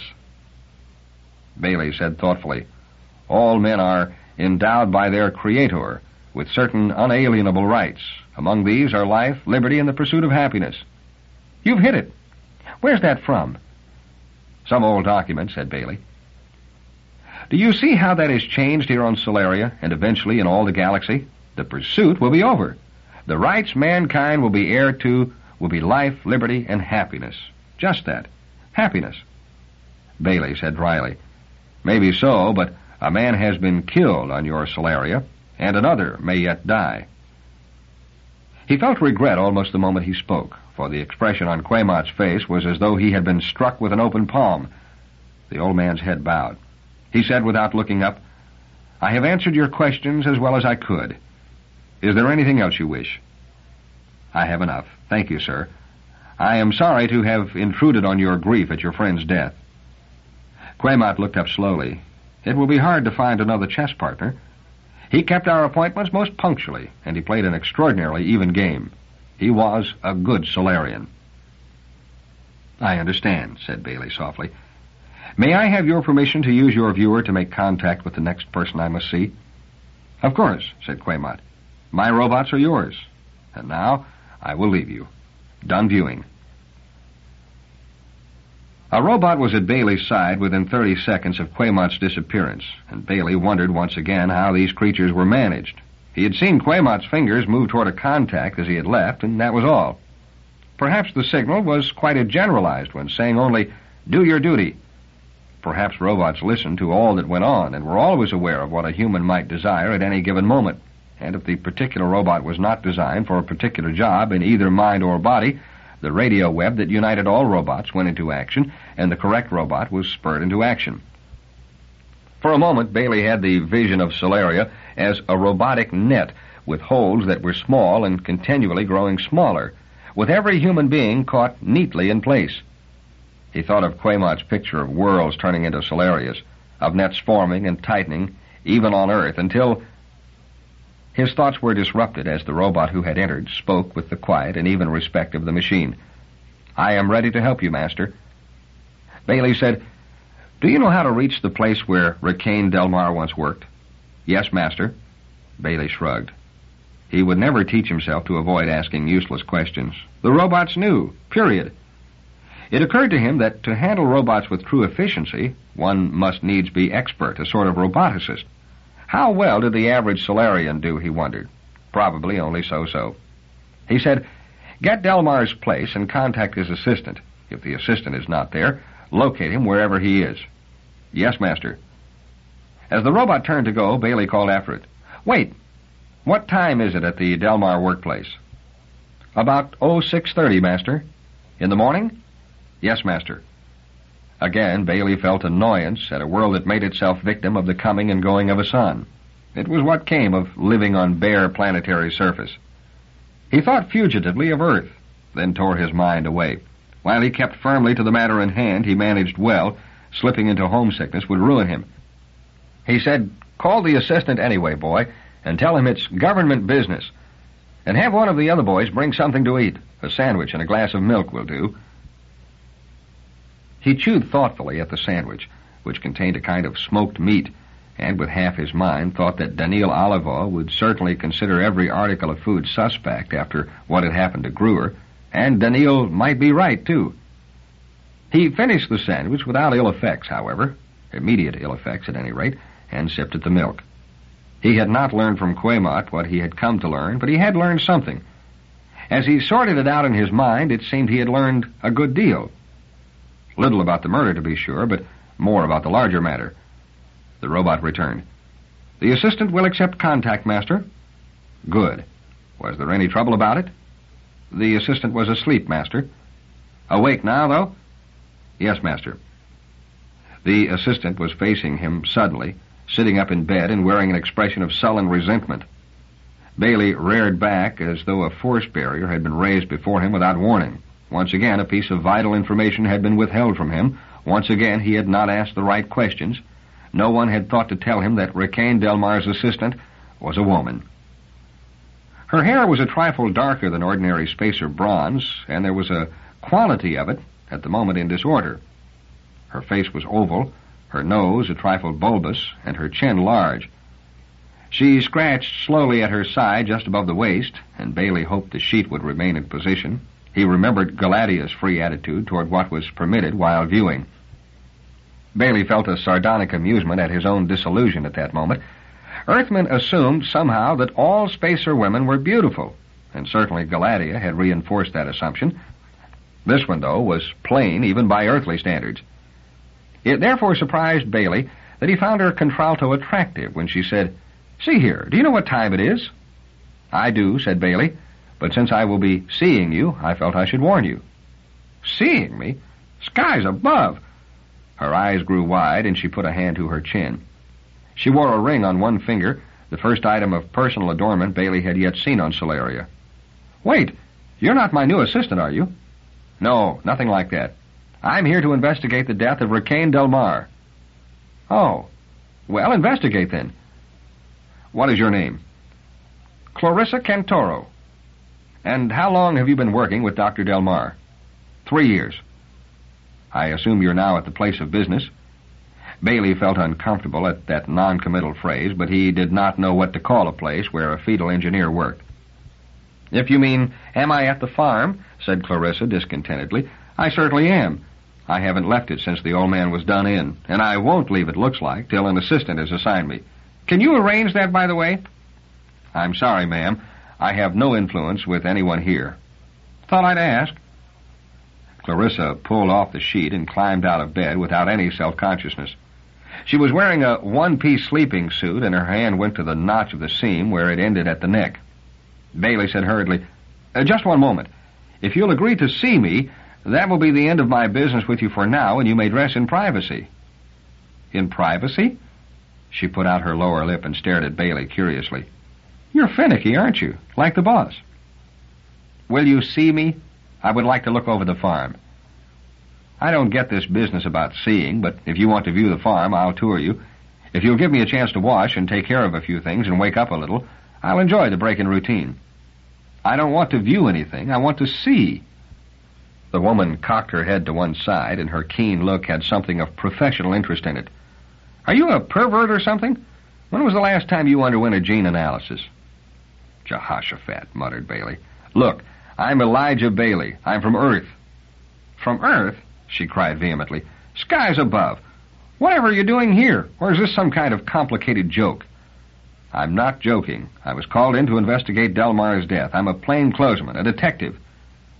"You mean that kind of investigation? But I thought everyone knew his wife did it." "No, ma'am. There's some question about it in my mind. May I have your permission to see the farm and you? As an Earthman, you understand, I'm not accustomed to viewing. It makes me uncomfortable. I have permission from the head of security to see people who might help me. I will show you the document if you wish." "Let's see it." Baley held the official strip up before her imaged eyes. She shook her head. "Seeing. It's filthy. Still, skies above, what's a little more filth in this filthy job? Look here, though. Don't you come close to me. You stay a good distance away. We can shout or send messages by robot if we have to. You understand?" "I understand." Her sleeping suit split open at the seam just as contact broke off, and the last word he heard from her was a muttered, "Earthman." "That's close enough," said Clarissa. Baley, who was some 25 feet from the woman, said, "It's all right this distance, but I'd like to get indoors quickly." It had not been so bad this time, somehow. He had scarcely minded the plane trip, but there was no point in overdoing it. He kept himself from yanking at his collar to allow himself to breathe more freely. Clarissa said sharply, "What's wrong with you? You look kind of beat." Baley said, "I'm not used to the outdoors." "That's right. Earthman. You've got to be cooped up or something. Skies above." Her tongue passed over her lips as though it tasted something unappetizing. "Well, come in then, but let me move out of the way first." "All right, get in." Her hair was in 2 thick braids that wound about her head in a complicated geometrical pattern. Baley wondered how long it took to arrange like that, and then remembered that in all probability the unerring mechanical fingers of a robot did the job. The hair set off her oval face and gave it a kind of symmetry that made it pleasant, if not pretty. She did not wear any facial makeup, nor, for that matter, were her clothes meant to do more than cover her serviceably. For the most part, they were a subdued dark blue, except for her gloves, which covered her to mid-arm, and were a badly clashing lilac in color. Apparently, they were not part of her ordinary costume. Baley noted the thickening of one finger of the gloves, owing to the presence of the ring underneath. They remained at opposite ends of the room, facing one another. Baley said, "You don't like this, do you, ma'am?" Clarissa shrugged. "Why should I like it? I'm not an animal. But I can stand it. You get pretty hardened when you deal with... She paused, and then her chin went up as though she had made up her mind to say what she had to say without mincing. "With children." She pronounced the word with careful precision. "You sound as though you don't like the job you have." "It's an important job. It must be done. Still, I don't like it." "Did Rikaine Delmarre like it?" "I suppose he didn't, but he never showed it. He was a good Solarian." "And he was finicky." Clarissa looked surprised. Baley said, "You yourself said so. When we were viewing and I said you might dress in private, you said I was finicky like the boss." "Oh, well, he was finicky. Even viewing, he never took any liberties. Always proper." "Was that unusual?" "It shouldn't be. Ideally, you're supposed to be proper, but no one ever is, not when viewing. There's no personal presence involved, so why take any pains, you know? I don't take any pains when viewing, except with the boss. You had to be formal with him." "Did you admire Dr. Delmarre?" "He was a good Solarian." Baley said, "You've called this place a farm, and you've mentioned children. Do you bring up children here?" "From the age of a month. Every fetus on Solaria comes here." "Fetus?" "Yes." She frowned. "We get them a month after conception. Does this embarrass you?" "No," Baley said shortly. "Can you show me around?" "I can, but keep your distance." Baley's long face took on a stony grimness as he looked down the length of a long room from above. There was glass between the room and themselves. On the other side, he was sure, was perfectly controlled heat, perfectly controlled humidity, perfectly controlled asepsis. Those tanks, row on row, each contained its little creature floating in a watery fluid of precise composition, infused with a nutrient mixture of ideal proportions. Life and growth went on. Little things, some smaller than half his fist, curled on themselves with bulging skulls and tiny budding limbs and vanishing tails. Clarissa, from her position 20 feet away, said, "How do you like it, plainclothesman?" Baley said, "How many do you have?" "As of this morning, 152. We receive 15 to 20 each month, and we graduate as many to independence." "Is this the only such institution on the planet?" "That's right. It's enough to keep the population steady, counting on a life expectancy of 300 years and a population of 20,000. This building is quite new. Dr. Delmarre supervised its construction and made many changes in our procedures. Our fetal death rate now is virtually zero." Robots threaded their way among the tanks. At each tank they stopped and checked controls in a tireless, meticulous way, looking in at the tiny embryos within. "Who operates on the mother?" asked Baley. "I mean, to get the little things." "Doctors," answered Clarissa.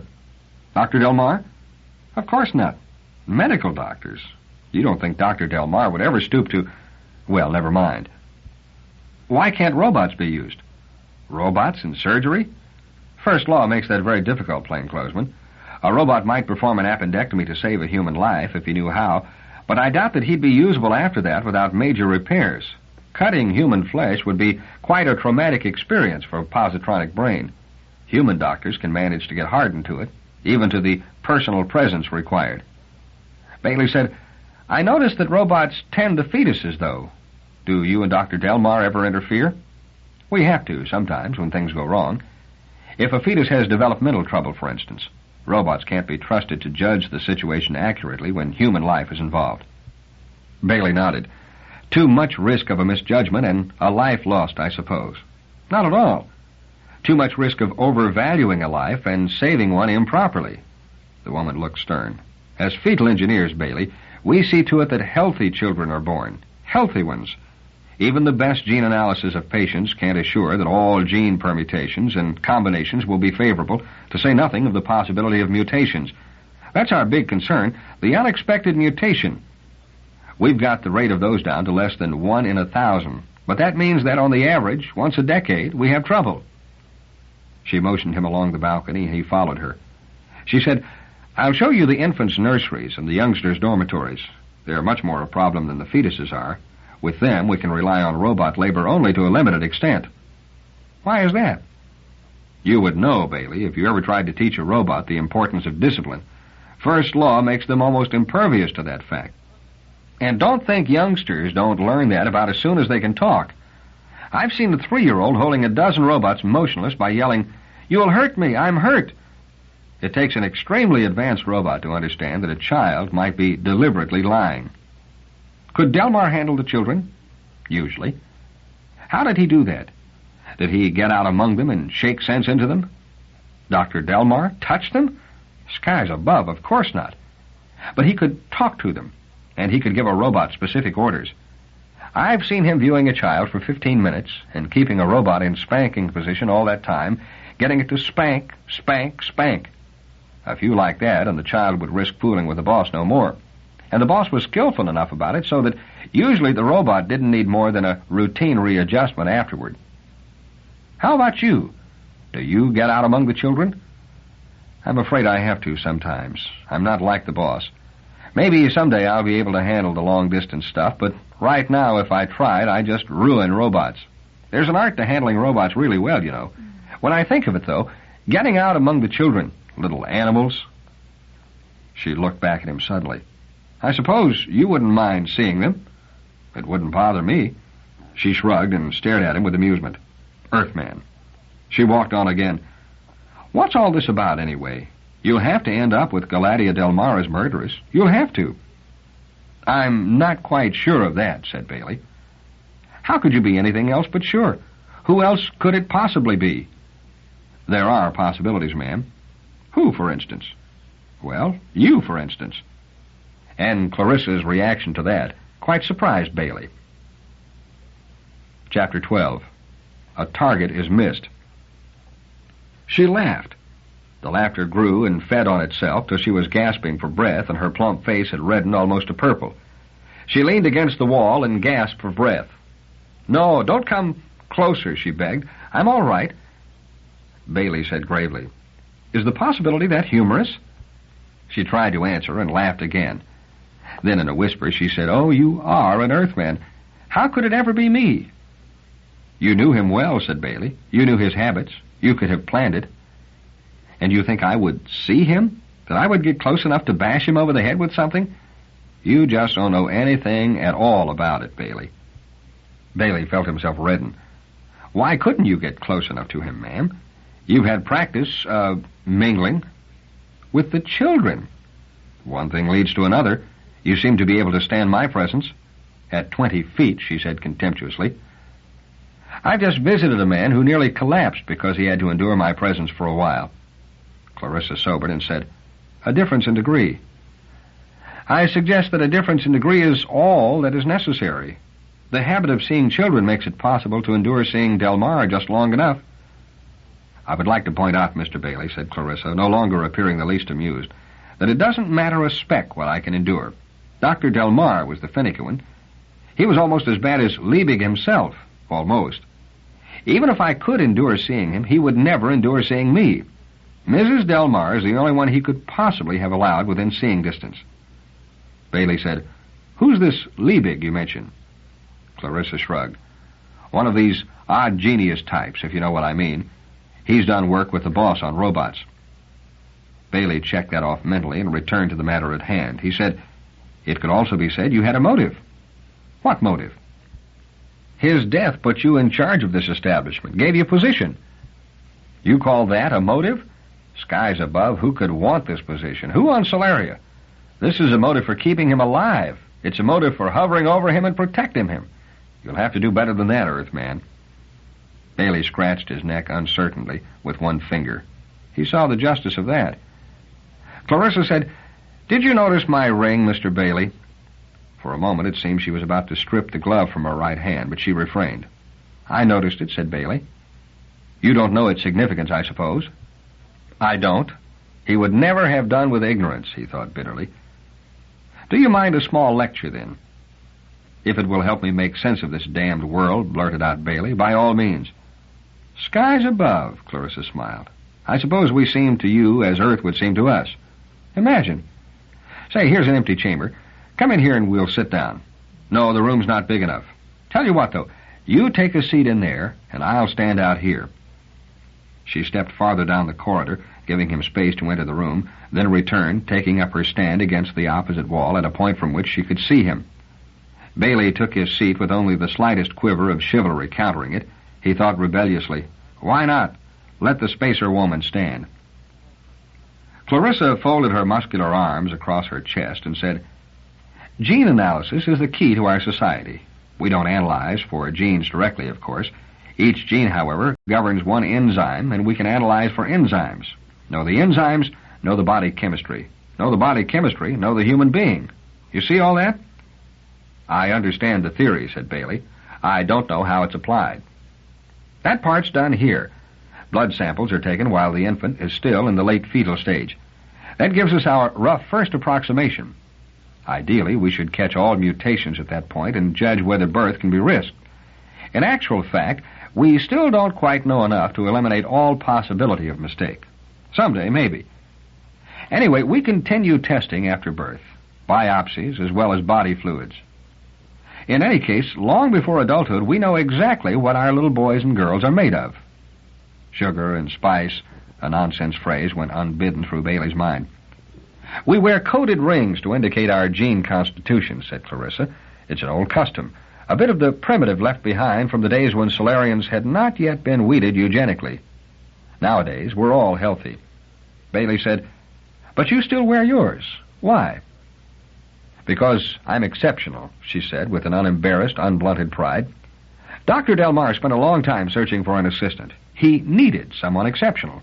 Brains, ingenuity, industry, stability, most of all stability. Someone who could learn to mingle with children and not break down. He couldn't, could he? Was that a measure of his instability? Clarissa said, "In a way it was, but at least it was a desirable type of instability under most circumstances. You wash your hands, don't you?" Baley's eyes dropped to his hands. They were as clean as need be. "Yes," he said. "All right, I suppose it's a measure of instability to feel such revulsion at dirty hands as to be unable to clean an oily mechanism by hand, even in an emergency. Still, in the ordinary course of living, the revulsion keeps you clean, which is good." "I see. Go on." "There's nothing more. My genic health is the third highest ever recorded on Solaria, so I wear my ring. It's a record I enjoy carrying with me." "I congratulate you." "You needn't sneer. It may not be my doing. It may be the blind permutation of parental genes, but it's a proud thing to own anyway. And no one would believe me capable of so seriously psychotic an act as murder.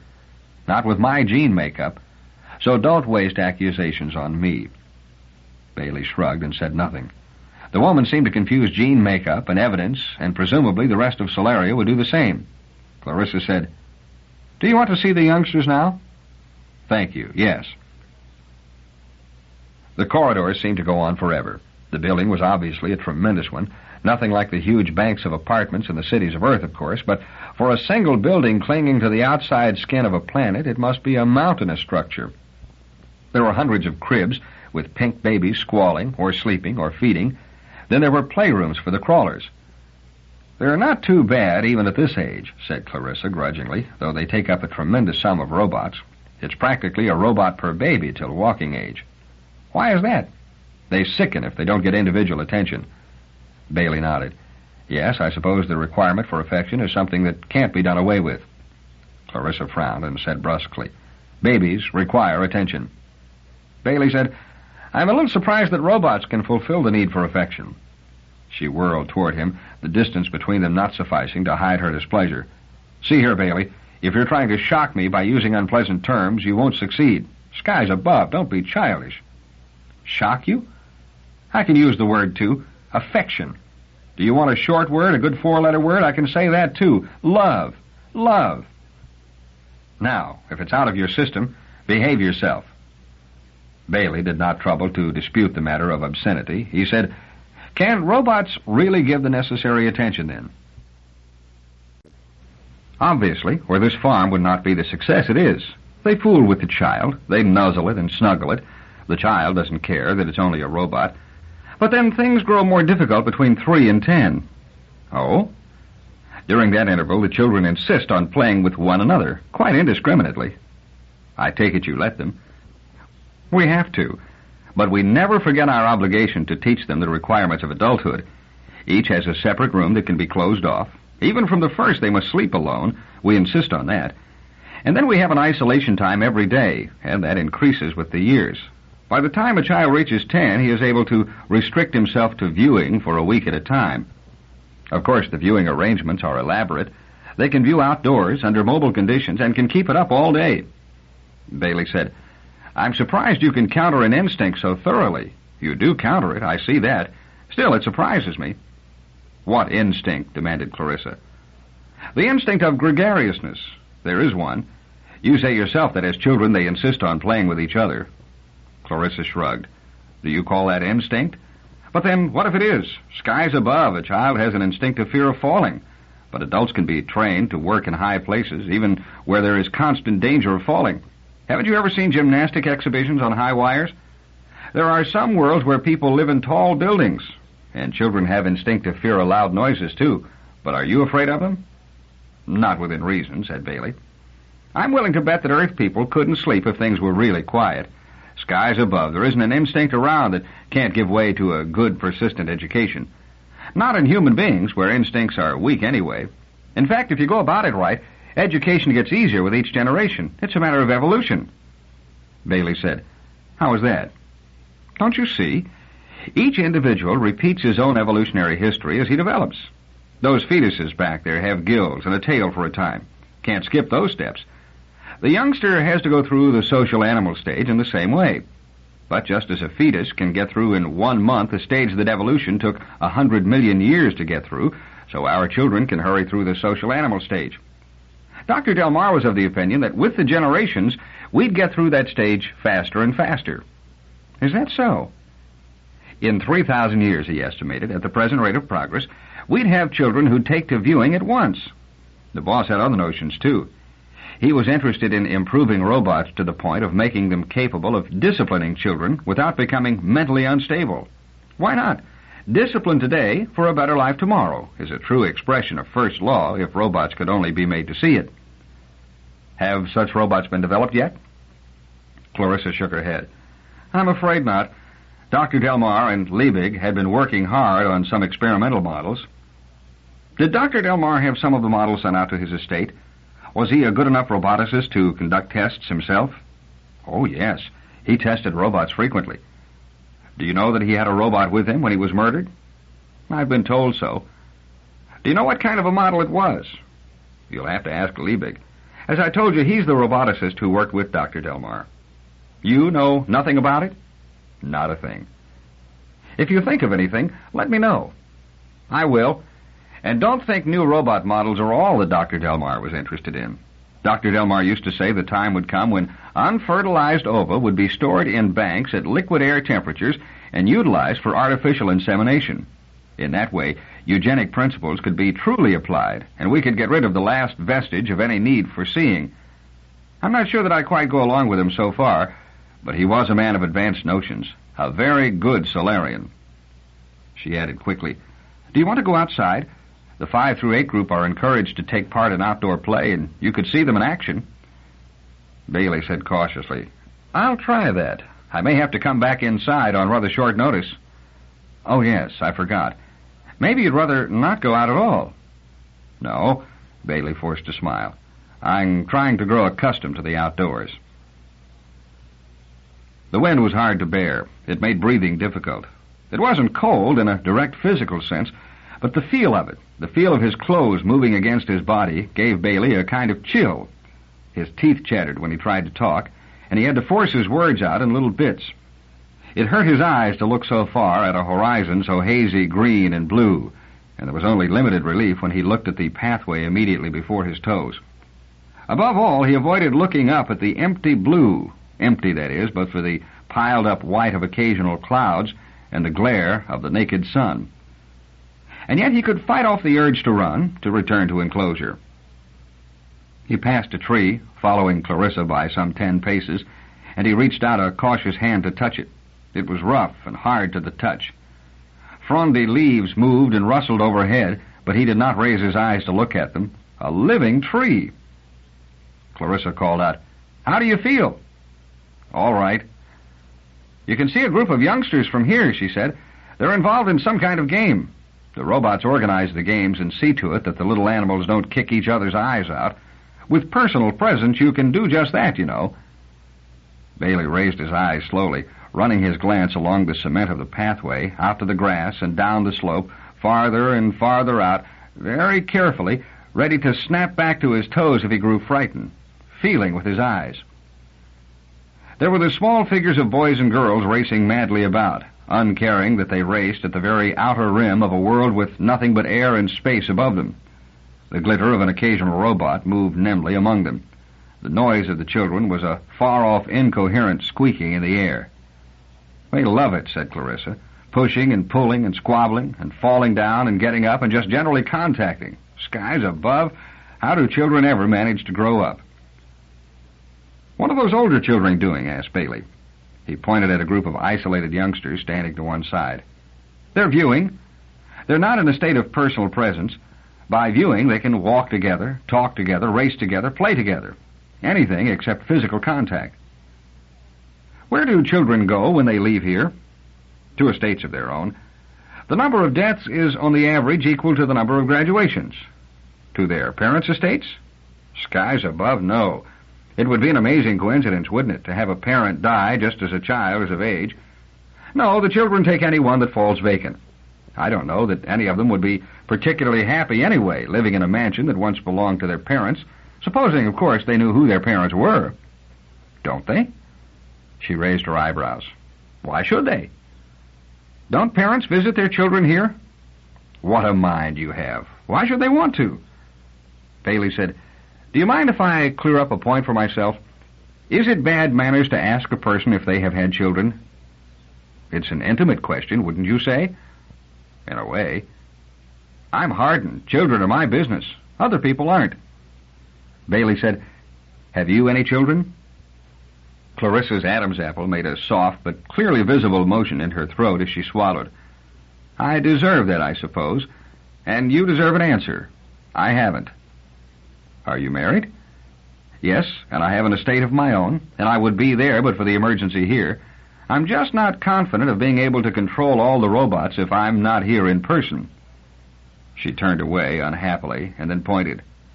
"Now, there's one of them gone tumbling, and of course he's crying." A robot was running with great space-devouring strides. Clarissa said, "He'll be picked up and cuddled, and if there's any real damage, I'll be called in." She added nervously, "I hope I don't have to be." Baley took a deep breath. He noted 3 trees forming a small triangle 50 feet to the left. He walked in that direction, the grass soft and loathsome under his shoes, disgusting in its softness, like walking through corrupting flesh, and he nearly retched at the thought. He was among them, his back against one trunk. It was almost like being surrounded by imperfect walls. The sun was only a wavering series of glitters through the leaves, so disconnected as almost to be robbed of horror. Clarissa faced him from the path, then slowly shortened the distance by half. "Mind if I stay here a while?" asked Baley. "Go ahead," said Clarissa. Baley said, "Once the youngsters graduate out of the farm, how do you get them to court one another?" "Court?" "Get to know one another," said Baley, vaguely wondering how the thought could be expressed safely. "So they can marry." "That's not their problem," said Clarissa. "They're matched by gene analysis, usually when they are quite young. That's the sensible way, isn't it?" "Are they always willing?"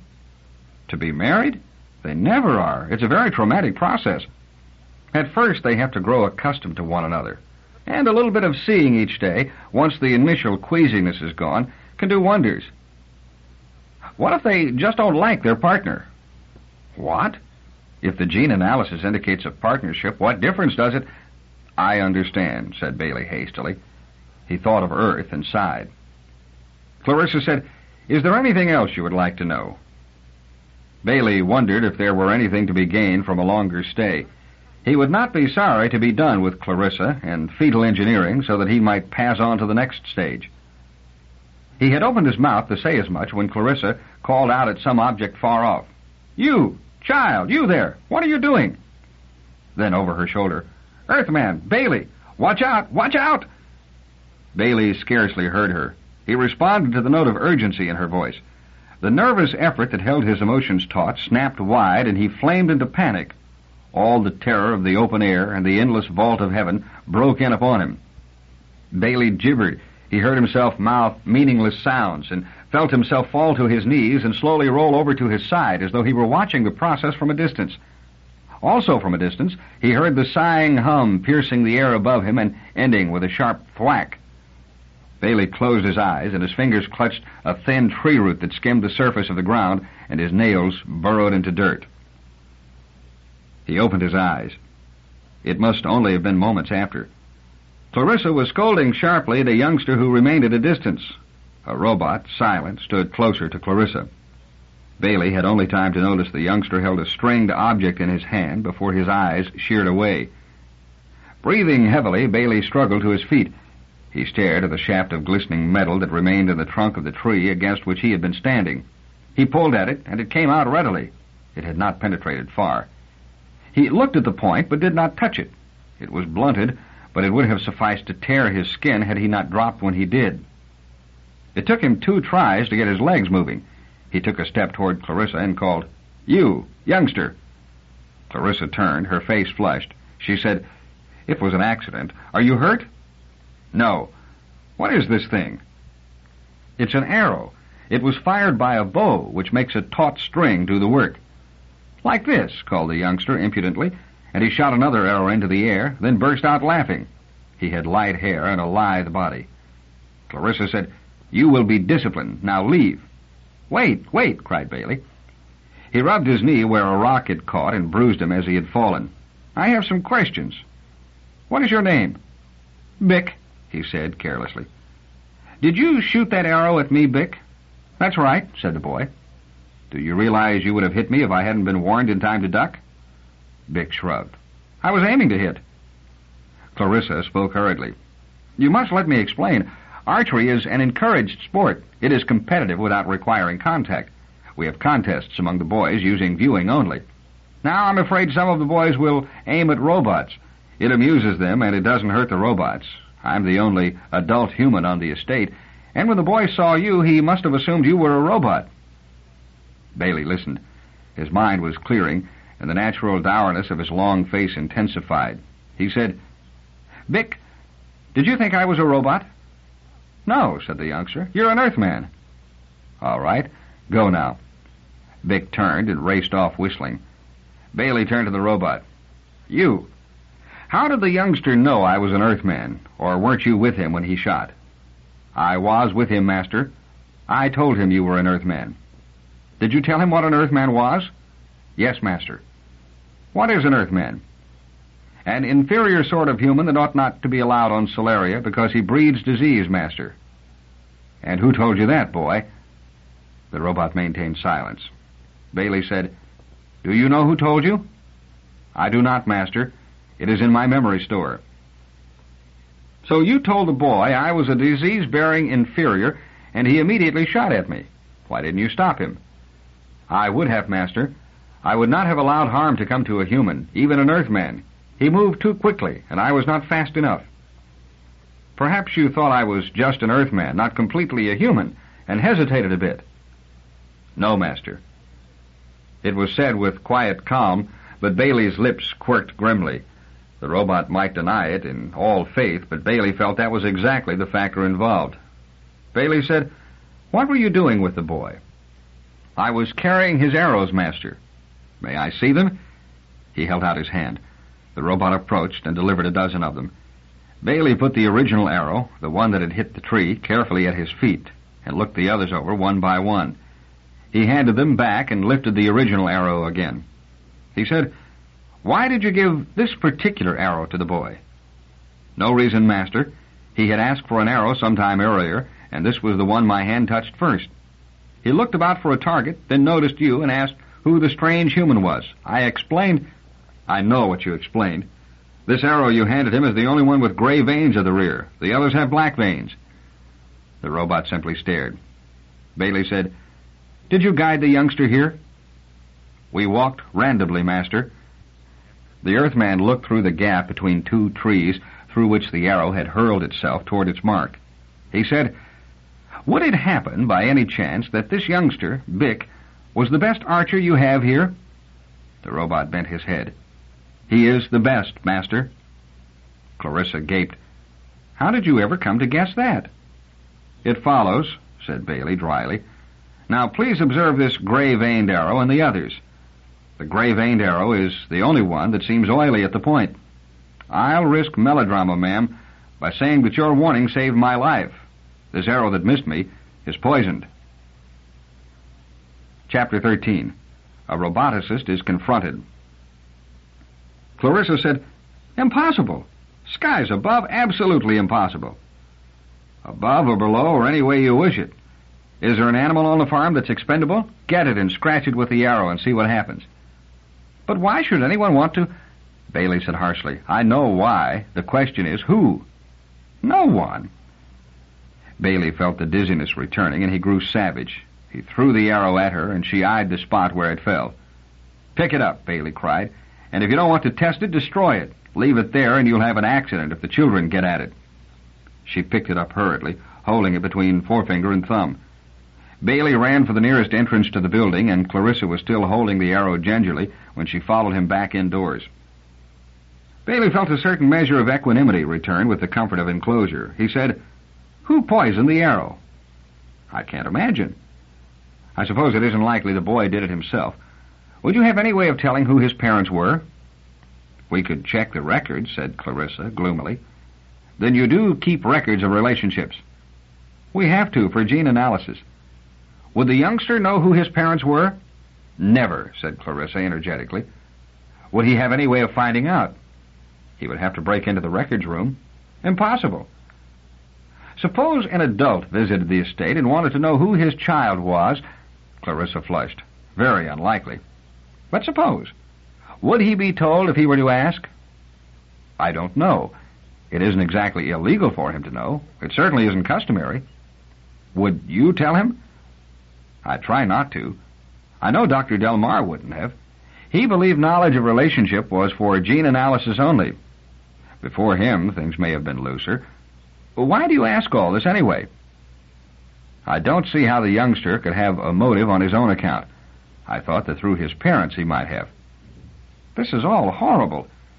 In her disturbed state of mind, Clarissa approached more closely than at any previous time. She even stretched out an arm in his direction. "How can it all be happening? The boss killed, you nearly killed. We have no motives for violence on Solaria. We all have all we want, so there is no personal ambition. We have no knowledge of relationships, so there is no family ambition. We are all in good genic health." Her face cleared all at once. "Wait. This arrow can't be poison. I shouldn't let you convince me it is." "Why have you suddenly decided that?" "The robot with Bick. He would never have allowed poison. It's inconceivable that he could have done anything that might bring harm to a human being. The first law of robotics makes sure of that." Baley said, "Does it? What is the first law, I wonder?" Clarissa stared blankly. "What do you mean?" "Nothing. You have the arrow tested, and you will find it poisoned." Baley himself was scarcely interested in the matter. He knew it for poison beyond any internal questionings. He said, "Do you still believe Mrs. Delmarre to have been guilty of her husband's death?" "She was the only one present." "I see. And you are the only other human adult present on this estate at a time when I have just been shot at with a poisoned arrow." She cried energetically. "I had nothing to do with it." "Perhaps not. And perhaps Mrs. Delmarre is innocent as well. May I use your viewing apparatus?" "Yes, of course." Baley knew exactly whom he intended to view, and it was not Galatea. It came as a surprise to himself, then, to hear his voice say, "Get Galatea Delmarre." The robot obeyed without comment, and Baley watched the manipulations with astonishment, wondering why he had given the order. Was it that the girl had just been the subject of discussion, or was it that he had been a little disturbed over the matter of the end of their last viewing? Or was it simply the sight of the husky, almost overpoweringly practical figure of Clarissa that finally enforced the necessity of a glimpse of Galatea as a kind of counter-irritant? He thought defensively. Jehoshaphat. Sometimes a man has to play things by ear. She was there before him all at once, sitting in a large upright chair that made her appear smaller and more defenseless than ever. Her hair was drawn back and bound into a loose coil. She wore pendant earrings bearing gems that looked like diamonds. Her dress was a simple affair that clung tightly at the waist. She said in a low voice, "I'm glad you viewed, Elijah. I've been trying to reach you." "Good morning, Galatea." Afternoon, evening? He didn't know Galatea's time, and he couldn't tell from the manner in which she was dressed what time it might be. "Why have you been trying to reach me?" "To tell you I was sorry I had lost my temper last time we viewed. Mr. Olivaw didn't know where you were to be reached." Baley had a momentary vision of Daneel, still bound fast by the overseeing robots, and almost smiled.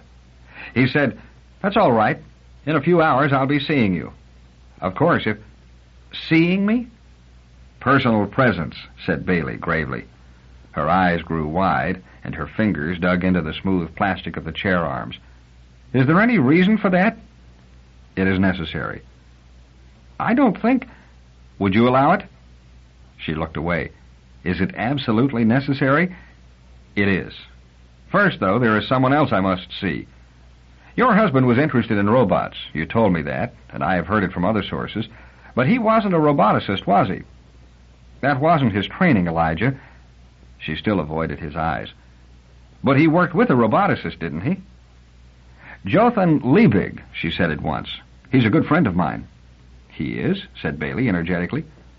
Galatea looked startled. "Shouldn't I have said that?" "Why not, if it's the truth?" "I'm always afraid that I'll say things that will make me seem as though—" "You don't know what it's like when everyone is sure you've done something." "Take it easy. How is it that Liebig is a friend of yours?" "Oh, I don't know. He's in the next estate, for one thing. Viewing energy is just about nil, so we can just view all the time in free motion with hardly any trouble. We go on walks together all the time. Or we did, anyway." "I didn't know you could go on walks together with anyone." Galatea flushed. "I said viewing." "Oh, well, I keep forgetting you're an Earthman. Viewing in free motion means we focus on ourselves and we can go anywhere we want to without losing contact. I walk on my estate and he walks on his, and we're together." She held her chin high. "It can be pleasant." Then suddenly she giggled. "Poor Jotham."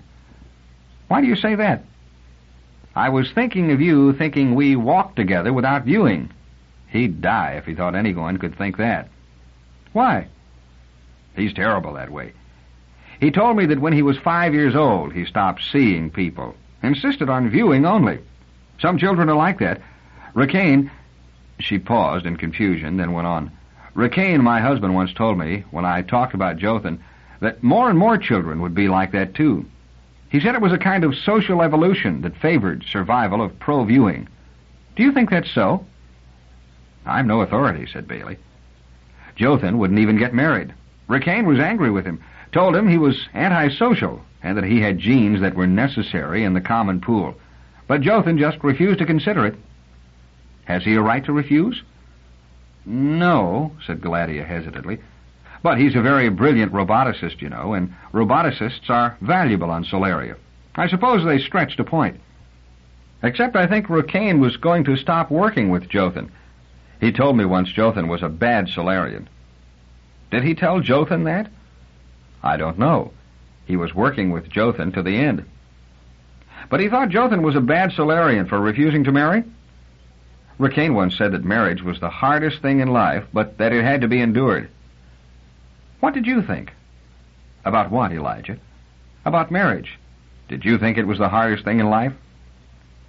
Her expression grew slowly blank, as though she were painstakingly washing emotion out of it. She said, "I never thought about it." Baley said, "You said you go on walks with Jotham Liebig all the time, then corrected yourself and put that in the past. You don't go on walks with him anymore, then?" Galatea shook her head. Expression was back in her face. Sadness. No, we don't seem to. I viewed him once or twice. He always seemed busy, and I didn't like to... You know. Was this since the death of your husband? No, even some time before, several months before. Do you suppose Dr. Delmarre ordered him not to pay further attention to you? Galatea looked startled. Why should he? Jothan isn't a robot, and neither am I. How can we take orders, and why should Rikaine give them? Baley did not bother to try to explain. He could have done so only in Earth terms, and that would make things no clearer to her. And if it did manage to clarify, the result could only be disgusting to her. Baley said, Only a question. I'll view you again, Galatea, when I'm done with Liebig. What time do you have, by the way? He was sorry at once for asking the question. Robots would answer in terrestrial equivalents, but Galatea might answer in Solarian units, and Baley was weary of displaying ignorance. But Galatea answered in purely qualitative terms. Mid-afternoon, she said. Then that's it for Liebig's estate also? Oh, yes. Good. I'll view you again as soon as I can, and we'll make arrangements for seeing. Again, she grew hesitant. Is it absolutely necessary? It is, she said in a low voice. Very well. There was some delay in contacting Liebig, and Baley utilized it in consuming another sandwich, one that was brought to him in its original packaging. But he had grown more cautious. He inspected the seal carefully before breaking it, then looked over the contents painstakingly. He accepted a plastic container of milk, not quite unfrozen, bit an opening with his own teeth, and drank from it directly. He thought gloomily that there were such things as odorless, tasteless, slow-acting poisons that could be introduced delicately by means of hypodermic needles or high-pressure needle jets, then put the thought aside as being childish.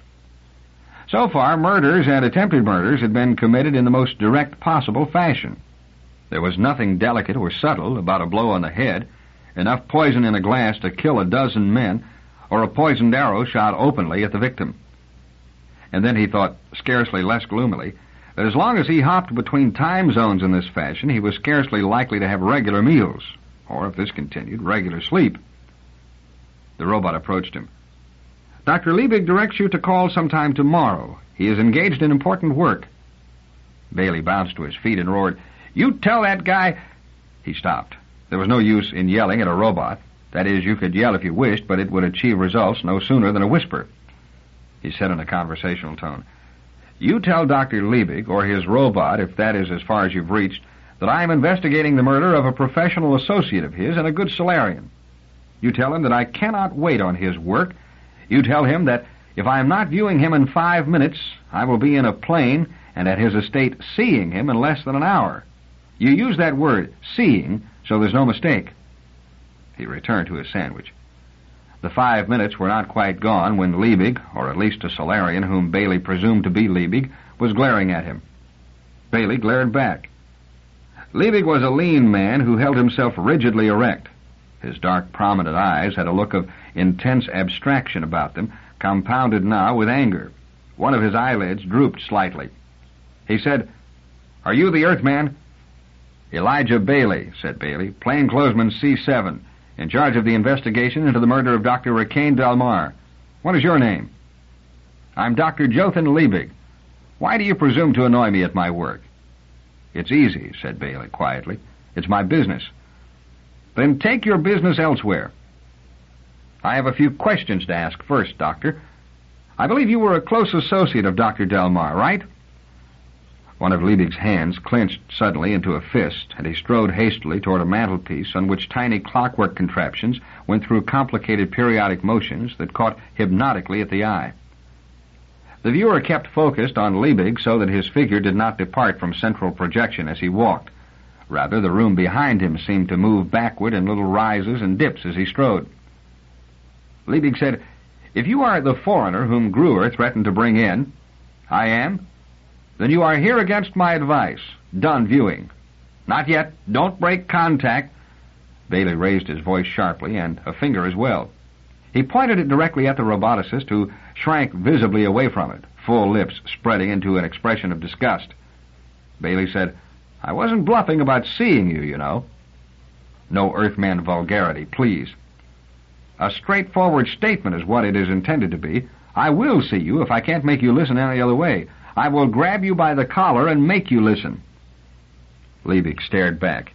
You are a filthy animal. Have it your way, but I will do as I say. If you try to invade my estate, I will... Baley lifted his eyebrows. Kill me? Do you often make such threats? I made no threat. Then talk now. In the time you have wasted, a good deal might have been accomplished. You were a close associate of Dr. Delmarre, right? The roboticist's head lowered. His shoulders moved slightly to a slow, regular breathing. When he looked up, he was in command of himself. He even managed a brief, sapless smile. I was. Delmarre was interested in new types of robots, I understand. He was. What kind? Are you a roboticist? No.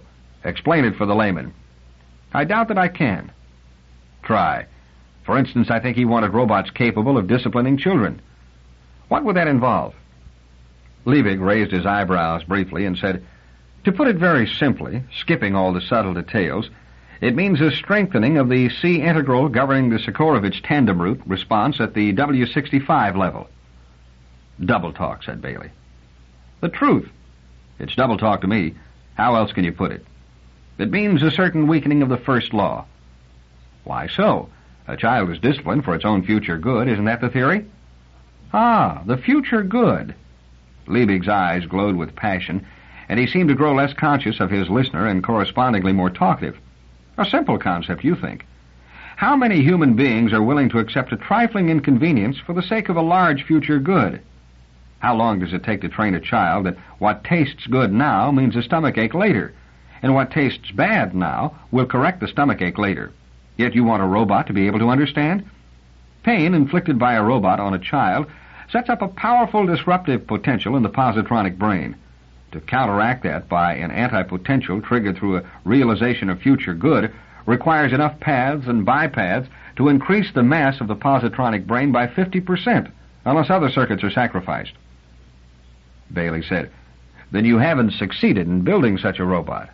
No, nor am I likely to succeed, nor anyone. Was Dr. Delmarre testing an experimental model of such a robot at the time of his death? Not of such a robot. We were interested in other more practical things also. Baley said quietly, Dr. Liebig, I'm going to have to learn a bit more about robotics, and I'm going to ask you to teach me. Liebig shook his head violently, and his drooping eyelid dipped further in a ghastly travesty of a wink. It should be obvious that a course in robotics takes more than a moment. I lack the time. Nevertheless, you must teach me. The smell of robots is the one thing that pervades everything on Solaria. If it is time we require, then more than ever I must see you. I am an Earthman, and I cannot work or think comfortably while viewing. It would not have seemed possible to Baley for Liebig to stiffen his stiff carriage further, but he did. He said, your phobias as an Earthman don't concern me. Seeing is impossible. I think you will change your mind when I tell you what I chiefly want to consult you about.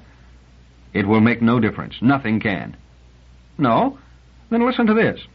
It is my belief that throughout the history of the positronic robot, the first law of robotics has been deliberately misquoted. Liebig moved spasmodically. Misquoted? Fool, madman. Why? To hide the fact, said Baley with complete composure, that robots can commit murder. Chapter 14. A motive is revealed. Liebig's mouth widened slowly. Baley took it for a snarl at first, and then, with considerable surprise, decided that it was the most unsuccessful attempt at a smile that he had ever seen. Liebig said, don't say that. Don't ever say that. Why not? Because anything, however small, that encourages distrust of robots is harmful. Distrusting robots is a human disease. It was as though he were lecturing a small child. It was as though he were saying something gently that he wanted to yell. It was as though he were trying to persuade when what he really wanted was to enforce on penalty of death. Liebig said, do you know the history of robotics? But little. On Earth, you should, yes. Do you know robots started with a Frankenstein complex against them? They were suspect. Men distrusted and feared robots. Robotics was almost an undercover science as a result. The 3 laws were first built into robots in an effort to overcome distrust. And even so, Earth would never allow a robotic society to develop. One of the reasons the first pioneers left Earth to colonize the rest of the galaxy was so that they might establish societies in which robots would be allowed to free men of poverty and toil. Even then, there remained a latent suspicion not far below, ready to pop up at any excuse. "Have you yourself had to counter distrust of robots?" asked Baley. "Many times," said Liebig grimly. "Is that why you and other roboticists are willing to distort the facts just a little in order to avoid suspicion as much as possible?" "There is no distortion." "For instance, aren't the 3 laws misquoted?" "No." "I can demonstrate that they are. And unless you convince me otherwise, I will demonstrate it to the whole galaxy if I can." "You're mad. Whatever argument you may think you have is fallacious, I assure you." "Shall we discuss it?" "If it does not take too long." "Face to face? Seeing?" Liebig's thin face twisted. "No!" "Goodbye, Dr. Liebig. Others will listen to me." "Wait! Great galaxy, man, wait!" "Seeing?"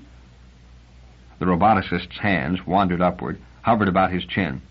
Slowly a thumb crept into his mouth and remained there. He stared blankly at Baley. Baley thought, is he regressing to the pre-5-year-old stage so that it will be legitimate for him to see me? "Seeing?" he said. But Liebig shook his head slowly. I can't, he moaned, the words all but stifled by the blocking thumb. "Do whatever you want." Baley stared at the other and watched him turn away and face the wall. He watched the Solarian's straight back bend and the Solarian's face hide in shaking hands. Baley said, "Very well, then. I'll agree to view." Liebig said, back still turned, "Excuse me a moment. I'll be back." Baley tended to his own needs during the interval and stared at his fresh-washed face in the bathroom mirror. Was he getting the feel of Solaria and Solarians? He wasn't sure. He sighed and pushed a contact and a robot appeared. He didn't turn to look at it. He said, "Is there another viewer at the farm besides the one I'm using?" "There are 3 other outlets, Master." "Then tell Clarissa Cantoro, tell your mistress that I will be using this one till further notice, and that I am not to be disturbed." "Yes, Master." Baley returned to his position where the viewer remained focused on the empty patch of room in which Liebig had stood. It was still empty, and he settled himself to wait. It wasn't long. Liebig entered, and the room once more jiggled as the man walked. Evidently, focus shifted from room center to man center without delay. Baley remembered the complexity of viewing controls and began to feel a kind of appreciation of what was involved. Liebig was quite master of himself now, apparently. His hair was slicked back, and his costume had been changed. His clothes fitted loosely and were of a material that glistened and caught highlights. He sat down in a slim chair that folded out of the wall.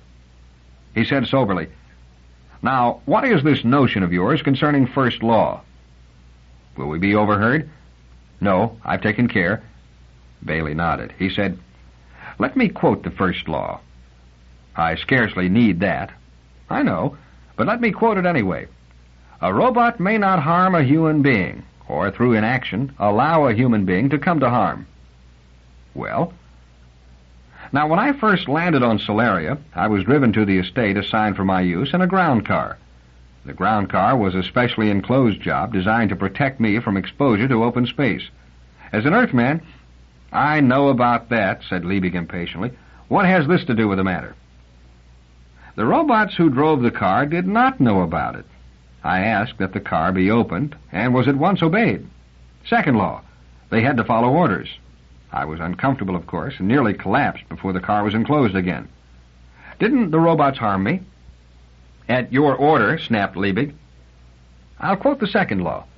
A robot must obey the orders given it by human beings, except where such orders would conflict with the first law. So you see, my order should have been ignored." "This is nonsense. The robot lacked knowledge." Baley leaned forward in his chair. "Ah, we have it. Now let's recite the first law as it should be stated. A robot may do nothing that, to its knowledge, will harm a human being, nor through inaction, knowingly allow a human being to come to harm. This is all understood. I think not by ordinary men. Otherwise, ordinary men would realize robots could commit murder. Liebig was white. Mad. Lunacy. Baley stared at his finger ends. A robot may perform an innocent task, I suppose, one that has no damaging effect on a human being? If ordered to do so, said Liebig. Yes, of course, if ordered to do so. And a second robot may perform an innocent task also, I suppose, one that also can have no damaging effect on a human being, if ordered to do so? Yes. And what if the two innocent tasks, each completely innocent, completely, amount to murder when added together? What? Liebig's face puckered into a scowl. I want your expert opinion on the matter, said Baley.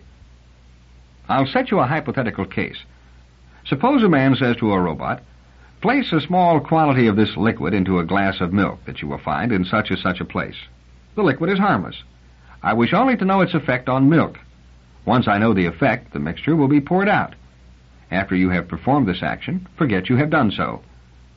Liebig, still scowling, said nothing. Baley said, if I had told the robot to add a mysterious liquid to milk and then offer it to a man, first law would force it to ask, what is the nature of the liquid? Will it harm a man? And if it were assured the liquid was harmless, first law might still make the robot hesitate and refuse to offer the milk. Instead, however, it is told the milk will be poured out. First law is not involved. Won't the robot do as it is told? Liebig glared. Baley said, now, a second robot has poured out the milk in the first place and is unaware that the milk has been tampered with. In all innocence, it offers the milk to a man, and the man dies. Liebig cried out, no! Why not? Both actions are innocent in themselves. Only together are they murder. Do you deny that that sort of thing can happen? The murderer would be the man who gave the order, cried Liebig. If you want to be philosophical, yes. The robots would have been the immediate murderers, though, the instruments of murder. No man would give such orders. A man would, a man has. It was exactly in this way that the murder attempt on Dr. Gruer must have been carried through. You've heard about that, I suppose. On Solaria, muttered Liebig, one hears about everything. Then you know Gruer was poisoned at his dinner table before the eyes of myself and my partner, Mr. Olivaw of Aurora. Can you suggest any other way in which the poison might have reached him? There was no other human on the estate. As a Solarian, you must appreciate that point. I'm not a detective. I have no theories. I've presented you with one. I want to know if it is a possible one. I want to know if two robots might not perform two separate actions, each one innocent in itself, the two together resulting in murder. You're the expert, Dr. Liebig. Is it possible? And Liebig, haunted and harried, said, yes, in a voice so low that Baley scarcely heard him. Baley said, very well then, so much for the first law. Liebig stared at Baley, and his drooping eyelid winked once or twice in a slow tick. His hands, which had been clasped, drew apart, though the fingers maintained their clawed shape, as though each hand still entwined a phantom hand of air. Palms turned downward and rested on knees, and only then did the fingers relax. Baley watched it all in abstraction. Liebig said, theoretically, yes, theoretically. But don't dismiss the first law that easily, Earthman. Robots would have to be ordered very cleverly in order to circumvent the first law. Granted, said Baley. I am only an Earthman. I know next to nothing about robots, and my phrasing of the orders was only by way of example. A Solarian would be much more subtle and do much better. I'm sure of that. Liebig might not have been listening. He said loudly, if a robot can be manipulated into doing harm to a man, it means only that we must extend the powers of the positronic brain. One might say we ought to make the human better. That is impossible, so we will make the robot more foolproof. We advance continuously. Our robots are more varied, more specialized, more capable, and more unharming than those of a century ago. A century hence, we will have still greater advances. Why have a robot manipulate controls when a positronic brain can be built into the controls itself? That's specialization, but we can generalize also. Why not a robot with replaceable and interchangeable limbs, eh? Why not if we... Baley interrupted. Are you the only roboticist on Solaria? Don't be a fool. I only wondered, Dr. Delmarre was the only, fetal engineer, except for an assistant. Solaria has over 20 roboticists. Are you the best? I am, Liebig said, without self-consciousness. Delmarre worked with you. He did. Baley said, I understand that he was planning to break the partnership toward the end. No sign of it. What gave you the idea? I understand he disapproved of your bachelorhood. He may have. He was a thorough Solarian. However, it did not affect our business relationships. To change the subject, in addition to developing new model robots, do you also manufacture and repair existing types? Liebig said, manufacture and repair are largely robot-conducted. There is a large factory and maintenance shop on my estate. Do robots require much in the way of repair, by the way? Very little. Does that mean that robot repair is an undeveloped science? Not at all. Liebig said that stiffly. What about the robot that was at the scene of Dr. Delmarre's murder? Liebig looked away, and his eyebrows drew together, as though a painful thought were being barred entrance to his mind. It was a complete loss. Really complete? Could it answer any questions at all? None at all. It was absolutely useless. Its positronic brain was completely short-circuited. Not one pathway was left intact. Consider, it had witnessed a murder it had been unable to halt. Why was it unable to halt the murder, by the way? Who can tell? Dr. Delmarre was experimenting with that robot. I do not know in what mental condition he had left it. He might have ordered it, for instance, to suspend all operations while he checked one particular circuit element. If someone whom neither Dr. Delmarre nor the robot suspected of harm were suddenly to launch a homicidal attack, there might be a perceptible interval before the robot could use first law potential to overcome Dr. Delmarre's freezing order. The length of the interval would depend on the nature of the attack and the nature of Dr. Delmarre's freezing order. I could invent a dozen other ways of explaining why the robot was unable to prevent the murder. Being unable to do so was a first law violation, however, and that was sufficient to blast every positronic pathway in the robot's mind.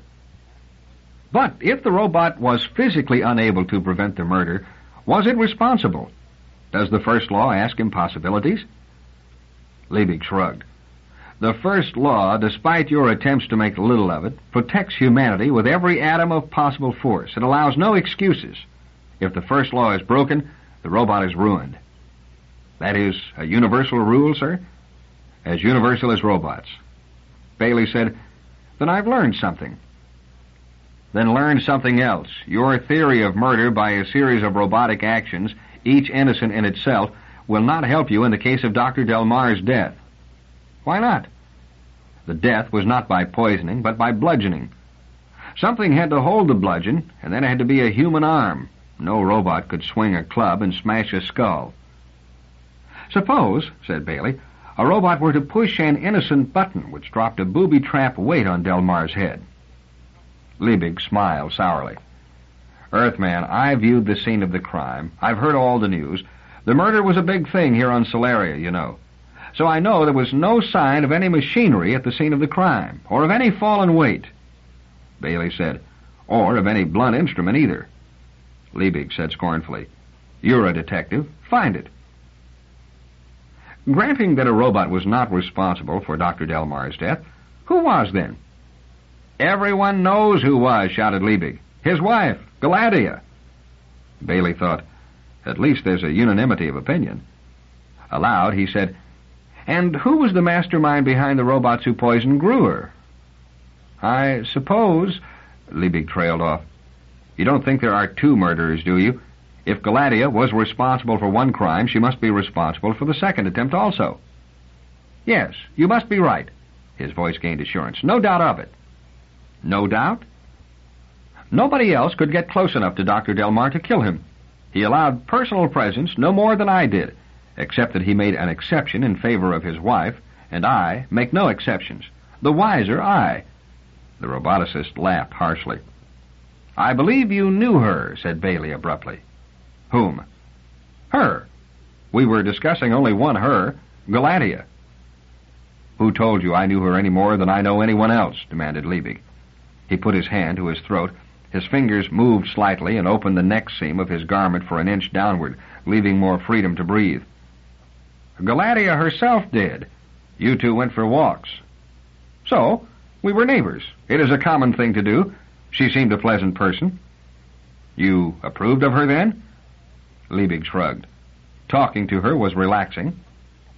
What did you talk about? Robotics. There was a flavor of surprise about the word, as though there were wonder that the question could be asked. And she talked robotics too? She knew nothing about robotics, ignorant, but she listened. She has some sort of field force rigmarole she plays with. Field coloring, she calls it. I have no patience with that, but I listened. All this without personal presence? Liebig looked revolted and did not answer. Baley tried again. Were you attracted to her? What? Did you find her attractive, physically? Even Liebig's bad eyelid lifted and his lips quivered. Filthy animal, he muttered. Let me put it this way, then. When did you cease finding Galatea pleasant? You used that word yourself, if you remember. What do you mean? You said you found her pleasant. Now you believe she murdered her husband. That isn't the mark of a pleasant person. I was mistaken about her. But you decided you were mistaken before she killed her husband, if she did so. You stopped walking with her some time before the murder. Why? Liebig said, Is that important? Everything is important till proven otherwise. Look, if you want information from me as a roboticist, ask it. I won't answer personal questions. Baley said, You were closely associated with both the murdered man and the chief suspect. Don't you see that personal questions are unavoidable? Why did you stop walking with Galatea? Liebig snapped. There came a time when I ran out of things to say, when I was too busy, when I found no reason to continue the walks. When you no longer found her pleasant, in other words. All right, put it so. Why was she no longer pleasant? Liebig shouted. I have no reason. Baley ignored the other's excitement. You are still someone who has known Galatea well. What could her motive be? Her motive? No one has suggested any motive for the murder. Surely Galatea wouldn't commit murder without a motive. Great galaxy! Liebig leaned his head back as though to laugh, but didn't. No one told you? Well, perhaps no one knew. I knew, though. She told me. She told me frequently. Told you what, Dr. Liebig? Why, that she quarreled with her husband. Quarreled bitterly and frequently. She hated him, Earthman. Didn't anyone tell you that? Didn't she tell you? Chapter 15. A portrait is colored. Baley took it between the eyes and tried not to show it. Presumably, living as they did, Solarians considered one another's private lives to be sacrosanct. Questions concerning marriage and children were in bad taste. He supposed then that chronic quarreling could exist between husband and wife and be a matter into which curiosity was equally forbidden. But even when murder had been committed, would no one commit the social crime of asking the suspect if she quarreled with her husband, or of mentioning the matter if they happened to know of it? Well, Liebig had. Baley said, What did the quarrels concern? You had better ask her, I think. He better had, thought Baley. He rose stiffly. Thank you, Dr. Liebig, for your cooperation. I may need your help again later. I hope you will keep yourself available. Done viewing, said Liebig, and he, in the segment of his room, vanished abruptly. For the first time, Baley found himself not minding a plane flight through open space, not minding it at all. It was almost as though he were in his own element. He wasn't even thinking of Earth or of Jessie. He had been away from Earth only a matter of weeks, yet it might as well have been years. He had been on Solaria only the better part of 3 days, and yet it seemed forever. How fast could a man adapt to nightmare? Or was it Galatea? He would be seeing her soon, not viewing her. Was that what gave him confidence and this odd feeling of mixed apprehension and anticipation? Would she endure it, he wondered? Or would she slip away after a few moments of seeing, begging off as Quaymont had done? She stood at the other end of a long room when he entered. She might almost have been an impressionistic representation of herself. She was reduced so to essentials. Her lips were faintly red, her eyebrows lightly penciled, her earlobes faintly blue, and except for that her face was untouched.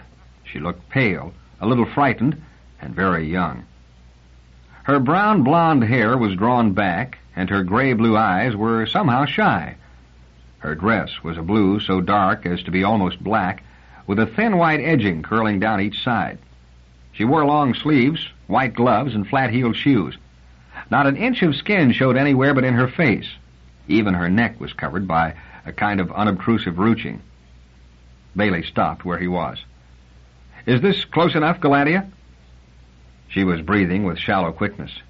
She said, "I had forgotten what to expect, really. It's just like viewing, isn't it? I mean, if you don't think of it as seeing." Baley said, "It's all quite normal to me." "Yes, on Earth." She closed her eyes. "Sometimes I try to imagine it. Just crowds of people everywhere. You walk down a road and there are others walking with you, and still others walking in the other direction. Dozens—" "Hundreds," said Baley. "Did you ever view scenes on Earth in a book film, or view a novel with an Earth setting?" "We don't have many of those, but I've viewed novels set on the other outer worlds where seeing goes on all the time. It's different in a novel. It just seems like a multi-view." "Do people ever kiss in novels?" She flushed painfully. "I don't read that kind." "Never?" "Well, there are always a few dirty films around, you know, and sometimes, just out of curiosity, it's sickening, really." "Is it?" She said with sudden animation, "But Earth is so different. So many people. When you walk, Elijah, I suppose you even touch people. I mean by accident." Baley half smiled. "You even knock them down by accident." He thought of the crowds on the expressways, tugging and shoving, bounding up and down the strips, and for a moment, inevitably, he felt the pang of homesickness. Galatea said, "You don't have to stay way out there." "Would it be all right if I came closer?" "I think so. I'll tell you when I'd rather you wouldn't any more." Stepwise, Baley drew closer, while Galatea watched him, wide-eyed. She said suddenly, "Would you like to see some of my field colorings?" Baley was 6 feet away. He stopped and looked at her. She seemed small and fragile. He tried to visualize her, something in her hand. What? Swinging furiously at the skull of her husband. He tried to picture her, mad with rage, homicidal with hate and anger. He had to admit it could be done. Even 105 pounds of woman could crush a skull if she had the proper weapon and were wild enough. And Baley had known murderesses, on Earth of course, who in repose were bunny rabbits. He said, "What are field colorings, Galatea?" "An art form," she said. Baley remembered Liebig's reference to Galatea's art. He nodded. "I'd like to see some." "Follow me, then." Baley maintained a careful 6-foot distance between them. At that, it was less than a third the distance Clarissa had demanded. They entered a room that burst with light. It glowed in every corner and every color. Galatea looked pleased, proprietary. She looked up at Baley, eyes anticipating. Baley's response must have been what she expected, though he said nothing. He turned slowly, trying to make out what he saw, for it was light only, no material object at all. The gobbets of light sat on embracing pedestals. They were living geometry, lines and curves of color, entwined into a coalescing whole, yet maintaining distinct identities. No two specimens were even remotely alike. Baley groped for appropriate words and said, "Is it supposed to mean anything?" Galatea laughed in her pleasant contralto. "It means whatever you like it to mean. They're just light forms that might make you feel angry or happy or curious, or whatever I felt when I constructed one. I could make one for you, a kind of portrait. It might not be very good, though, because I would just be improvising quickly." "Would you? I would be very interested." "All right," she said, and half ran to a light figure in one corner, passing within inches of him as she did so. She did not seem to notice. She touched something on the pedestal of the light figure, and the glory above it died without a flicker. Baley gasped and said, "Don't do that." "It's all right. I was tired of it anyway. I'll just fade the others temporarily so they don't distract me." She opened a panel along one featureless wall and moved a rheostat. The colors faded to something scarcely visible. Baley said, "Don't you have a robot to do this? Closing contacts?" "Shush now," she said impatiently. "I don't keep robots in here. This is me." She looked at him frowning. I don't know you well enough. That's the trouble. She wasn't looking at the pedestal, but her fingers rested lightly on its smooth upper surface. All 10 fingers were curved, tense, waiting. One finger moved, describing a half curve over smoothness. A bar of deep yellow light grew and slanted obliquely across the air above. The finger inched backward a fraction, and the light grew slightly less deep in shade. She looked at it momentarily. I suppose that's it. A kind of strength without weight. Jehoshaphat, said Baley. Are you offended? Her fingers lifted, and the yellow slant of light remained solitary and stationary. No, not at all. But what is it? How do you do it? That's hard to explain, said Gladia, looking at the pedestal thoughtfully, considering I don't really understand it myself. It's a kind of optical illusion, I've been told. We set up force fields at different energy levels. They're extrusions of hyperspace, really, and don't have the properties of ordinary space at all. Depending on the energy level, the human eye sees light of different shades. The shapes and colors are controlled by the warmth of my fingers against appropriate spots on the pedestal. There are all sorts of controls inside each pedestal. You mean if I were to put my finger there? Baley advanced, and Gladia made way for him. He put a hesitant forefinger down upon the pedestal and felt a soft throbbing. Go ahead.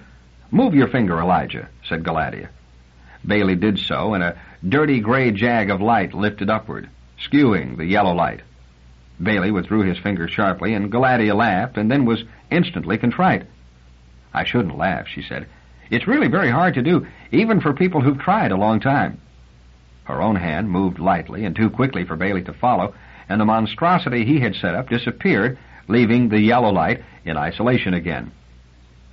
How did you learn to do this? Asked Baley. I just kept on trying. It's a new art form, you know, and only 1 or 2 really know how. And you're the best, said Baley somberly. On Solaria, everyone is either the only or the best, or both. You needn't laugh. I've had some of my pedestals on display. I've given shows. Her chin lifted. There was no mistaking her pride. She continued, Let me go on with your portrait. Her fingers moved again. There were a few curves in the light form that grew under her ministrations. It was all sharp angles, and the dominant color was blue. That's Earth, somehow, said Gladia, biting her lower lip. I always think of Earth as blue. All those people and seeing. Viewing is more rose. How does it seem to you? Jehoshaphat, I can't picture things as colors. Can't you? She asked abstractly. Now you say Jehoshaphat sometimes, and that's just a little blob of violet. A little sharp blob because it usually comes out ping, like that. And the little blob was there, glowing just off-center. And then she said, I can finish it like this. And a flat, lusterless hollow cube of slate gray sprang up to enclose everything. The light within shone through it, but dimmer, imprisoned somehow. Baley felt a sadness at it, as though it were something enclosing him, keeping him from something he wanted. He said, What's that last? Gladia said, Why, the walls about you. That's what's most in you, the way you can't go outside, the way you have to be inside. You are inside there, don't you see? Baley saw, and somehow he disapproved. He said, Those walls aren't permanent. I've been out today. You have? Did you mind? He could not resist a counterdig. The way you mind seeing me. You don't like it, but you can stand it. She looked at him thoughtfully. Do you want to come out now, with me, for a walk? It was Baley's impulse to say, Jehoshaphat, no. She said, I've never walked with anyone seeing. It's still daytime, and it's pleasant weather. Baley looked at his abstractionist portrait and said, If I go, will you take away the gray? She smiled and said, I'll see how you behave. The structure of light remained as they left the room. It stayed behind, holding Baley's imprisoned soul fast in the gray of the cities. Baley shivered slightly. Air moved against him, and there was a chill to it. Gladia said, Are you cold? It wasn't like this before, muttered Baley. It's late in the day now, but it isn't really cold. Would you like a coat? One of the robots could bring one in a minute. No, it's all right. They stepped forward along a narrow paved path. He said, "Is this where you used to walk with Dr. Liebig?" "Oh, no. We walked way out among the fields, where you can only see an occasional robot working, and you can hear the animal sounds. You and I will stay near the house, though, just in case." "In case what?" "Well, in case you want to go in.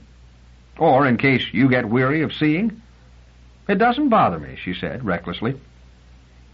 There was the vague rustle of leaves above and an all-pervading yellowness and greenness. There were sharp, thin cries in the air about, plus a strident humming, and shadows, too.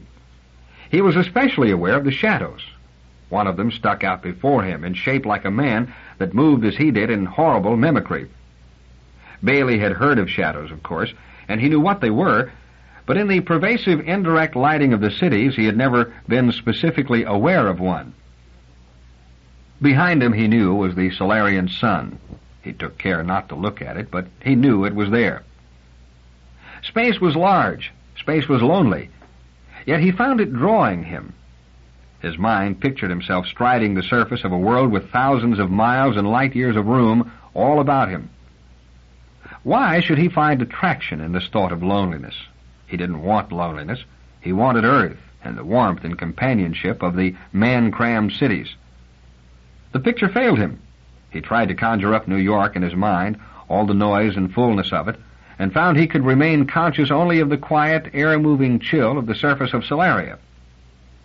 Without quite willing it, Baley moved closer to Galatea until he was 2 feet away, then grew aware of her startled face. "I beg your pardon," he said at once, and drew off. She gasped. "It's all right. Won't you walk this way? We have some flower beds you might like." The direction she indicated lay away from the sun. Baley followed silently. Galatea said, "Later in the year it will be wonderful. In the warm weather I can run down to the lake and swim, or just run across the fields, run as fast as I can until I'm just glad to fall down and lie still." She looked down at herself. "But this is no costume for it. With this on, I've got to walk. Sedately, you know." "How would you prefer to dress?" asked Baley. "Halter and shorts at the most," she cried, lifting her arms as though feeling the freedom of that in her imagination. "Sometimes less. Sometimes just sandals, so you can feel the air with every inch—" "Oh, I'm sorry. I offended you." Baley said, "No, it's all right. Was that your costume when you went walking with Dr. Liebig?" "It varied. It depended on the weather. Sometimes I wore very little. But it was viewing, you know. You do understand, I hope?" "I understand. What about Dr. Liebig, though? Did he dress lightly, too?" "Jothan dressed lightly." Galatea smiled flashingly. "Oh, no. He's very solemn, always." She twisted her face into a thin look of gravity and half-winked, catching the very essence of Liebig and forcing a short grunt of appreciation out of Baley. "This is the way he talked," she said. "My dear Galatea, in considering the effect of a first-order potential on positron flow—" "Is that what he talked to you about? Robotics?" "Mostly." "Oh, he takes it so seriously, you know. He was always trying to teach me about it. He never gave up." "Did you learn anything?" "Not one thing. Nothing. It's just all a complete mix-up to me. He'd get angry with me sometimes, but when he'd scold, I'd dive into the water if we were anywhere near the lake and splash him." "Splash him? I thought you were viewing." She laughed. "You are such an Earthman. I'd splash where he was standing in his own room or on his own estate. The water wouldn't touch him, but he would duck just the same. Look at that." Baley looked. They had circled a wooded patch and now came upon a clearing, centered about an ornamental pond. Small bricked walks penetrated the clearing and broke it up. Flowers grew in profusion and order. Baley knew them for flowers from book films he had viewed. In a way, the flowers were like the light patterns that Galatea constructed, and Baley imagined that she constructed them in the spirit of flowers. He touched one cautiously, then looked about. Reds and yellows predominated. In turning to look about, Baley caught a glimpse of the sun. He said uneasily, "The sun is low in the sky." "It's late afternoon," called Galatea back to him. She had run toward the pond and was sitting on a stone bench at its edge. "Come here," she shouted, waving. "You can stand if you don't like to sit on stone." Baley advanced slowly. "Does it get this low every day?" and at once he was sorry he asked. If the planet rotated, the sun must be low in the sky both mornings and afternoons. Only at midday could it be high. Telling himself this couldn't change a lifetime of pictured thought. He knew there was such a thing as night, and had even experienced it, with a planet's whole thickness interposing safely between a man and the sun. He knew there were clouds, and a protective grayness hiding the worst of outdoors. And still, when he thought of planetary surfaces, it was always a picture of a blaze of light with a sun high in the sky. He looked over his shoulder, just quickly enough to get a flash of sun, and wondered how far the house was if he should decide to return. Galatea was pointing to the other end of the stone bench. Baley said, "That's pretty close to you, isn't it?"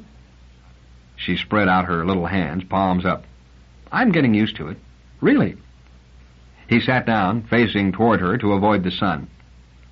She leaned over backward toward the water and pulled a small cup-shaped flower, yellow without and white streaked within, not at all flamboyant. She said, "This is a native plant. Most of the flowers here are from Earth originally." Water dripped from its severed stem as she extended it gingerly toward Baley. Baley reached for it as gingerly. "You killed it," he said. "It's only a flower. There are thousands more." Suddenly, before his fingers more than touched the yellow cup, she snatched it away, her eyes kindling. "Or are you trying to imply I could kill a human being because I pulled a flower?" Baley said in soft conciliation, "I wasn't implying anything. May I see it?" Baley didn't really want to touch it. It had grown in wet soil, and there was still the effluvium of mud about it. How could these people, who were so careful in contact with Earthmen, and even with one another, be so careless in their contact with ordinary dirt? But he held the stalk between thumb and forefinger and looked at it. The cup was formed of several thin pieces of papery tissue, curving up from a common center. Within it was a white convex swelling, damp with liquid and fringed with dark hairs that trembled lightly in the wind. She said, "Can you smell it?" At once Baley was aware of the odor that emanated from it. He leaned toward it and said, "It smells like a woman's perfume." Galatea clapped her hands in delight. "How like an Earthman! What you really mean is that a woman's perfume smells like that." Baley nodded ruefully. He was growing weary of the outdoors. The shadows were growing longer, and the land was becoming somber. Yet he was determined not to give in. He wanted those gray walls of light that dimmed his portrait removed. It was quixotic, but there it was. Galatea took the flower from Baley, who let it go without reluctance. Slowly she pulled its petals apart. She said, "I suppose every woman smells different." "It depends on the perfume," said Baley indifferently. "Imagine being close enough to tell. I don't wear perfume because no one is close enough, except now. But I suppose you smell perfume often, all the time. On Earth, your wife is always with you, isn't she?" She was concentrating very hard on the flower, frowning as she plucked it carefully to pieces. "She's not always with me," said Baley. "Not every minute." "But most of the time, and whenever you want to—" Baley said suddenly, "Why did Dr. Liebig try so hard to teach you robotics, do you suppose?" The dismembered flower consisted now of a stalk and the inner swelling. Galatea twirled it between her fingers, then tossed it away, so that it floated for a moment on the surface of the pond.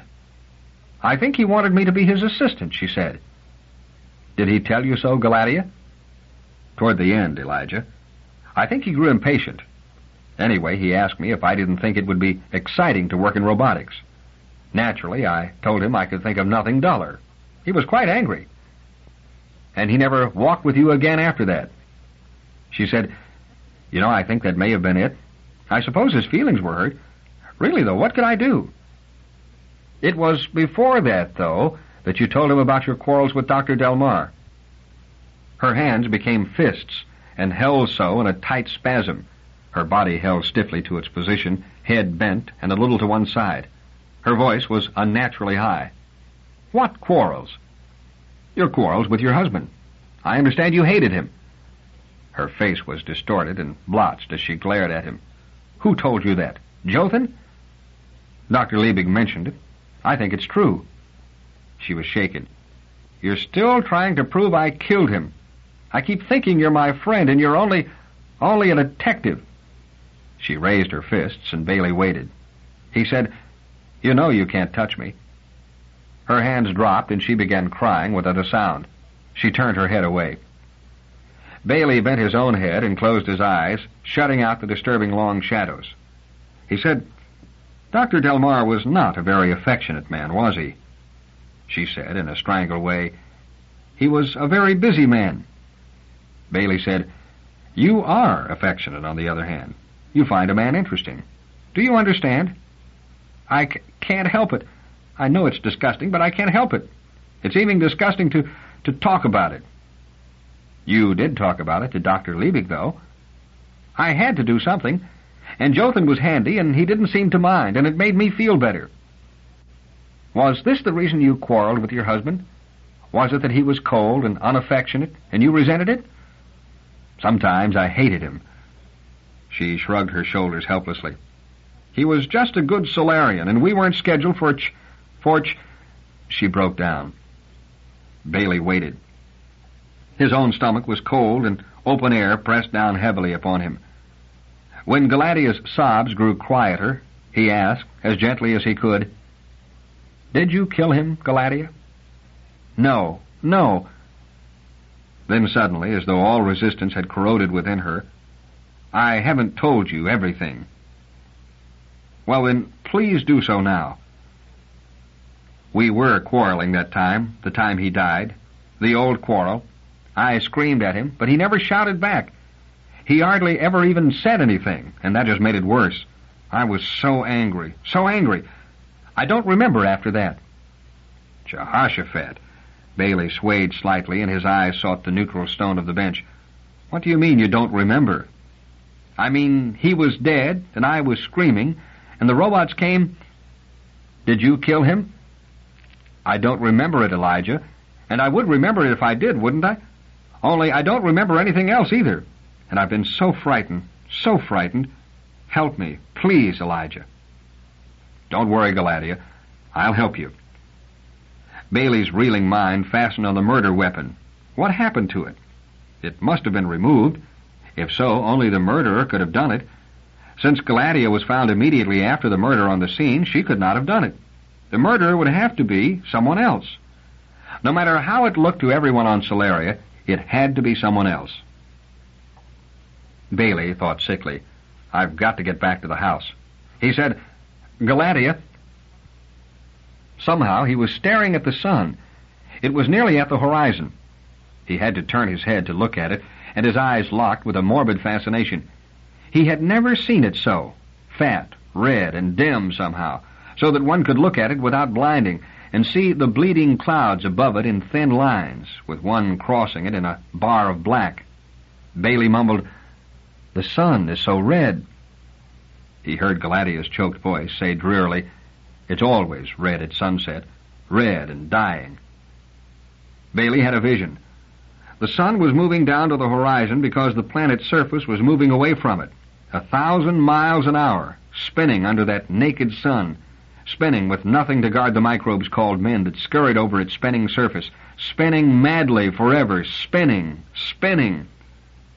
It was his head that was spinning, and the stone bench that was slanting beneath him, and the sky heaving, blue, dark blue, and the sun was gone, with the tops of trees and the ground rushing up, and Galadia screaming thinly, and another sound. Chapter 16. A solution is offered. Baley was aware first of enclosure, the absence of the open, and then of a face bending over him. He stared for a moment without recognition. Then, "Daneel!" The robot's face showed no sign of relief or of any other recognizable emotion at being addressed. He said, "It is well that you have recovered consciousness, partner Elijah. I do not believe you have suffered physical injury." "I'm all right," said Baley testily, struggling to his elbows. "Jehoshaphat, am I in bed? What for?" "You've been exposed to the open a number of times today. The effects upon you have been cumulative, and you need rest." "I need a few answers first." Baley looked about and tried to deny to himself that his head was spinning just a little. He did not recognize the room. The curtains were drawn, lights were comfortably artificial. He was feeling much better. "For instance, where am I?" "In a room of Mrs. Delmarre's mansion." Next, let's get something straight. What are you doing here? How did you get away from the robots I set over you?" Daneel said, "It had seemed to me that you would be displeased at this development, and yet in the interests of your safety and of my orders, I felt that I had no choice, but what did you do? Jehoshaphat!" "It seems Mrs. Delmarre attempted to view you some hours ago." "Yes." Baley remembered Galatea saying as much earlier in the day. "I know that." "Your order to the robots that held me prisoner was, in your words, 'Do not allow him,' meaning myself, 'to establish contact with other humans or other robots, either by seeing or by viewing.' However, partner Elijah, you said nothing about forbidding other humans or robots to contact me. You see the distinction?" Baley groaned. Daneel said, "No need for distress, partner Elijah. The flaw in your orders was instrumental in saving your life, since it brought me to the scene. You see, when Mrs. Delmarre viewed me, being allowed to do so by my robot guardians, she asked after you, and I answered, quite truthfully, that I did not know of your whereabouts, but that I could attempt to find out. She seemed anxious that I do so. I said I thought it possible you might have left the house temporarily, and that I would check that matter, and would she, in the meanwhile, order the robots in the room with me to search the mansion for your presence. Wasn't she surprised that you didn't deliver the orders to the robots yourself? I gave her the impression, I believe, that as an Auroran I was not as accustomed to robots as she was, that she might deliver the orders with greater authority and effect a more speedy consummation. Solarians, it is quite clear, are vain of their skill with robots and contemptuous of the ability of natives of other planets to handle them. Is that not your opinion as well, partner Elijah?" "And she ordered them away, then?" "With difficulty. They protested previous orders, but, of course, could not state the nature thereof, since you had ordered them to tell no one of my own true identity. She overrode them, although the final orders had to be shrilled out in fury." "And then you left?" "I did, partner Elijah." A pity, thought Baley, that Galatea did not consider that episode important enough to relate to him when he viewed her. He said, "It took you long enough to find me, Daneel." "The robots on Solaria have a network of information through sub-etheric contact. A skilled Solarian could obtain information readily. But mediated as it is through millions of individual machines, one such as myself, without experience in the matter, must take time to unearth a single datum. It was better than an hour before the information as to your whereabouts reached me.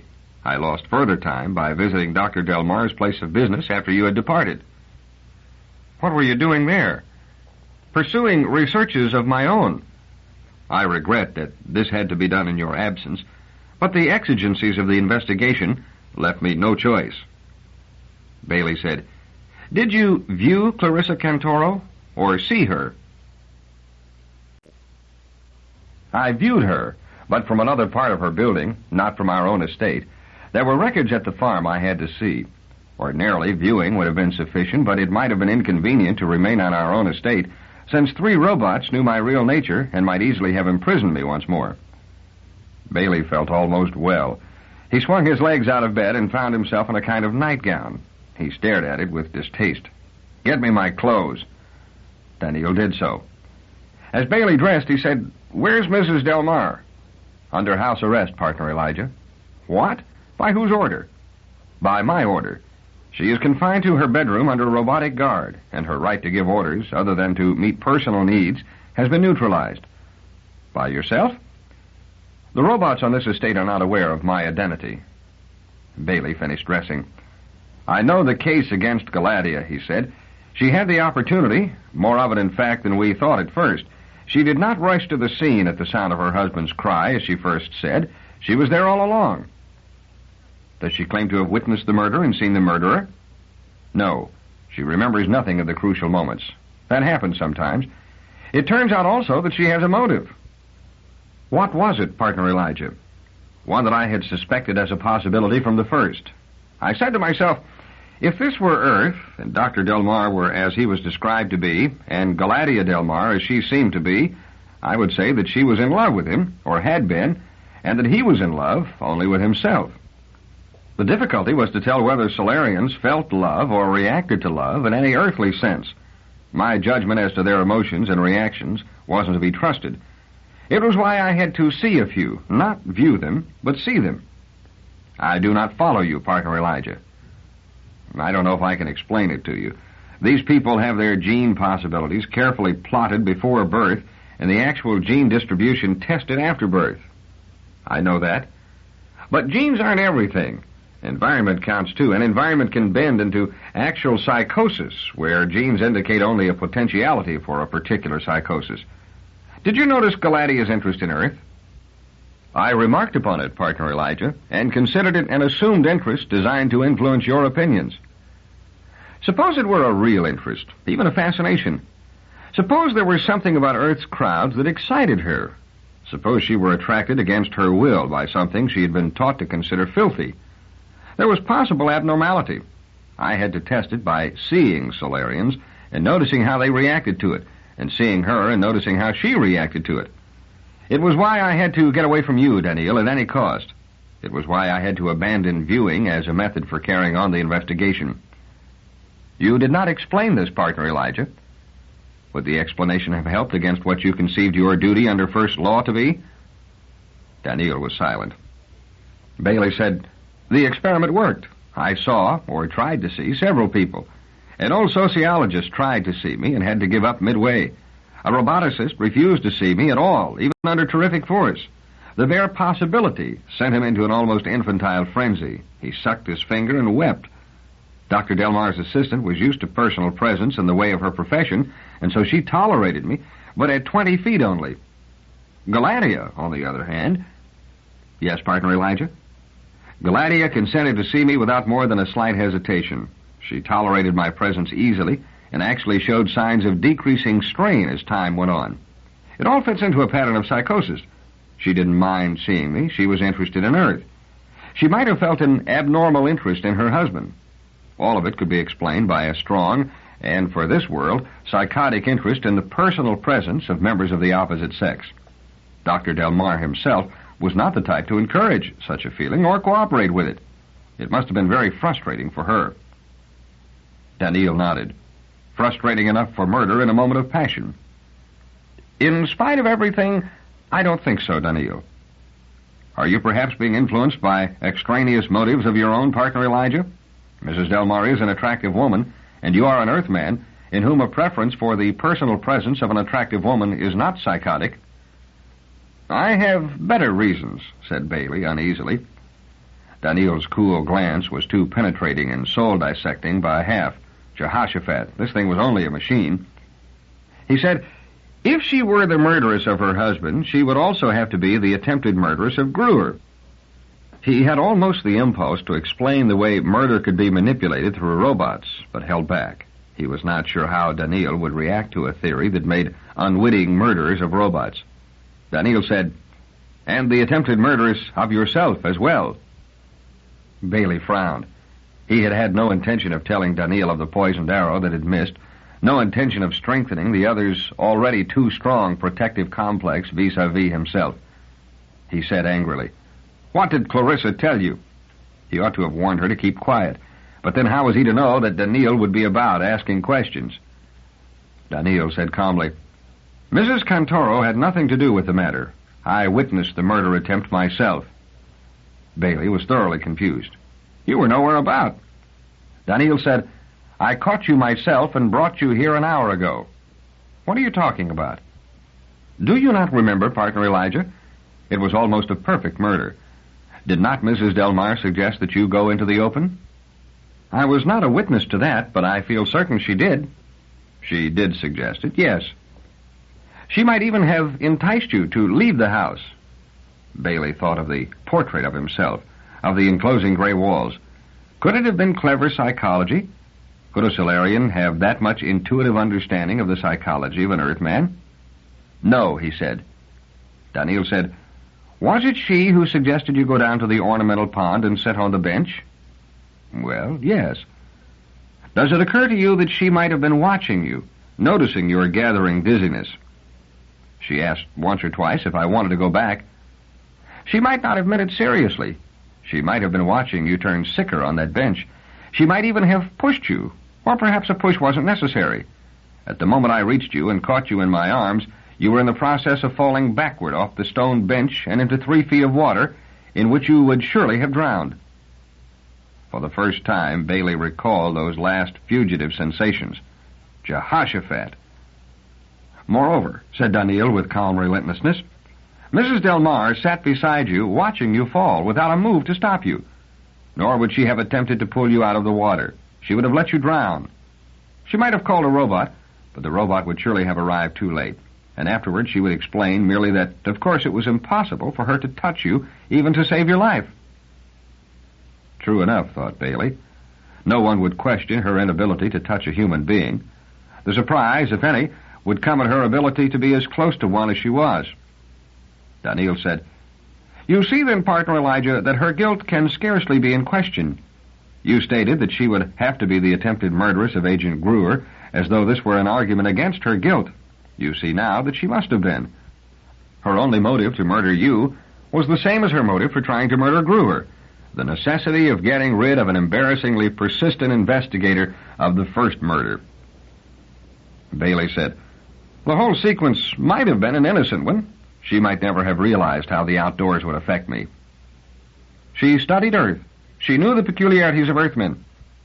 I assured her I had been outdoors today, and that I was growing used to it. She may have known better. Baley pounded fist against palm. You're making her too clever. It doesn't fit, and I don't believe it. In any case, no murder accusation can stick unless and until the absence of the murder weapon can be accounted for. Daneel looked steadily at the Earthman. I can do that, too, partner Elijah. Baley looked at his robot partner with a stunned expression. How? Your reasoning, you will remember, partner Elijah, was this. Were Mrs. Delmarre the murderess, then the weapon, whatever it was, must have remained at the scene of the murder. The robots, appearing almost at once, saw no sign of such a weapon. Hence it must have been removed from the scene. Hence the murderer must have removed it. Hence the murderer could not be Mrs. Delmarre. Is all that correct? Correct. Yet, continued the robot, there is one place where the robots did not look for the weapon. Where? Under Mrs. Delmarre. She was lying in a faint, brought on by the excitement and passion of the moment, whether murderous or not, and the weapon, whatever it was, lay under her and out of sight. Baley said, Then the weapon would have been discovered as soon as she was moved. Exactly, said Daneel. But she was not moved by the robots. She herself told us yesterday at dinner that Dr. Thule ordered the robots to put a pillow under her head and leave her. She was first moved by Dr. Alton Thule himself when he arrived to examine her. So, it follows, therefore, partner Elijah, that a new possibility arises. Mrs. Delmarre was the murderess, the weapon was at the scene of the crime, but Dr. Thule carried it off and disposed of it to protect Mrs. Delmarre. Baley felt contemptuous. He had almost been seduced into expecting something reasonable. He said, Completely motiveless. Why should Dr. Thule do such a thing? For a very good reason. You remember Mrs. Delmarre's remarks concerning him? He always treated me since I was a child, and was always so friendly and kind. I wondered if he might have some motive for being particularly concerned about her. It was for that reason that I visited the baby farm and inspected the records. What I had merely guessed at as a possibility turned out to be the truth. What? Dr. Alton Thule was the father of Galatea Delmarre, and what is more, he knew of the relationship. Baley had no thought of disbelieving the robot. He felt only a deep chagrin that it had been robot Daneel Olivaw and not himself that had carried through the necessary piece of logical analysis. Even so, it was not complete. He said, Have you spoken to Dr. Thule? Yes. I have placed him under house arrest also. What does he say? He admits that he is the father of Mrs. Delmarre. I confronted him with the records of the fact and the records of his inquiries into her health when she was a youngster. As a doctor, he was allowed more leeway in this respect than another Solarian might have been allowed. Why should he have inquired into her health? I have considered that too, partner Elijah. He was an old man when he was given special permission to have an additional child, and what is more, he succeeded in producing one. He considers this a tribute to his genes and to his physical fitness. He is prouder of the result, perhaps, than is quite customary on this world.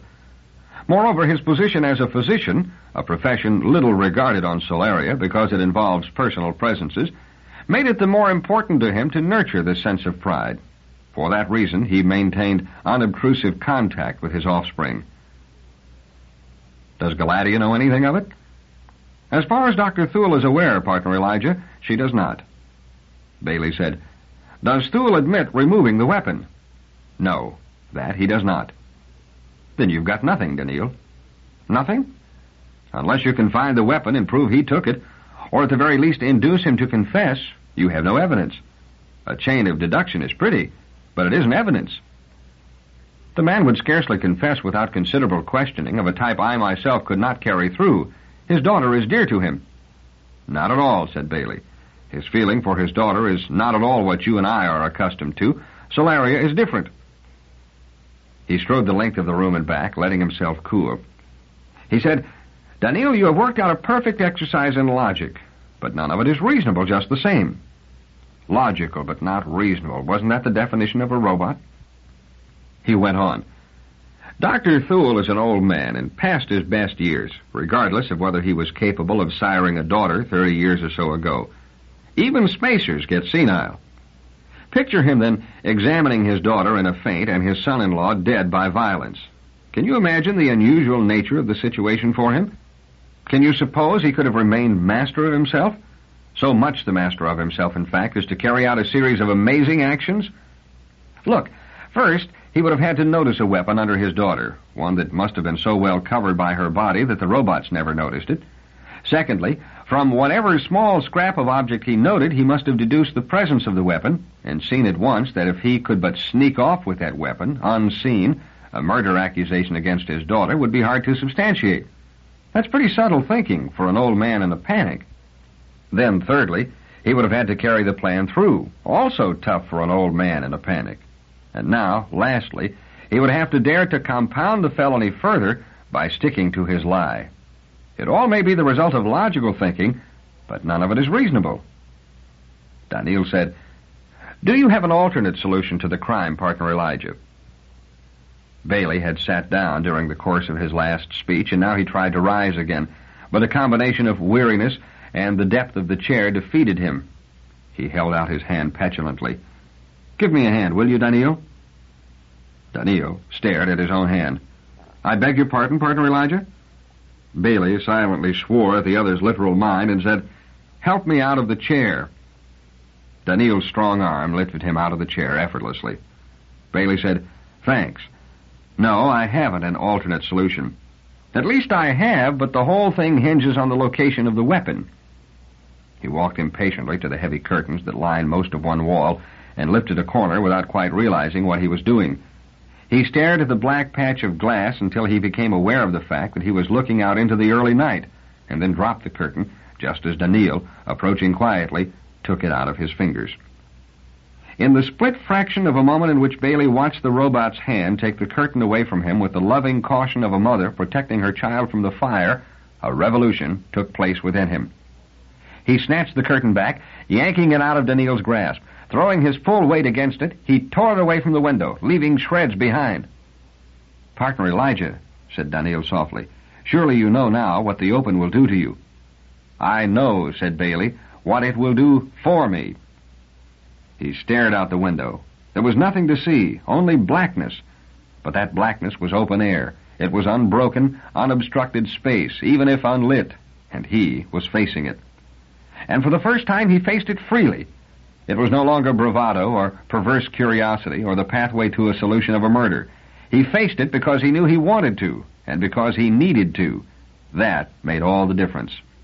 Walls were crutches. Darkness and crowds were crutches. He must have thought them so unconsciously and hated them even when he most thought he loved and needed them. Why else had he so resented Galatea's gray enclosure of his portrait? He felt himself filling with a sense of victory, and as though victory were contagious, a new thought came, bursting like an inner shout. Baley turned dizzily to Daneel. I know, he whispered. Jehoshaphat, I know. Know what, Partner Elijah? I know what happened to the weapon. I know who is responsible. All at once, everything falls into place. Chapter 17. A meeting is held. Daneel would allow no immediate action. Tomorrow, he had said with respectful firmness. That is my suggestion, Partner Elijah. It is late, and you are in need of rest. Baley had to admit the truth of it, and besides, there was the need of preparation. a considerable quantity of it. He had the solution of the murder, he felt sure of that, but it rested on deduction, as much as had Daneel's theory, and it was worth as little as evidence. Solarians would have to help him. And if he were to face them, one Earthman against half a dozen spacers, he would have to be in full control. That meant rest and preparation. Yet he would not sleep. He was certain he would not sleep. Not all the softness of the special bed set up for him by smoothly functioning robots, nor all the soft perfume and softer music in the special room of Galadia's mansion would help. He was sure of it. Daneel sat unobtrusively in one darkened corner.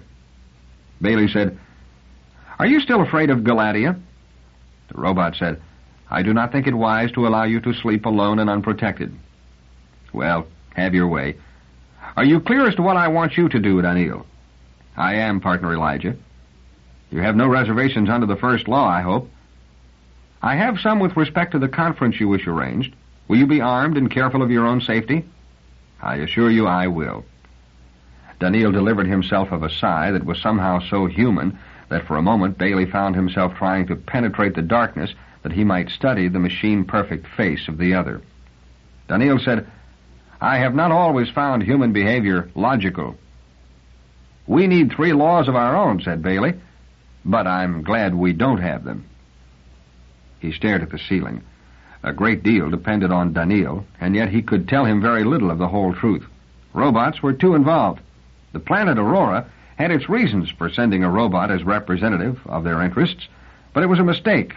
Robots had their limitations. Still, if all went right, this could all be over in 12 hours. He could be heading back to Earth in 24, bearing hope. A strange kind of hope. A kind he could scarcely believe himself, yet it was Earth's way out. It must be Earth's way out. Earth, New York, Jesse and Ben, the comfort and familiarity and dearness of home. He dwelled on it, half asleep, and the thought of Earth failed to conjure the comfort he expected. There was an estrangement between himself and the cities. And at some unknown point in time it all faded, and he slept. Baley, having slept and then wakened, showered and dressed. Physically he was quite prepared, yet he was unsure. It was not that his reasoning seemed any less cogent to himself in the pallor of morning. It was rather the necessity of facing Solarians. Could he be sure of their reactions after all, or would he still be working blind? Galadia was the first to appear. It was simple for her, of course. She was on an intramural circuit since she was in the mansion itself. She was pale and expressionless, in a white gown that draped her into a cold statue. She stared helplessly at Baley. Baley smiled back gently, and she seemed to take comfort from that. One by one, they appeared now. Attelbish, the acting head of security, appeared next after Galadia, lean and haughty, his large chin set in disapproval. Then Liebig, the roboticist, impatient and angry, his weak eyelid fluttering periodically. Quamot, the sociologist, a little tired, but smiling at Baley out of deep-set eyes in a condescending way, as though to say, "We have seen one another. We have been intimate." Clarissa Cantoro, when she appeared, seemed uneasy in the presence of the others. She glanced at Galadia for a moment with an audible sniff, then stared at the floor. Dr. Thule, the physician, appeared last.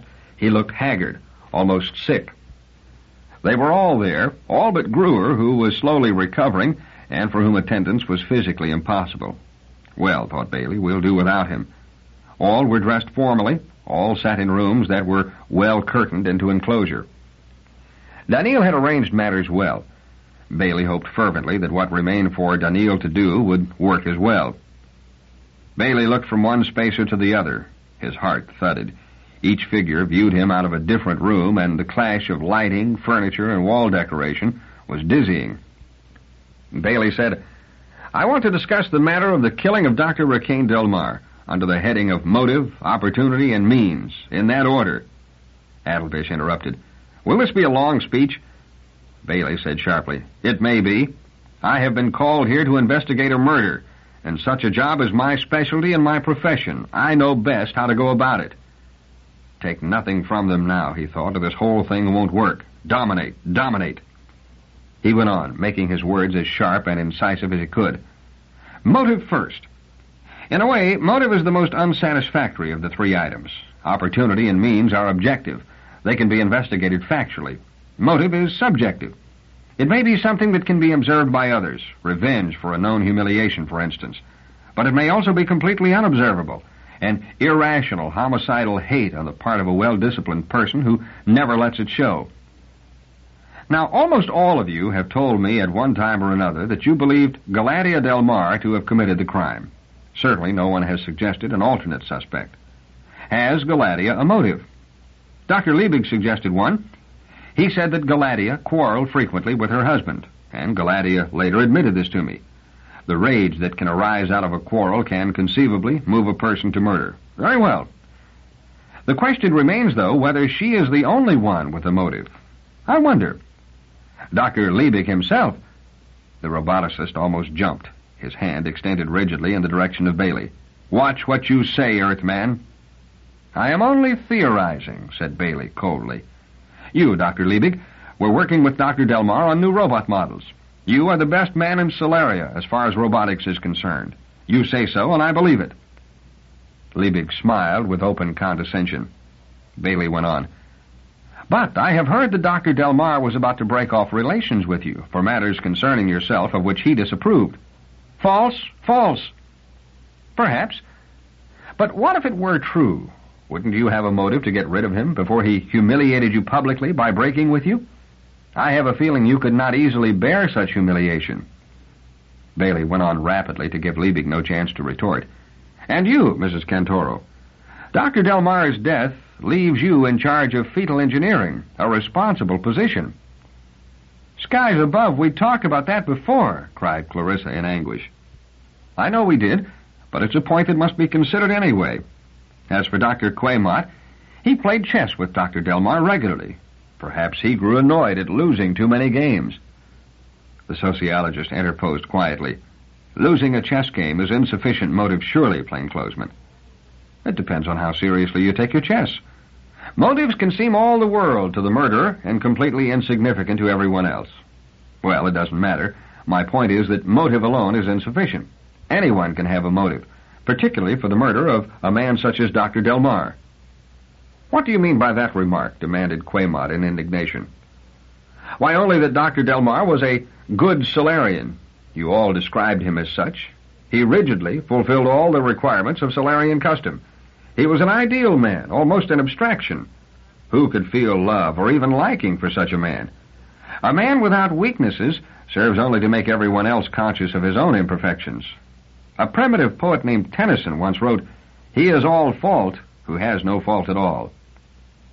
No one would kill a man for being too good, said Clarissa, frowning. You little know, said Baley, and went on without amplification. Dr. Delmarre was aware of a conspiracy on Solaria, or thought he was, a conspiracy that was preparing an assault on the rest of the galaxy for purposes of conquest. He was interested in preventing that. For that reason, those concerned in the conspiracy might find it necessary to do away with him. Anyone here could be a member of the conspiracy, including, to be sure, Mrs. Delmarre, but including even the acting head of security, Corwin Attelbish. I, said Attelbish, unmoved. You certainly attempted to end the investigation as soon as Gruer's mishap put you in charge. Baley took a few slow sips at his drink, straight from its original container, untouched by human hands, other than his own, or robotic hands either, and gathered his strength. So far, this was a waiting game, and he was thankful the Solarians were sitting still for it. They hadn't the Earthmen's experience of dealing with people at close quarters. They weren't infighters. He said, opportunity next. It is the general opinion that only Mrs. Delmarre had opportunity, since only she could approach her husband in actual personal presence. Are we sure of that? Suppose someone other than Mrs. Delmarre had made up his or her mind to kill Dr. Delmarre. Would not such a desperate resolution make the discomfort of personal presence secondary? If any of you were set on murder, wouldn't you bear personal presence just long enough to do the job? Couldn't you sneak into the Delmarre mansion? Attelbish interposed frigidly. You are ignorant of the matter, Earthman. Whether we would or would not doesn't matter. The fact is that Dr. Delmarre himself would not allow seeing, I assure you. If anyone came into his personal presence, regardless of how valued and long-standing a friendship there was between them, Dr. Delmarre would order him away, and if necessary, call robots to help with the ejection. True, said Baley, if Dr. Delmarre were aware that personal presence was involved. What do you mean by that? Demanded Dr. Thule in surprise, his voice quavering. When you treated Mrs. Delmarre at the scene of the murder, replied Baley, looking full at his questioner, she assumed you were viewing her until you actually touched her. So she told me, and so I believe. I am myself accustomed only to seeing. When I arrived at Solaria and met security head Gruer, I assumed I was seeing him. When, at the end of our interview, Gruer disappeared, I was taken completely by surprise. Now, assume the reverse. Suppose that for all a man's adult life he had been viewing only, never seeing anyone except on rare occasions his wife.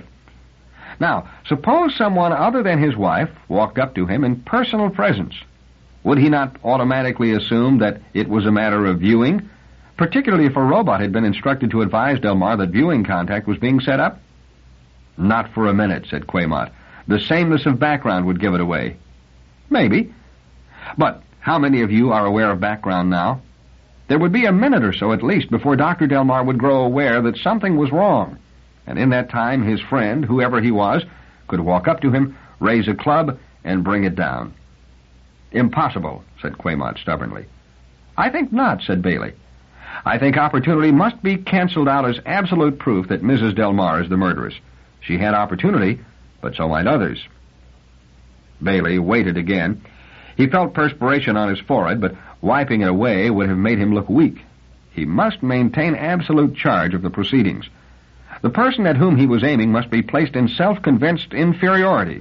It was hard for an Earthman to do that to a spacer. Baley looked from face to face and decided that matters were at least progressing satisfactorily. Even Attelbish looked quite humanly concerned. And so we come, he said, to means, and that is the most puzzling factor of all. The weapon with which the murder was committed was never found. We know that, said Attelbish. If it were not for that point, we would have considered the case against Mrs. Delmarre conclusive. We would never have required an investigation. Perhaps, said Baley. Let's analyze the matter of means, then. There are two possibilities. Either Mrs. Delmarre committed the murder, or someone else did. If Mrs. Delmarre committed the murder, the weapon would have had to remain at the scene of the crime, unless it were removed later. It has been suggested by my partner, Mr. Olivaw of Aurora, who is not present at the moment, that Dr. Thule had the opportunity to remove the weapon. I ask Dr. Thule now, in the presence of all of us, if he did this, if he removed the weapon while examining the unconscious Mrs. Delmarre. Dr. Thule was shaking. No, I swear it. I'll abide any questioning. I swear I removed nothing.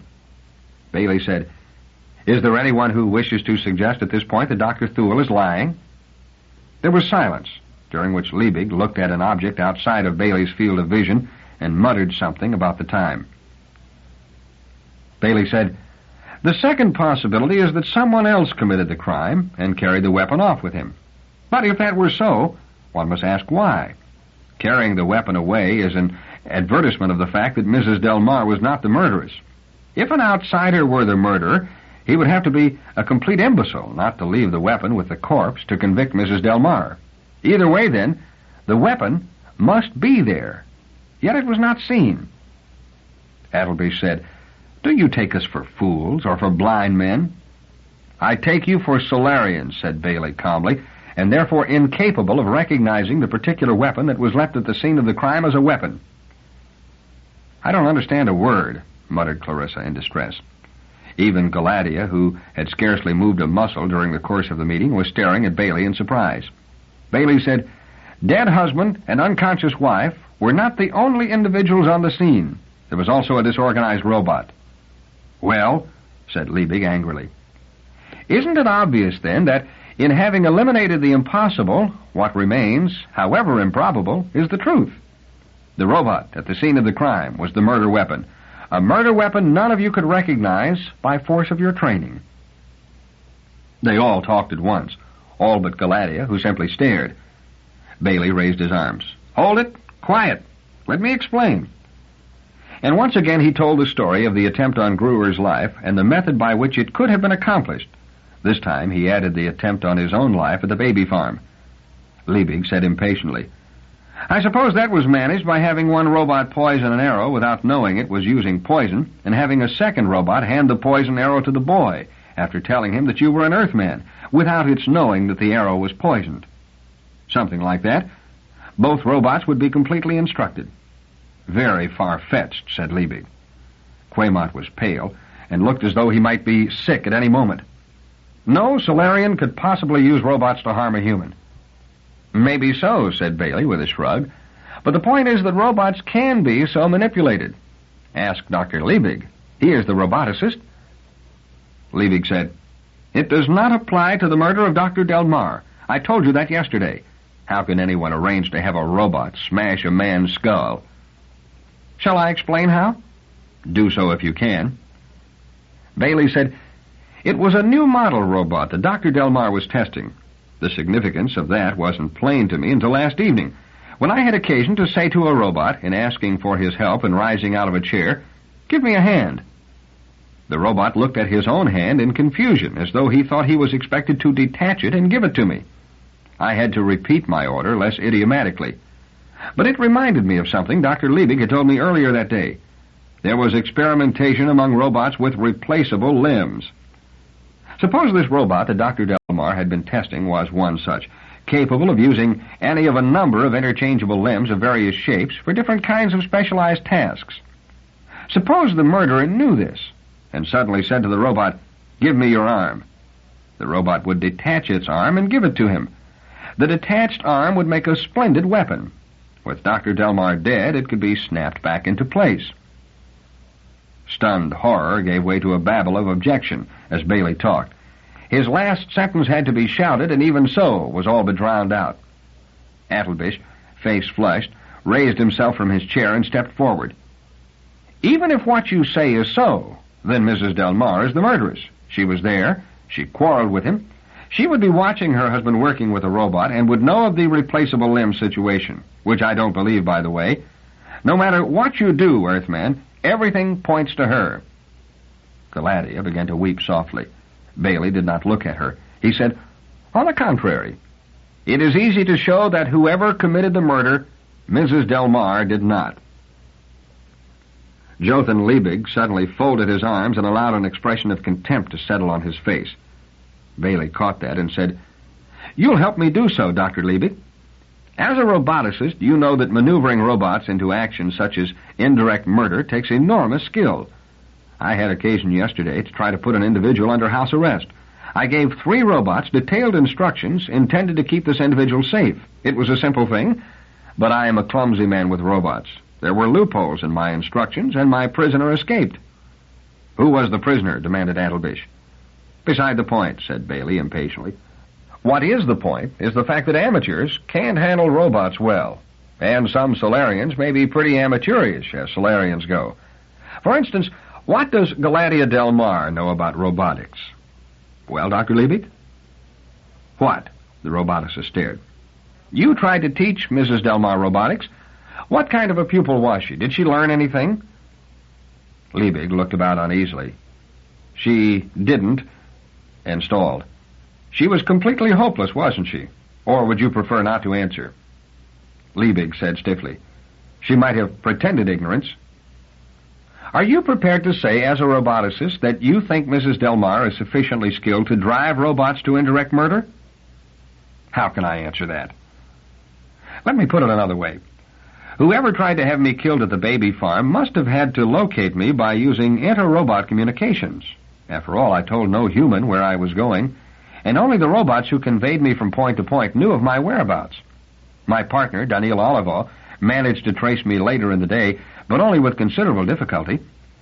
The murderer, on the other hand, must have done it easily, since in addition to locating me, he had to arrange for arrow poisoning and arrow shooting, all before I left the farm and moved on. Would Mrs. Delmarre have the skill to do that?" Corwin Attelbish leaned forward. "Who do you suggest would have the necessary skill, Earthman?" Baley said, "Dr. Jotham Liebig is self-admittedly the best robot man on the planet." "Is that an accusation?" cried Liebig. "Yes," shouted Baley. The fury in Liebig's eyes faded slowly. It was replaced not by calm exactly, but a kind of clamped-down tension. He said, "I studied the Delmarre robot after the murder. It had no detachable limbs. At least they were detachable only in the usual sense of requiring special tools and expert handling. So the robot wasn't the weapon used in killing Delmarre, and you have no argument." Baley said, "Who else can vouch for the truth of your statement?" "My word is not to be questioned." "It is here. I'm accusing you, and your unsupported word concerning the robot is valueless. If someone else will bear you out, that would be different. Incidentally, you disposed of that robot quickly. Why?" "There was no reason to keep it. It was completely disorganized. It was useless." "Why?" Liebig shook his finger at Baley and said violently, "You asked me that once before, Earthman, and I told you why. It had witnessed a murder which it had been powerless to stop. And you told me that always brought about complete collapse, that was a universal rule. Yet when Gruer was poisoned, the robot that had presented him with the poison drink was harmed only to the extent of a limp and a lisp. It had actually itself been the agent of what looked like murder at that moment, and not merely a witness, and yet it retained enough sanity to be questioned. This robot, the robot in the Delmarre case, must therefore have been still more intimately concerned with murder than the Gruer robot. This Delmarre robot must have had its own arm used as the murder weapon." "All nonsense," gasped out Liebig. "You know nothing about robotics." Baley said, "That's as may be, but I will suggest that security head Adelbish impound the records of your robot factory and maintenance shop. Perhaps we can find out whether you have built robots with detachable limbs, and if so, whether any were sent to Dr. Delmarre, and if so, when." "No one will tamper with my records," cried Liebig. "Why? If you have nothing to hide, why?" "But why on Solaria should I want to kill Delmarre? Tell me that. What's my motive?"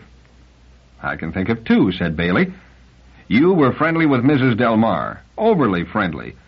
Solarians are human after a fashion. You never consorted with women, but that didn't keep you immune from, shall we say, animal urges. You saw Mrs. Delmarre, I beg your pardon, you viewed her, when she was dressed rather informally and—" "No!" cried Liebig in agony. And Galatea whispered energetically, "No!" "Perhaps you didn't recognize the nature of your feelings yourself," said Baley. "Or, if you had a dim notion of it, you despised yourself for your weakness, and hated Mrs. Delmarre for inspiring it. And yet you might have hated Delmarre, too, for having her. You did ask Mrs. Delmarre to be your assistant. You compromised with your libido that far. She refused, and your hatred was the keener for that. By killing Dr. Delmarre in such a way as to throw suspicion on Mrs. Delmarre, you could be avenged on both at once." "Who would believe that cheap melodramatic filth?" demanded Liebig in a hoarse whisper. "Another Earthman, another animal maybe, no Solarian." "I don't depend on that motive," said Baley. "I think it was there, unconsciously. But you had a plainer motive, too. Dr. Rikaine Delmarre was in the way of your plans and had to be removed." "What plans?" demanded Liebig.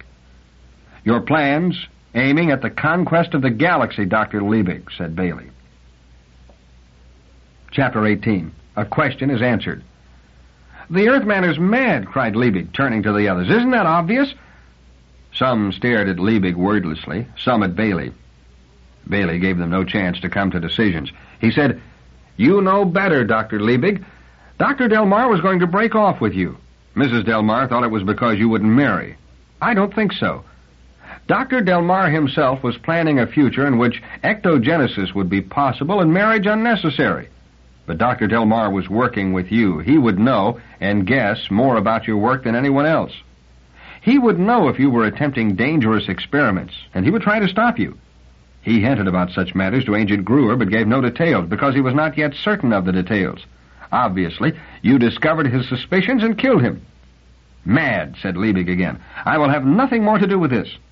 But Adelbish interrupted. "Hear him out, Liebig." Baley bit his lip to keep from a premature display of satisfaction at the obvious lack of sympathy in the security head's voice. He said, "In the same discussion with me in which you mentioned robots with detachable limbs, Dr. Liebig, you mentioned spaceships with built-in positronic brains. You were definitely talking too much then. Was it that you thought I was only an Earthman and incapable of understanding the implication of robotics? Or was it that you had just been threatened with personal presence, had the threat lifted, and were a little delirious with relief? In any case, Dr. Quamont had already told me that the secret weapon of Solaria against the outer worlds was the positronic robot. Quamont, thus unexpectedly referred to, started violently and cried, "I meant—" "You meant it sociologically, I know. But it gives rise to thought. Consider a spaceship with a built-in positronic brain as compared to a manned spaceship. A manned spaceship could not use robots in active warfare. A robot could not destroy humans on enemy spaceships or on enemy worlds. It could not grasp the distinction between friendly humans and enemy humans. Of course, a robot could be told that the opposing spaceship had no humans aboard. It could be told that it was an uninhabited planet that was being bombarded. That would be difficult to manage. A robot could see that its own ship carried humans. It would know its own world held humans. It would assume that the same was true of enemy ships and worlds. It would take a real expert in robotics, such as you, Dr. Liebig, to handle them properly in that case.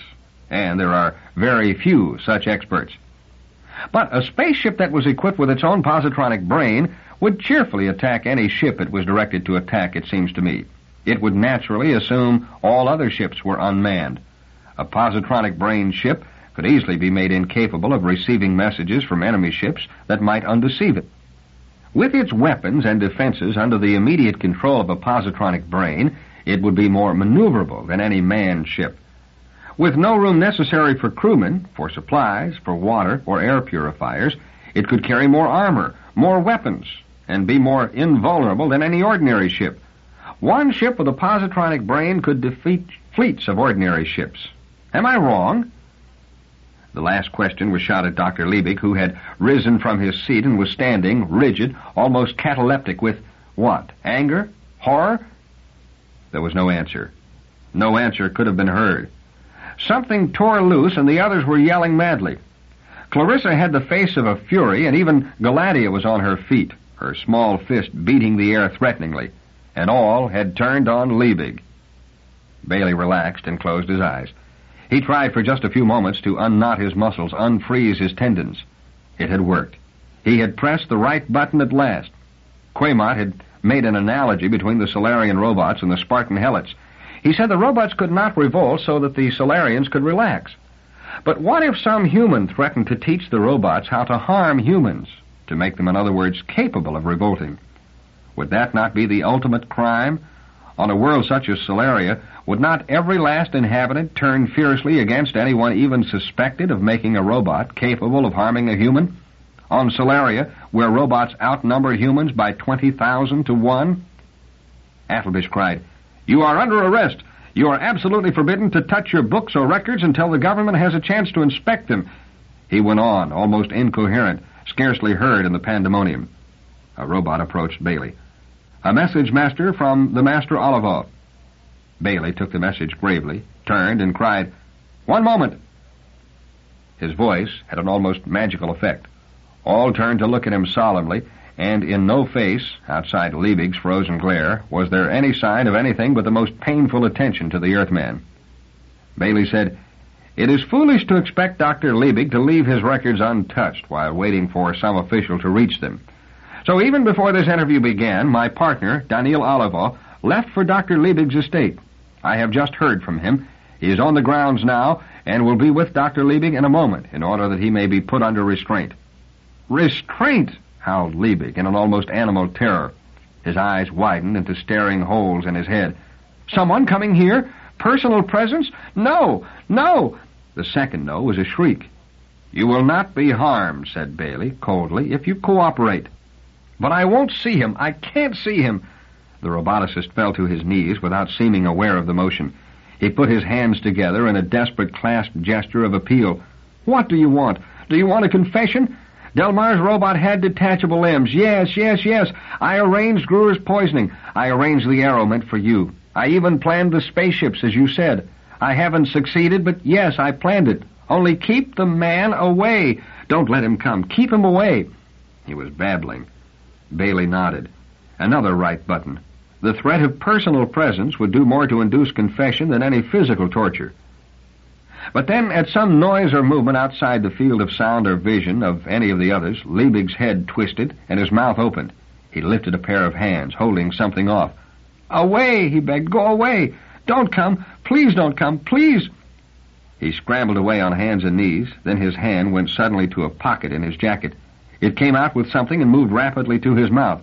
Swaying twice, he fell prone. Baley wanted to cry, "You fool! It isn't a human that's approaching, only one of the robots you love." Daneel Olivaw darted into the field of vision and for a moment stared down at the crumpled figure. Baley held his breath. If Daneel should realize it was his own pseudo-humanity that had killed Liebig, the effect on his first law-enslaved brain might be drastic. But Daneel only knelt, and his delicate fingers touched Liebig here and there. Then he lifted Liebig's head as though it were infinitely precious to him, cradling it, caressing it. His beautifully chiseled face stared out at the others, and he whispered, "A human is dead." Baley was expecting her. She had asked for a last interview, but his eyes widened when she appeared. He said, "I'm seeing you." "Yes," Galatea said. "How can you tell?" "You're wearing gloves." "Oh." She looked at her hands in confusion. Then softly, "Do you mind?" "No, of course not. But why have you decided to see rather than view?"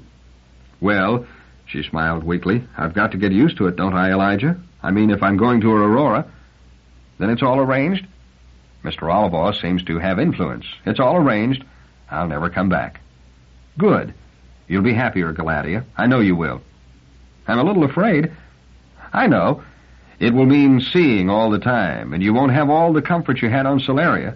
But you'll get used to it, and what's more, you'll forget all the terror you've been through."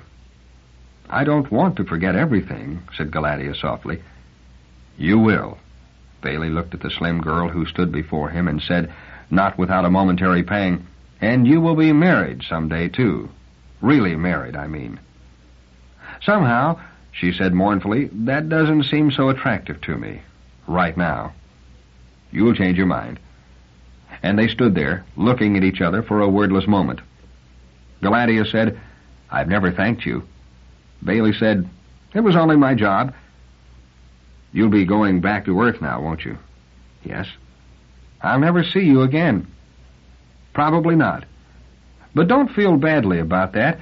In 40 years at most I'll be dead, and you won't look a bit different from the way you do now." Her face twisted. "Don't say that." "It's true," she said rapidly, as though forced to change the subject. "It's all true about Jotham Liebig, you know." "I know." Other roboticists went over his records and found experiments toward unmanned intelligent spaceships. They also found other robots with replaceable limbs. Galatea shuddered. "Why did he do such a horrible thing, do you suppose?" "He was afraid of people. He killed himself to avoid personal presence, and he was ready to kill other worlds to make sure that Solaria and its personal presence taboo would never be touched." "How could he feel so," she murmured, "when personal presence can be so very—" Again a silent moment while they faced each other at 10 paces. Then Galatea cried softly, "Oh, Elijah, you'll think it abandoned of me." "Think what abandoned?" "May I touch you?" "I'll never see you again, Elijah." "If you want to." Step by step she came closer, her eyes glowing, yet looking apprehensive too.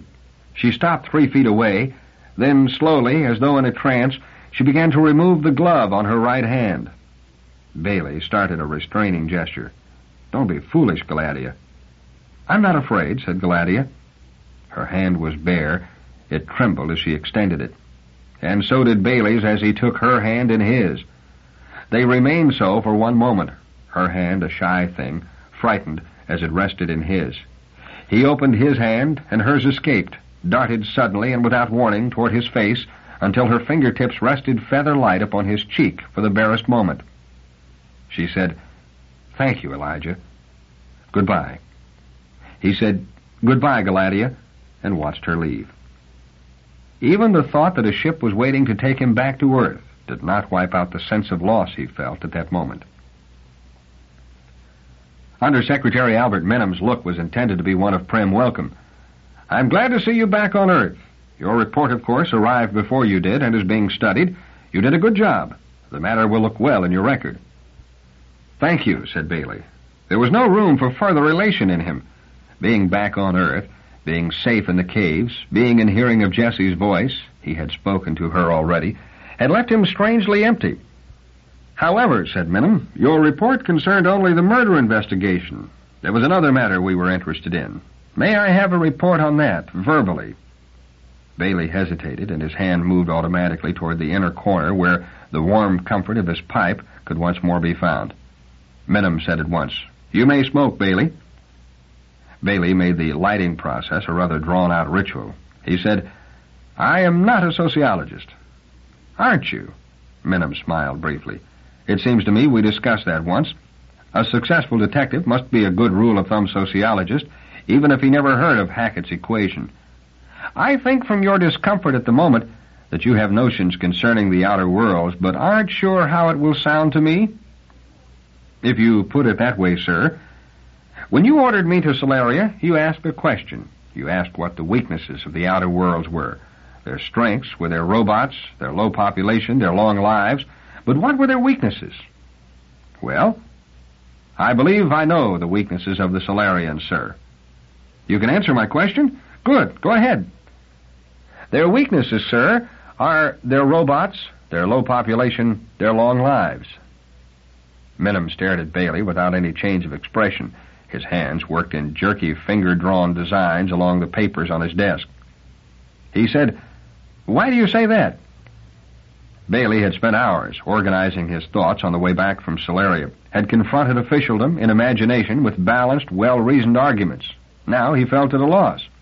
He said, "I'm not sure I can put them clearly." "No matter. Let me hear. This is first approximation only."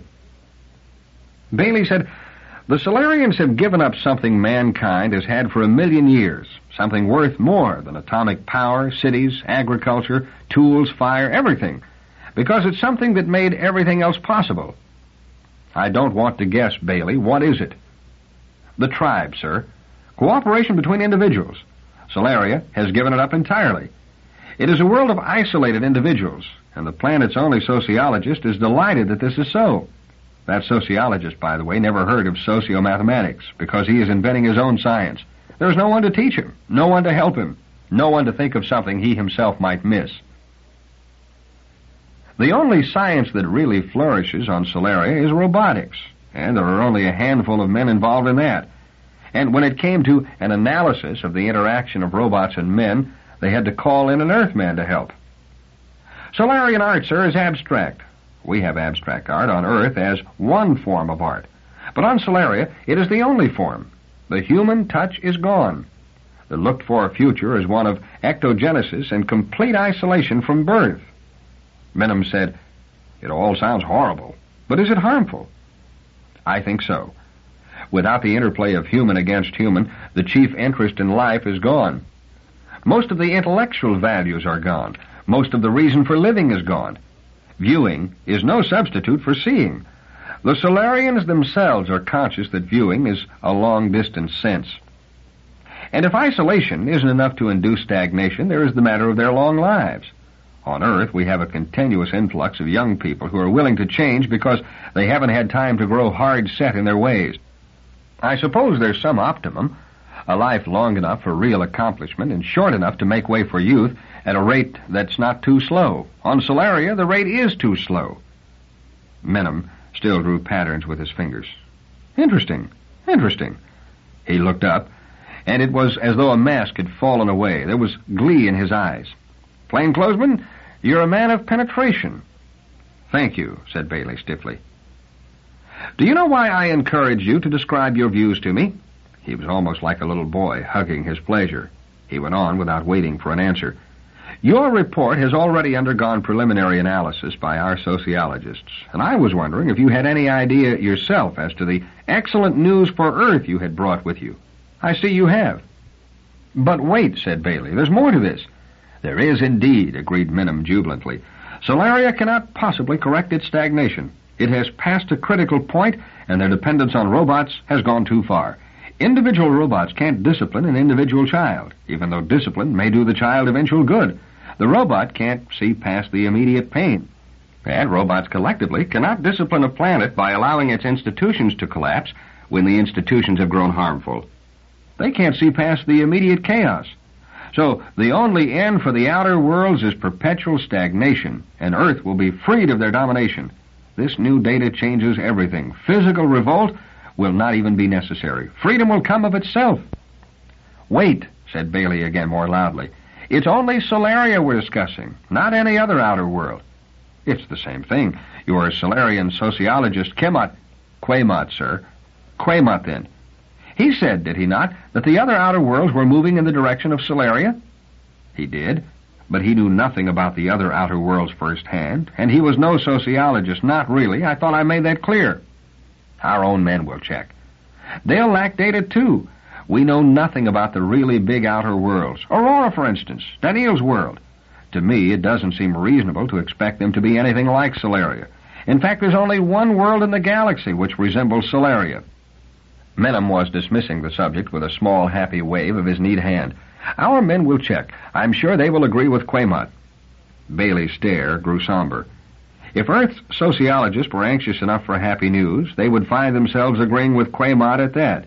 Anything could be found in figures if the search were long enough and hard enough, and if the proper pieces of information were ignored or overlooked.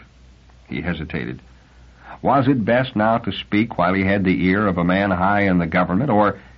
He hesitated a trifle too long. Menem was speaking again, shuffling a few papers and growing more matter-of-fact. A few minor matters, plainclothesman, concerning the Delmarre case itself, and then you will be free to go. Did you intend to have Liebig commit suicide? I intended to force a confession, sir. I had not anticipated suicide at the approach, ironically, of someone who was only a robot and who would not really be violating the taboo against personal presence. But frankly, I don't regret his death. He was a dangerous man. It will be a long time before there will be another man who will combine his sickness and his brilliance. I agree with that, said Menem dryly, and consider his death fortunate.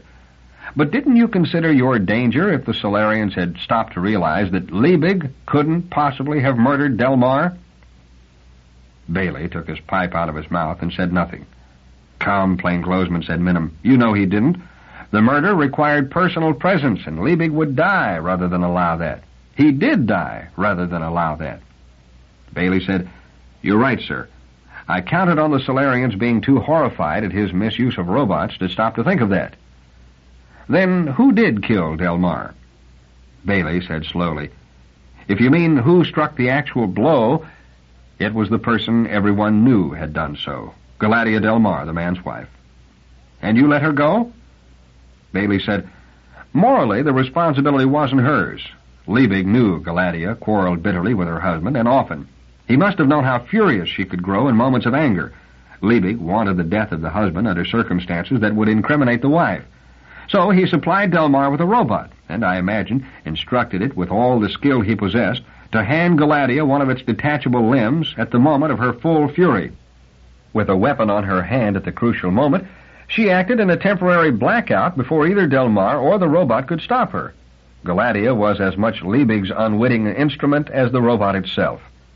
Menem said, The robot's arm must have been smeared with blood and matted hair. It probably was, said Baley, but it was Liebig who took the murder robot in charge. He could easily have instructed any other robots who might have noticed the fact to forget it. Dr. Thule might have noticed it, but he inspected only the dead man and the unconscious woman. Liebig's mistake was to think that guilt would rest so obviously on Galatea that the matter of the absence of an obvious weapon at the scene wouldn't save her. Nor could he anticipate that an Earthman would be called in to help with the investigation. So, with Liebig dead, you arranged to have Galatea leave Solaria. Was that to save her in case any Solarians began thinking about the case? Baley shrugged. She had suffered enough. She had been victimized by everyone, by her husband, by Liebig, by the world of Solaria. Menem said, Weren't you bending the law to suit a personal whim? Baley's craggy face grew hard. It was not a whim. I was not bound by Solarian law. Earth's interests were paramount, and for the sake of those interests, I had to see that Liebig, the dangerous one, was dealt with. As for Mrs. Delmarre, he faced Menem now and felt himself taking a crucial step. He had to say this. As for Mrs. Delmarre, I made her the basis of an experiment. What experiment? I wanted to know if she would consent to face a world where personal presence was permitted and expected. I was curious to know if she had the courage to face disruption of habits so deeply settled in her. I was afraid she might refuse to go, that she might insist on remaining on Solaria, which was purgatory to her, rather than bring herself to abandon her distorted Solarian way of life. But she chose change, and I was glad she did, because to me it seemed symbolic. It seemed to open the gates of salvation for us. For us? Said Menem with energy. What the devil do you mean? Not for you and me particularly, sir, said Baley gravely, but for all mankind. You're wrong about the other outer worlds. They have few robots. They permit personal presence, and they have been investigating Solaria. Our Daneel Olivaw was there with me, you know, and he'll bring back a report. There is a danger they may become Solaria someday, but they will probably recognize that danger and work to keep themselves in a reasonable balance, and in that way remain the leaders of mankind. That is your opinion, said Menem testily. And there's more to it. There is one world like Solaria, and that's Earth. Plainclothesman Baley. It's so, sir. We're Solaria inside out. They retreated into isolation from one another. We retreated into isolation from the galaxy. They are at the dead end of their inviolable estates. We are at the dead end of underground cities. They're leaders without followers, only robots who can't talk back. We're followers without leaders, only enclosing cities to keep us safe. Baley's fists clenched. Menem disapproved. Plainclothesman, you have been through an ordeal. You need a rest, and you will have one. A month's vacation, full pay, and a promotion at the end of it. Thank you, but that's not all I want. I want you to listen. There's only one direction out of our dead end, and that's outward, toward space. There are 1 million worlds out there, and the spacers own only 50. They are few and long-lived. We are many and short-lived. We are better suited than they for exploration and colonization. We have population pressure to push us, and a rapid turnover of generation to keep us supplied with the young and reckless. It was our ancestors who colonized the outer worlds in the first place. Yes, I see. But I'm afraid our time is up. Baley could feel the other's anxiety to be rid of him, and he remained stolidly in place. He said, when the original colonization established worlds superior to our own in technology, we escaped by building wombs beneath the ground for ourselves. The spacers made us feel inferior, and we hid from them. That's no answer. To avoid the destructive rhythm of rebellion and suppression, we must compete with them, follow them if we must, lead them if we can. To do that, we must face the open. We must teach ourselves to face the open. If it is too late to teach ourselves, then we must teach our children. It's vital. You need a rest, Plainclothesman. Baley said violently, listen to me, sir. If the spacers are strong, and we remain as we are, then Earth will be destroyed within a century. That has been computed as you yourself told me. If the spacers are really weak and are growing weaker, then we may escape. But who says the spacers are weak? The Solarians, yes, but that's all we know. But I'm not through. One thing we can change, whether the spacers are weak or strong. We can change the way we are. Let us face the open, and we'll never need rebellion. We can spread out into our own crowd of worlds and become spacers ourselves. If we stay here on Earth, cooped up, then useless and fatal rebellion can't be stopped. It will be all the worse if the people build any false hopes because of supposed spacer weakness. Go ahead, ask the sociologist. Put my argument to them. And if they're still in doubt, find a way to send me to Aurora. Let me bring back a report on the real spacers, and you'll see what Earth must do. Menem nodded. Yes. Good day now, Plainclothesman Baley. Baley left with a feeling of exultation. He had not expected an open victory over Menem. Victories over ingrained patterns of thought are not won in a day or a year. But he had seen the look of pensive uncertainty that had crossed Menem's face and had blotted out, at least for a while, the earlier uncritical joy. He felt he could see into the future. Menem would ask the sociologists, and one or two of them would be uncertain. They would wonder. They would consult Baley. Give it 1 year, thought Baley, 1 year, and I'll be on my way to Aurora. 1 generation, and we'll be out in space once more. Baley stepped onto the northbound expressway. Soon he would see Jessie. Would she understand?